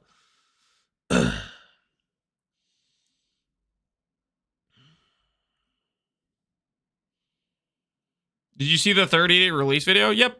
Unless there was like a new thing today, we saw it. We were just looking at the Jonathan Try interview. I don't know what we got distracted by. I think it was the May Strike Shield Wall thing. You get to feel that power, and so then when you look at like the. When was the last time you played Warrior Lance? I played Titan one time. It was the first patch. And it was a Frostbomb build. It wasn't even a Mace character. Dude, until they changed the freaking deep built-in... until they changed the built-in attack times on Maces... why?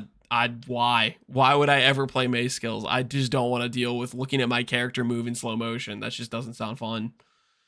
You should play Katava in 0.3. It got buffed, Karn. You're not... Karn... I read the patch notes, Karn. I'm not falling for this. Karn, did you fix your fire alarm, by the way? Is it still beeping? Tell me you fixed it. Tell me you're not still listening to that fire alarm. Karn, tell me honestly right now you replaced the batteries or something. I had to sleep with that? You slept with that? I woke up and it was gone? Dude, you got lucky. How did you get lucky? I guess it's not. It must not be direct wired. You got lucky that it was gone. Okay, the fire alarms. Whenever I've had fire alarms go bad like that, until I freaking find it and take out the battery and unplug it, manually disconnect or replace the battery, it does not stop. They sent people to deal with it. Wait, you didn't, dude? I would have gotten out the ladder or something, man. I don't know how you tried to sleep with that. That's crazy, man. That's crazy.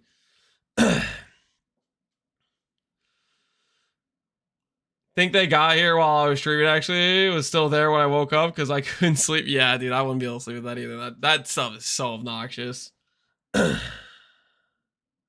There's cost and stuff on there. Can you explode? That's not, no, dude. They're just trying to stop you from silencing the annoying alarm. Okay, that's like it's really not that big a deal. You just manually disconnect it, or you just manually replace the battery. It's fine. It's just radioactive. It's not radioactive, guys. It's not that bad. You just okay. The only downside of disconnecting the fire alarm is if you light your house on fire. Technically it's not there. It is radioactive. Wait, is it really? You guys messing with me? Is it actually radioactive? Dude, I might have cancer or something. I've disconnected a few. I'm not gonna lie. I've been messing with stuff in those things. Sometimes Dude, I'm telling you, man, the beep, beep, beep, beep psychologically wears you down, and eventually you say, you know what? Either I unplug this or I get a battery because I can't go on anymore. The old ones, okay, I think I'm fine. I think I'm fine.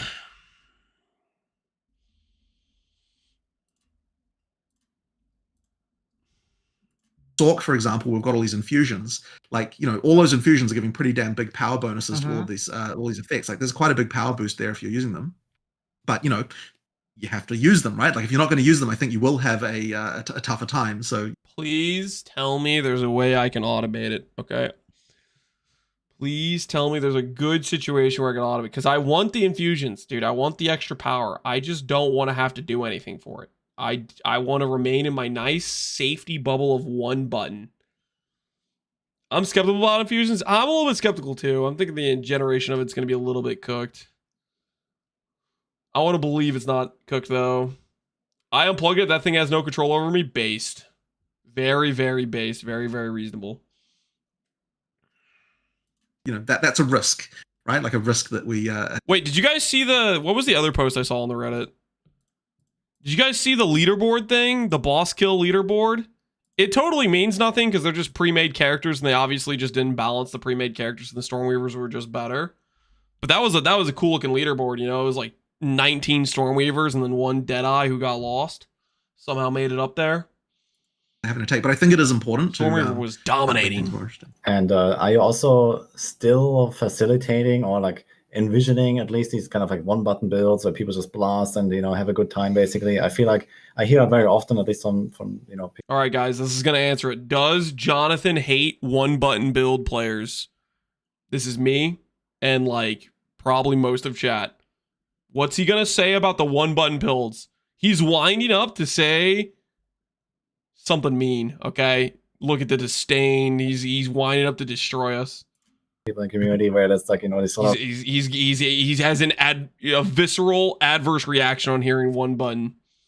Like, you know, press one button, the screen explodes, and okay, I can understand it, you know, maybe very end game when you're like fully decked out. You know, this is something that you probably are fine with, but this is also something that you would like to have, like maybe as let's say an alternative option for, you know, specific builds or specific weapon types or something like that. Do you have something built in like that?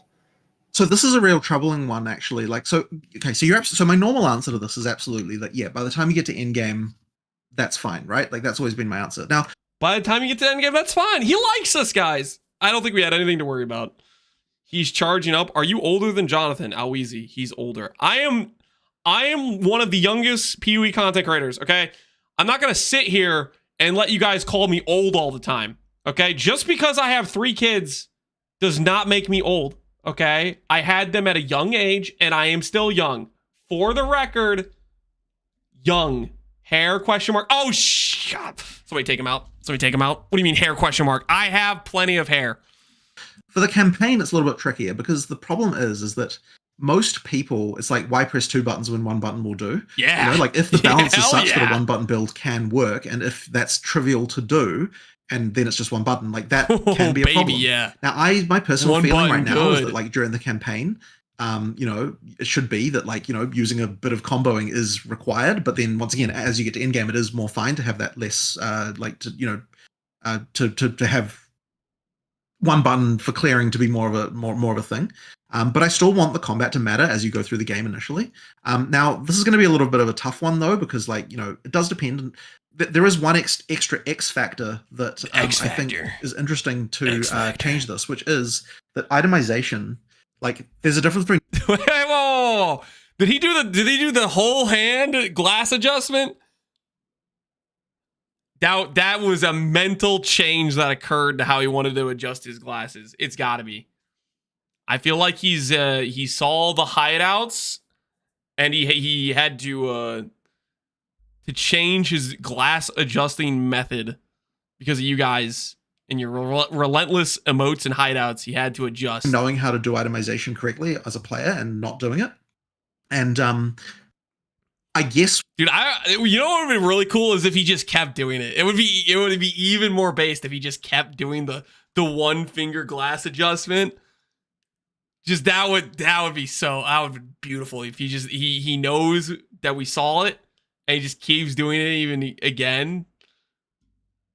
That would be glorious. What the hope would be is if we can get to a point where, like, if you've played through the game a few times, you understand itemization, so you know what to do during the campaign. You can kind of get your items to a point where you don't necessarily have to do as much to kind of, like, you know, from an action skill perspective to be able to get through the campaign. Whereas if you don't know how to do that stuff, then, you know, it's going to require a little bit more from the action side of things. And I think that can be fine as well if we can get to that point. It sort of does mean, though, that, you know, the item system, there's a level of, like, you know, like there has to be some ability to express, what's the word? Like, well, skill, basically, in terms of how you pick your items. Now, I think there's already some of that, but like there's things like knowing where to get certain items from and things like that, that like you have to have enough hooks of that through the game to be able to make that work. Are we still talking about one button skills? He's talking about item acquisition and skills. And then the last thing I also just want to mention is another interesting factor that Sprint has added on is that previously you kind of had to kill. I mean, sure, you could skip monsters, but like it really wasn't that effective to do so. Sprint now does give you the ability to skip combat if you want, because you are going to be faster than the monsters, and that means that if you do get good items and then you're effectively overpowered for the area, you can skip for a while and then you know, not have to kill everything, and that's going to sort of be another factor here of like the degree to which you skip monsters, yes, and therefore get a bit underleveled, but yes, make it up with item power. And then that's going to, of course, mean that you might need to combo stuff more in order to be able, if you're going to do that, you might need to then combo stuff more in order to accelerate yourself through the campaign faster. So that is a bit of a. I feel like in this answer, he believes that the combo is necessary and it is more powerful, but I don't feel like it is. We'll have to see what happens this patch with like balance and stuff, but I still feel like it's one button plus like maybe like a curse. I guess if you want to count a curse as a combo, but I still feel like one button is just better in most cases. Complicated way to maybe say nothing, but effectively you know, I guess there's kind of a lot of points I'm making here about like the different elements of what goes into this, and I guess ultimately it's complicated, but yeah, I think the dynamic with Sprint actually is going to change things quite a lot. The dynamic with some of the item changes we made is going to change things a lot, and then yeah, the dynamic with the amount of combo multipliers is going to change things a lot, and I guess we'll just have to see how that shakes out. Yeah, I can definitely imagine we're going to see some pretty campaign speedruns very soon. Yes, yes. Well, the speedrunning game is going to be very interesting. And so what, by the way, what I'm hoping will happen is that people don't have to use the like annoying kind of weird. You paused them too much, we lost the context. Okay, that may be true, but I am pretty sure the question was, Jonathan, do you hate one button build Andes? And I think he evaded the question with a lot of yapping. Okay, I may have paused it a lot, but for the record, I feel like he zigged and he zagged on us, okay? I feel like there was a zig and a zag, and that is not my fault. He answered very clearly. I mean, yeah, I guess his start was basically, yeah, it's fine if you played an endgame, but he zigged and zagged a lot after that. Sort of slightly exploity movement combo-y things, yeah. And because Sprint will ultimately be faster, so should ideally not necessarily be about that. But so I feel a bit sad that I've killed a bunch of people's time that I've spent learning how to do this exact specific little movement thing, but it's life, I guess. He explained when it's fine, when it's not. Guys, I got it. He said he was basically he's okay with it in endgame, and he thinks combos will be necessary if you're under geared. And I guess the part that I'm lost on is I just think one button's just better. I don't think combos are necessarily like, I don't know. I think certain skills are they're just better than other skills, and then you just do the good skill over and over and over again, and that's gonna be better.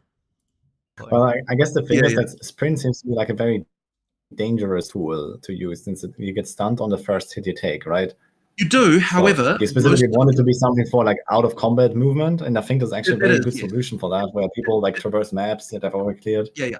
So it is, but what I will say is that unless you get really close to the monsters, generally speaking, they're either going to be melee, in which they can't hit you, or projectiles just have a really hard time hitting you when you're moving that fast. So generally speaking, you're pretty safe unless you're like right near the monsters. So I think you'll be okay there. Now obviously you can get cases where it's like there's a doorway, there's a bunch of monsters there, you're not going to be able to sprint through it. Like you do actually have to kill things in that situation. But generally speaking, yeah, you can. You in an open map you can sprint past them fairly easily. Jonathan's a plan. I'm excited to try that. Oh, go for it. Go ahead. Gonna say, when you mentioned that evasion was the worst defensive mechanic early in the video, I was a little scared that you weren't going to talk about armor at all. But it seems that you guys did settle on a solution, it seems, to buff armor. Wanted to know how you guys settled. Come on, try. You're just gonna let him pass the old evasion is worst? Come on. Try's not gonna even say, hey man, evasion isn't the worst? Question mark? Question mark? On what you eventually did, and a follow-up to that modifier elemental damage taken via armor. Is that on just body armor or all types of equipment? So all types of armor, and it's also on the tree as well. So it's generally available. You'll be able to get it.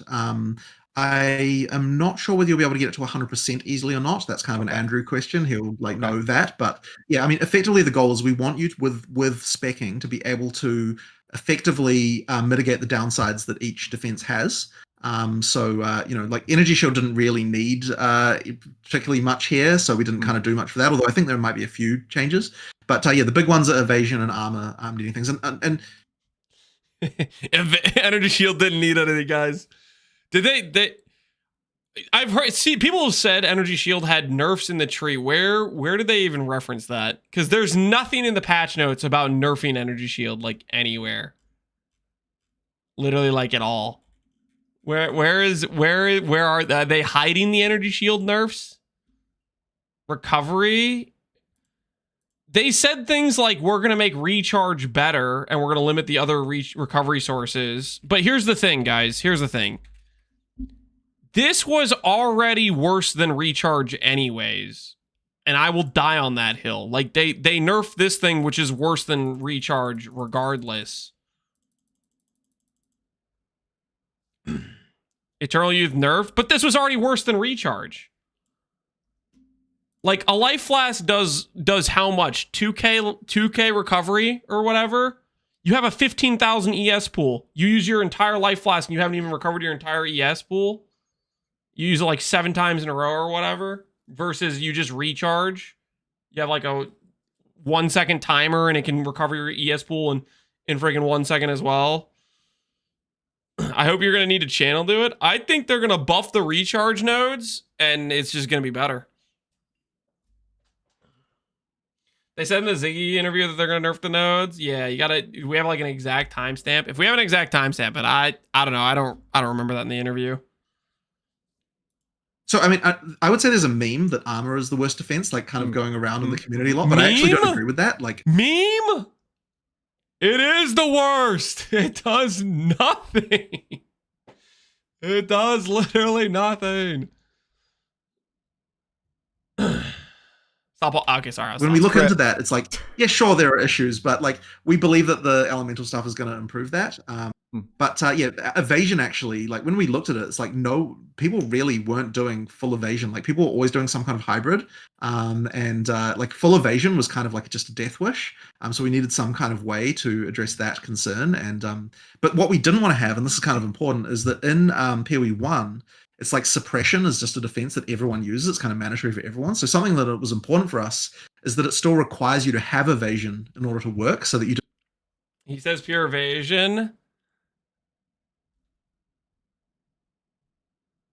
He says pure evasion, but the thing is, pure evasion is just. It's like that doesn't mean evasion's bad. It just means somebody made a poorly built character. Because evasion needs max hit. So if you just only grab evasion and you don't grab max hit, that's a skill issue. The correct answer is doing what people did, which is grab some max hit by pairing ES because it's OP and there's an insane amount of percent ES on the tree. It doesn't mean pure armor was good though. Because pure armor wasn't good. You can't get max hit without ES. The thing is, ES is an HP pool. It's HP but blue. Armor is a mitigation layer, evasion is an avoidance layer, ES is blue HP. If you have blue HP plus avoidance, that's good. If you have blue HP plus some mitigation, that's good. Obviously, armor is not good mitigation. If you just have a crazy amount of blue HP, that also is good, right?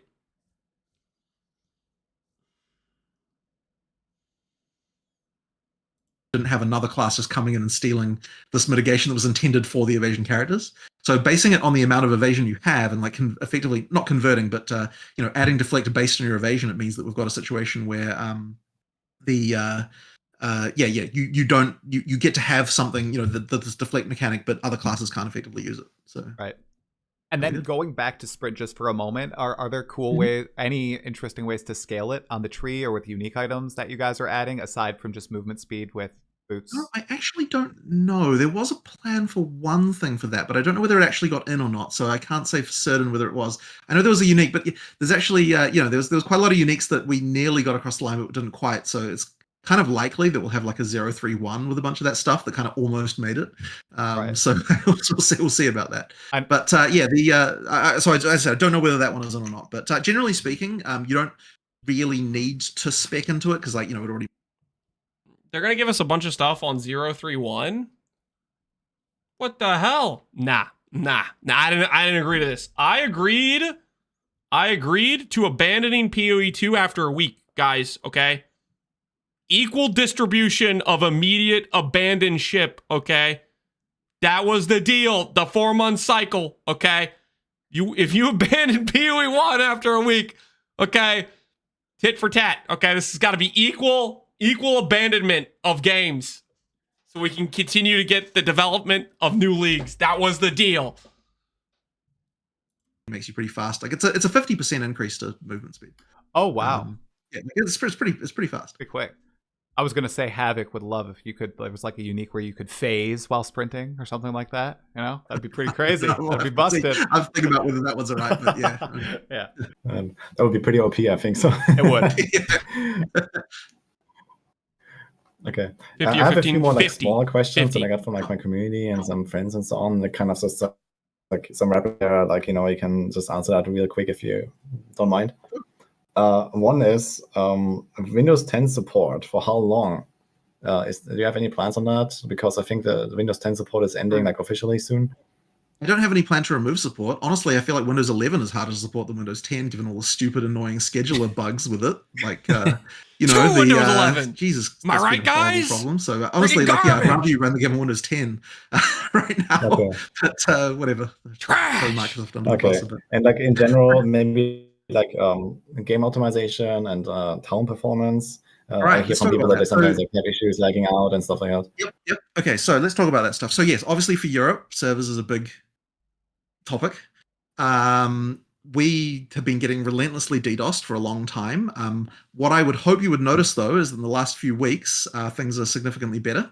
And that's because we have been doing a massive program of trying to improve this stuff. So now we've actually dropped a lot of server hosts that... Any EU players, have the servers been better? EU players, he says, I hope you've noticed, it's something that has happened. Does that appear to be the case? Yes. Yeah, kinda. Not really. Yes. EU players don't watch LANs. Oh, that's not true necessarily. That's a lot of yeses, honestly. They have a new Stockholm server. Ask again in 8 hours. It is right now like the middle of the night for EU players. I don't know what the time zone changes. I'm watching at 3 a.m. Okay, so it is okay, that makes sense. Yeah. 4 a.m. for me, 2 a.m. How are you guys? Go to bed! Guys, go to bed! It's 3 a.m. and 4 a.m. is not an okay hour of the night to be awake. Get some sleep. Get some sleep. Shut up, Lance. No, guys, come on, dude. Sleep is a good thing. You're not my mom. I'm just saying sleep's a good thing. Okay? Once it get it's 9 o'clock for me. I gotta go to bed soon. I'm already up too late. This is crazy. All right, we'll finish this interview, but I gotta go to bed. 3 a.m. is wild. Okay, listen. I didn't even do that before I was married or had kids. 3 a.m. is crazy. Maybe if I was gonna TP somebody's house, 3 a.m. would make sense, but That is wild. Previously, we're just not able to get like to resist DDoS attacks enough. Like we just Is that a horse thing? Have you guys ever heard of TPing houses? I'll draw you a picture, okay? I'll draw you a picture. It'll make more sense.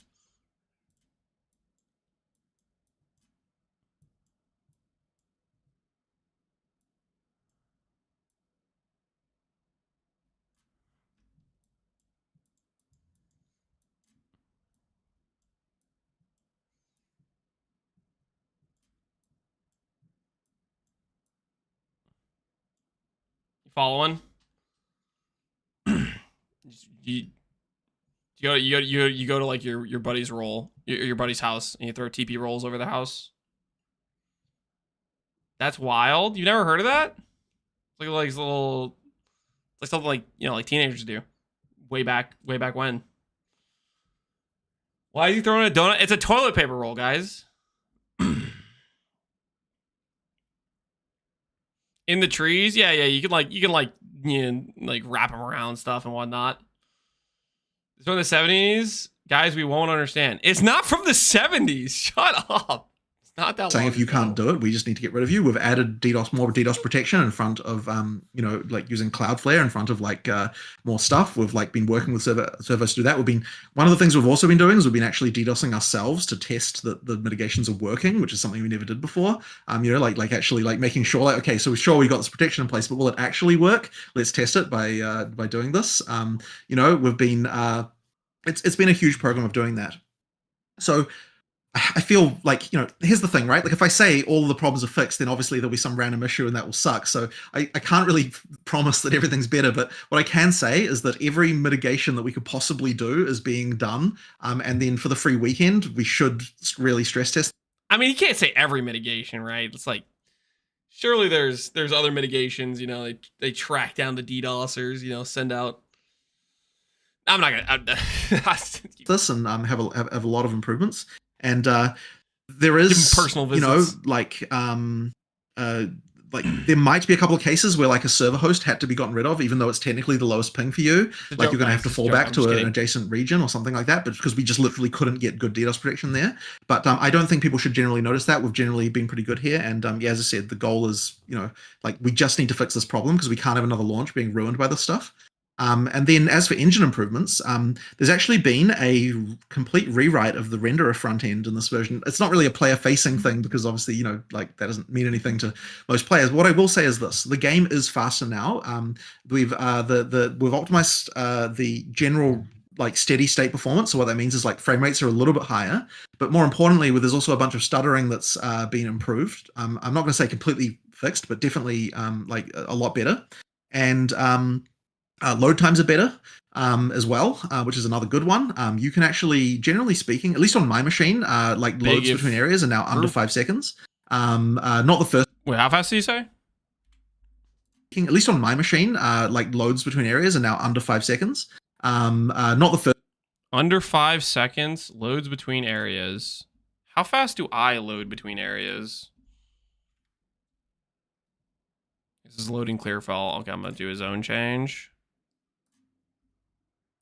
1,000, 2 1,000, 3 1,000, 4 1,000. These changes aren't in yet, right? Area loads aren't network limited? Hell if I know. Well, I mean, you have the Texas limitation, right? But aside from that, the first one will be a little longer due to having to load your character, but less than 5 second loads between areas is with the new front end. And we've also unlocked a lot of potential for optimization in the future as well. So I think things will get much better in this regard pretty soon, and overall things should be a lot better. Now the risk here, of course, is when you do like giant changes like that and you haven't tested them against a giant community, like a full rewrite of the stuff. It's like who knows what bugs have been introduced. Like I'm sure there'll be a few crashes initially. We'll have a couple of teething things, but yeah, like I have to say that just like from running locally, it's a much better experience as far as all of that stuff is concerned. Very nice. It sounds very good. So I'm excited to see this. I also had some issues with loading times, for example. So I'm excited to try that out, actually. Troy, do you have any other questions? Yeah, well, I have a bunch. I wrote down so much. Okay, so just cut me off. So with the new tiers of crafting orbs, How exactly do these work? I know that you said they drop, you know, the normal, greater, perfect, and higher tier areas. Did they drop at the same rate as before? So a perfect orb of no. Perfect orb. So I'll tell you how it works. Has less. Okay. Yeah. So so the actual theory that we had initially with this is like, okay, you've got so many damn transmutes. Like, rather than having like 10 transmutes, I would rather have one transmute that was better than, you know, that was as valuable as the 10 that would have otherwise dropped, you know? Like, it's effectively a way to, like, I don't want to just be picking up all this garbage all the time. Like, give me something. Oh, thank you. Don't want to pick up. Yes. Yes. Yes. That's what I want him to say. Less garbage to be picked up to transmute to have no chance at hitting anything good. Really. Better that's gonna work better. And at the same time, what it also does is it means that, like, one of the things that you get with crafting is like the need to, like, you know, just effectively do the same thing again and again and again until you get the result you want. We were like, what if we can have it so you do it 10 times less often, but it's 10 times, like, you have to do it sorry, but it's 10 times more powerful, you know? I don't know if the number is actually 10 or not. Like, there's an amount that's different, but effectively, like, I mean, it's pretty close to 10, right? Well, at least with like transmutes and some of the other targeted ones, the ones that are like almost all T1 mods guaranteed, right? Like, you know, this was the idea. So then we sort of looked at all the different currencies, and we kind of said, okay, like, you know, at high levels, it's different for each currency when this kicks in. What we start to do is we start to say, okay, a percentage of the transmutes you would have gotten, and it's not actually implemented this way, but you can imagine it like this, and now being like stored up almost as like transmute juice that then drops as like a stronger transmute instead. And as I said, it doesn't actually work that way, but you can effectively imagine it like that. And but what we did is we said, okay, what's still important is that you get enough. What about all the gear we're picking up and identify that's always Garbo? Well, you start just hiding things on your filter based on being like, oh, I only pick this up if it's a exceptional base, like one with extra quality or one with extra sockets. Like the whole purpose of this change is to make it so, on average, the amount of bases you have to pick up is like 90% less in terms of the freaking odds that you hit a good item, and then you can upgrade that with a good affix and then hit another good affix. Because the augment step, the transmute step, and the essence/regal step are all way more powerful. And then the perfect chaos orb, perfect exalt orbs are also more powerful, but not quite as much. I think they are minimum level 50, which excludes like only like T3 affixes are higher for like the chaos and the exalt, whereas like the augment and the transmute are like guaranteed T1 affixes. I bet the exceptional bases are rare AF. I don't think they're going to be as rare as PoE 1, but I think they're going to be rare. Like, because PoE 1, you can take the base and you can make it into a perfect item, right? Whereas I assume they have some level of recognition of you need to drop a lot of bases to succeed with how they have the crafting system in PoE 2. Base currency still, so that you can at least craft your maps. Because obviously you're not going to waste like a higher tier transmute on a map, right? It doesn't make sense to do that. So therefore, you know, you still do drop occasionally the lower level ones, but ideally it's only like just enough to do map crafting. And then mostly then less often you're getting the ones that are like more powerful, that are more chase. Now the ones for Chaos Orb and Exalt are pretty rare.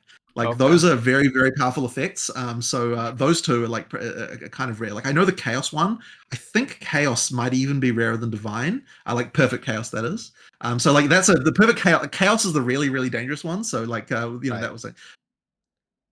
What do you guys think are the odds we get a economy change in which is the meta trading currency? Divines are good for divining items, but if these perfect chaos, perfect exalts are good enough, will they take over as premier currency? I think for sure. Because they're definitely a lot more powerful in terms of crafting. Outside of like, you know, your mere tier item you're trying to divine perfectly or whatever. Is there going to be a new currency flipping? Well, if they're saying it's a similar rarity to divines, like a large amount of divines value is contingent on it's the perceived premium $100 bill currency or whatever you want to call it. Because there's always some sort of currency that fills that role of this is the trading currency type to some extent, which I always think inflates its value to some extent as well, right? Per Exalts, Divines for Chaos. I think it's going to be Perfect Chaos takes the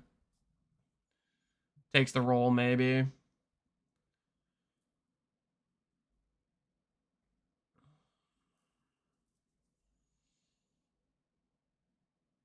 Perfect Exalts, probably. The reason I think it's Perfect Chaos is because of whittling.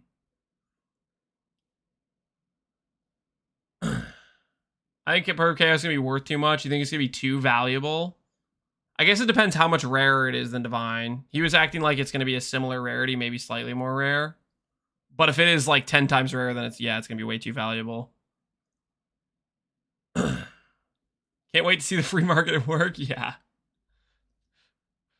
If they are close in drop rates, I think it could just take over as the I can't quite remember what the where the perfect exalt is, but I think it's more common than divine. But yeah, I have to check again. But effectively, like these ones are sort of designed to be like, you know, like those two are like very chase. But then, as I said, throughout endgame, you just won't get as much crap anymore. You'll get more useful things. And so that one is also interesting because there wasn't really like a mid. There was kind of this thing where like exalts were like, I don't remember the exalt divine ratio was. It was like 2001 or something. It was like some crazy 1 to 2000. Yeah. Yeah, exactly, right. And so we're kind of like, there's no like sort of mid currency somewhere between. I mean, I guess you got chaos, right? But like there was like not like enough middle ground currency there. So we kind of wanted to introduce stuff like that as well.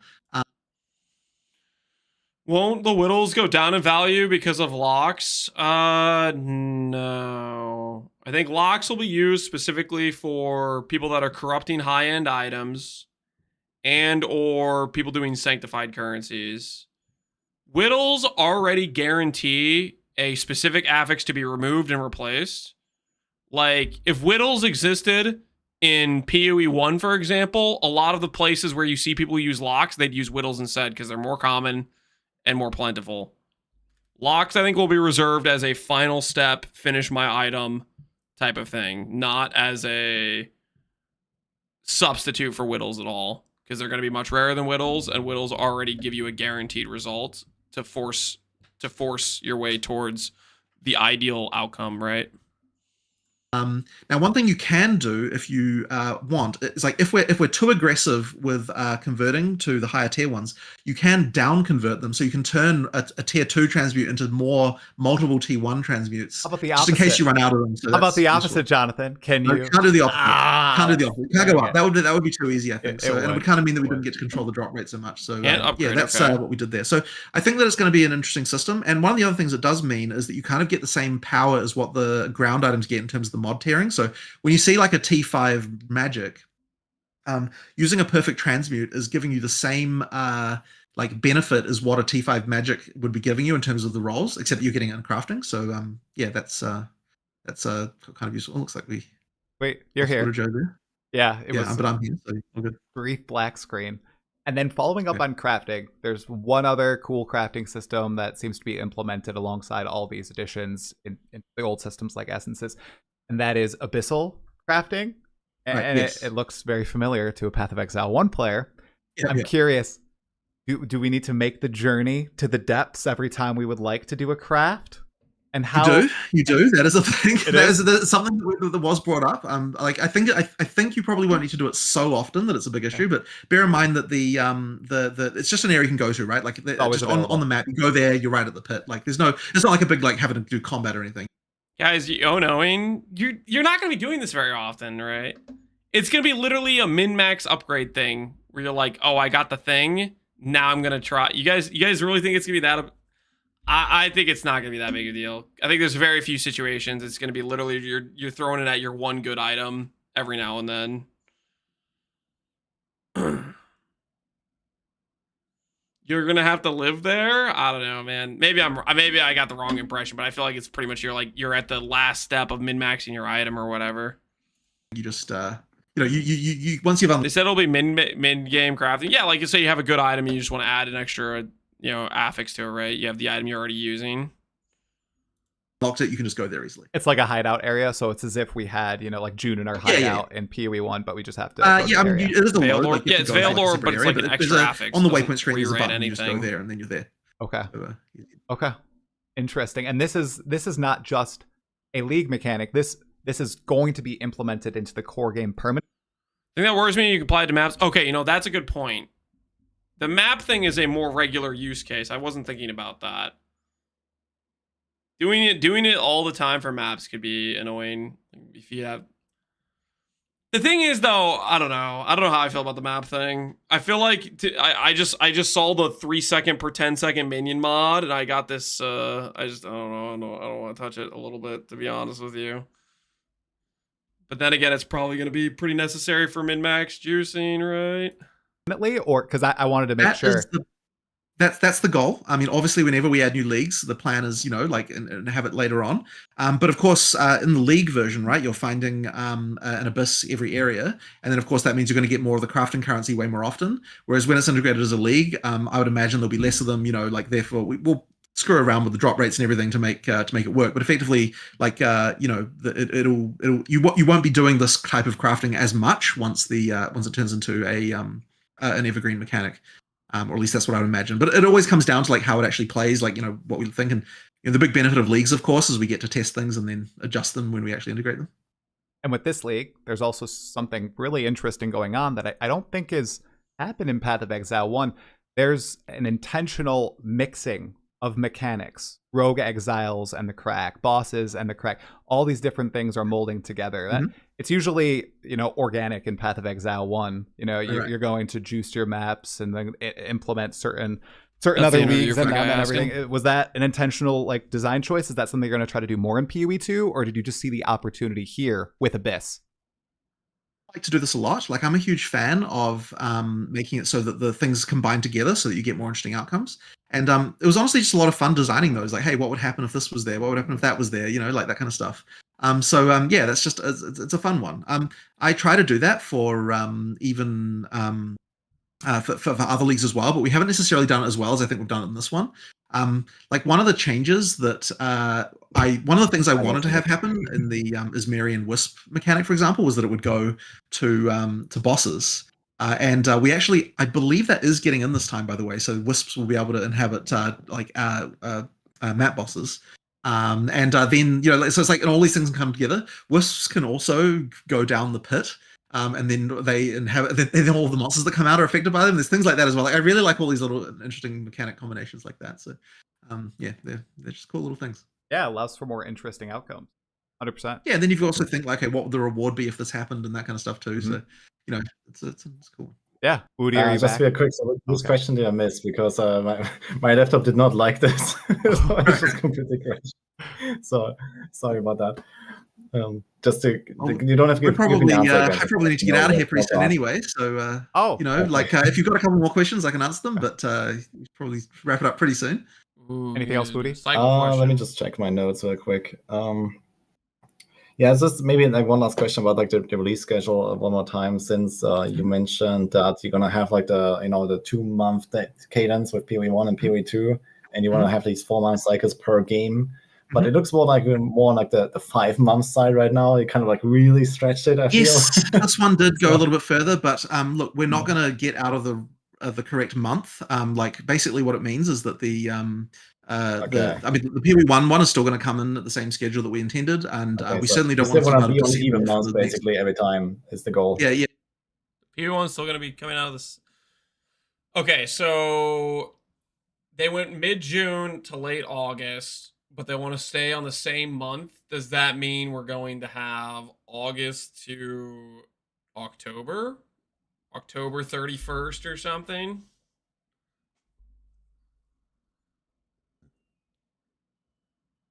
Yeah, exactly. Halloween like League? that's important. Yeah, it's just that this one, like, my goodness, getting an act in is certainly a challenge with the number of bosses and everything. And it's also very hard to cut things as well when it comes to an act, because you know, like, you have to have a sort of minimum for it to work. So yeah, like that was the challenge. But yeah, certainly the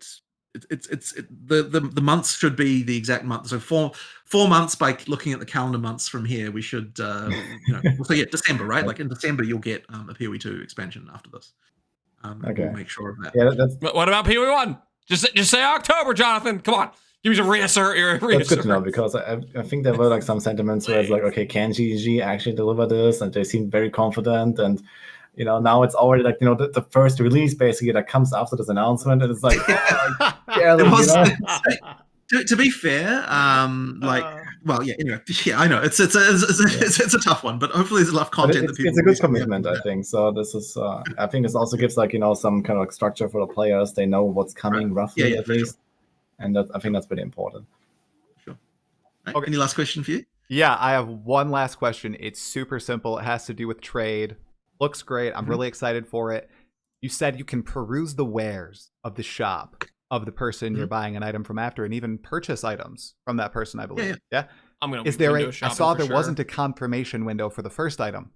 Are there confirmation windows for second items in case you accidentally click something and then you just automatically purchase it? I'm really curious because I know that I do that.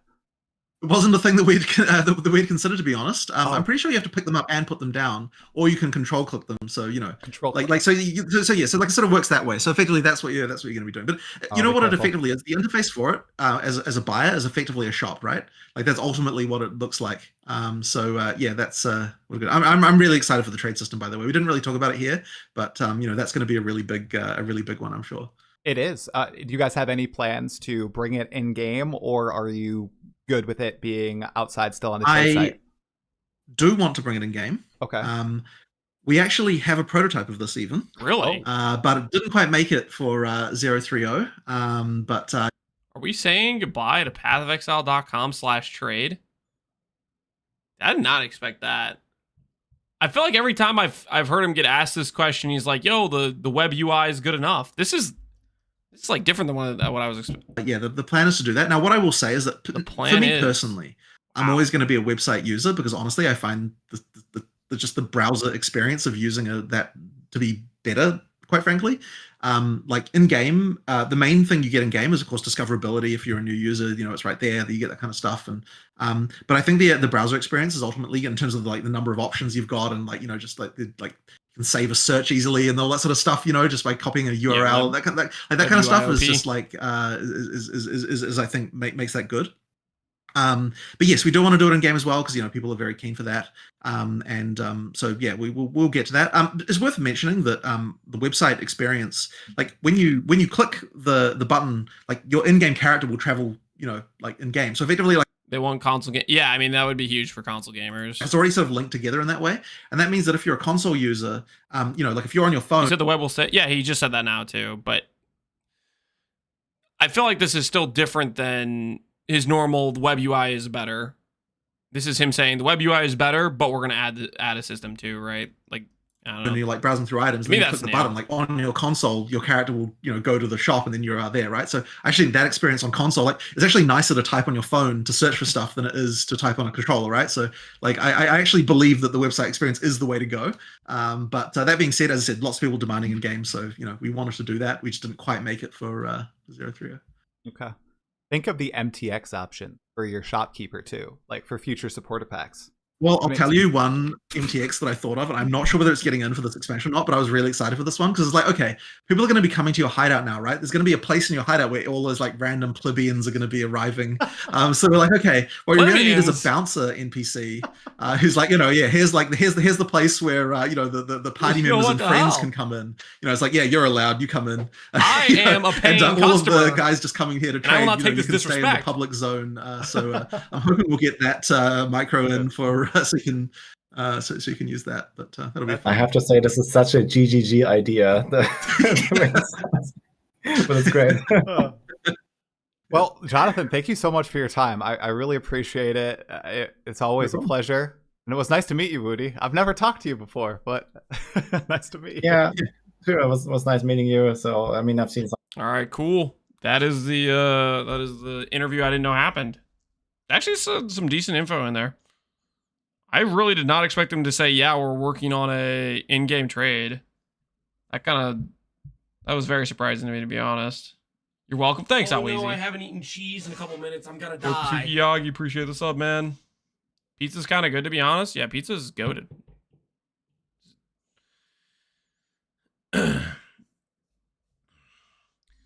He said that in the interview? The in-game shop thing? Really? I don't think he did. Maybe I just misunderstood his answer. I thought in the Ziggy interview he said web UI is better. I don't think it's worth the time. That's what I thought he said in the Ziggy interview. But maybe I just misunderstood when he was answering in the Ziggy interview. I'm gonna buy Goblin Trope just to hang out in your hideout, doggo mod. I better not catch you. I better not catch any freaking goblins in my hideout. They need to make that bird able to kill the goblins, not just and like permanently silence them, not just eliminate one visually. Can't buy it anymore. The goblins, yeah, the goblins are out of control. How many people got the goblins and are using them offensively against poor innocent individuals like myself going through campaign? Here's the I'm gonna link to the interview we watched in chat, and I'll link it in the YouTube chat for those that want to watch it without me pausing. I'm sorry, but sometimes I just like to look at things. It is what it is. Oops. All right, there's the link in YouTube chat for you guys for the interview if you wanted to watch the full thing uninterrupted by me yapping. I regret not buying the goblins. Don't say that out loud. Don't regret not buying them. I should permanently ban you for even saying that, for even thinking that. That is disgusting.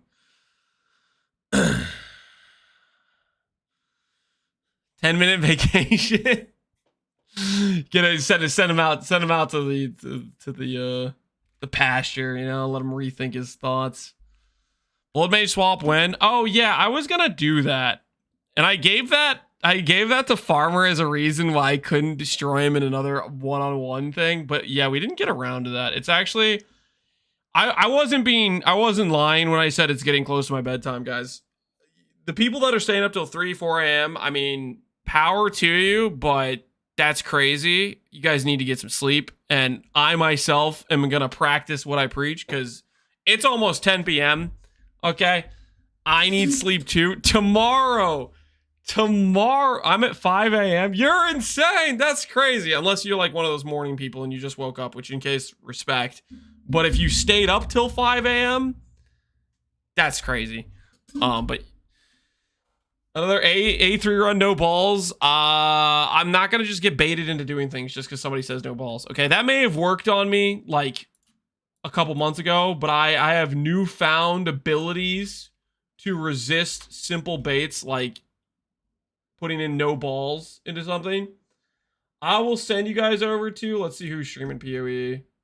Who is streaming the PoE? We have Waggle, we have Milky, we have Bob5. I'm gonna send you guys over to Bob5. I don't think I've ever rated Bob5, but the other day when we played, what was that game even called? Flubgun got me to play some Office, like, Among Us game. I don't even remember what it was called. But I think Bob was playing that as well. I'm gonna send you guys over to Bob. Which I was not familiar with this individual, but Bob was kind of cracking me up. You said no, it wasn't the horse race game. It was like some Office Supplies Among Us game. I can't even remember what it was called. Something supplies. Dawson or something like that. Yeah, like Dawson paper company. I don't freaking remember. But anyways, Bob5 was pretty chill. So I'm gonna send you guys over to her stream. Take care, guys. Thanks for hanging out. Hopefully you guys had fun. I will see you all later. Have a good rest of your evenings. Tomorrow we will test the Bloodmage swap. We were supposed to test that today, but we'll do it tomorrow. I swear, we'll do it tomorrow.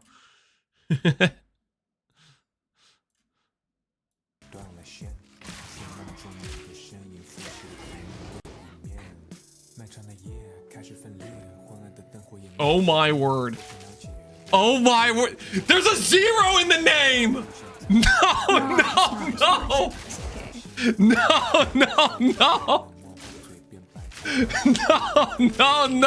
No.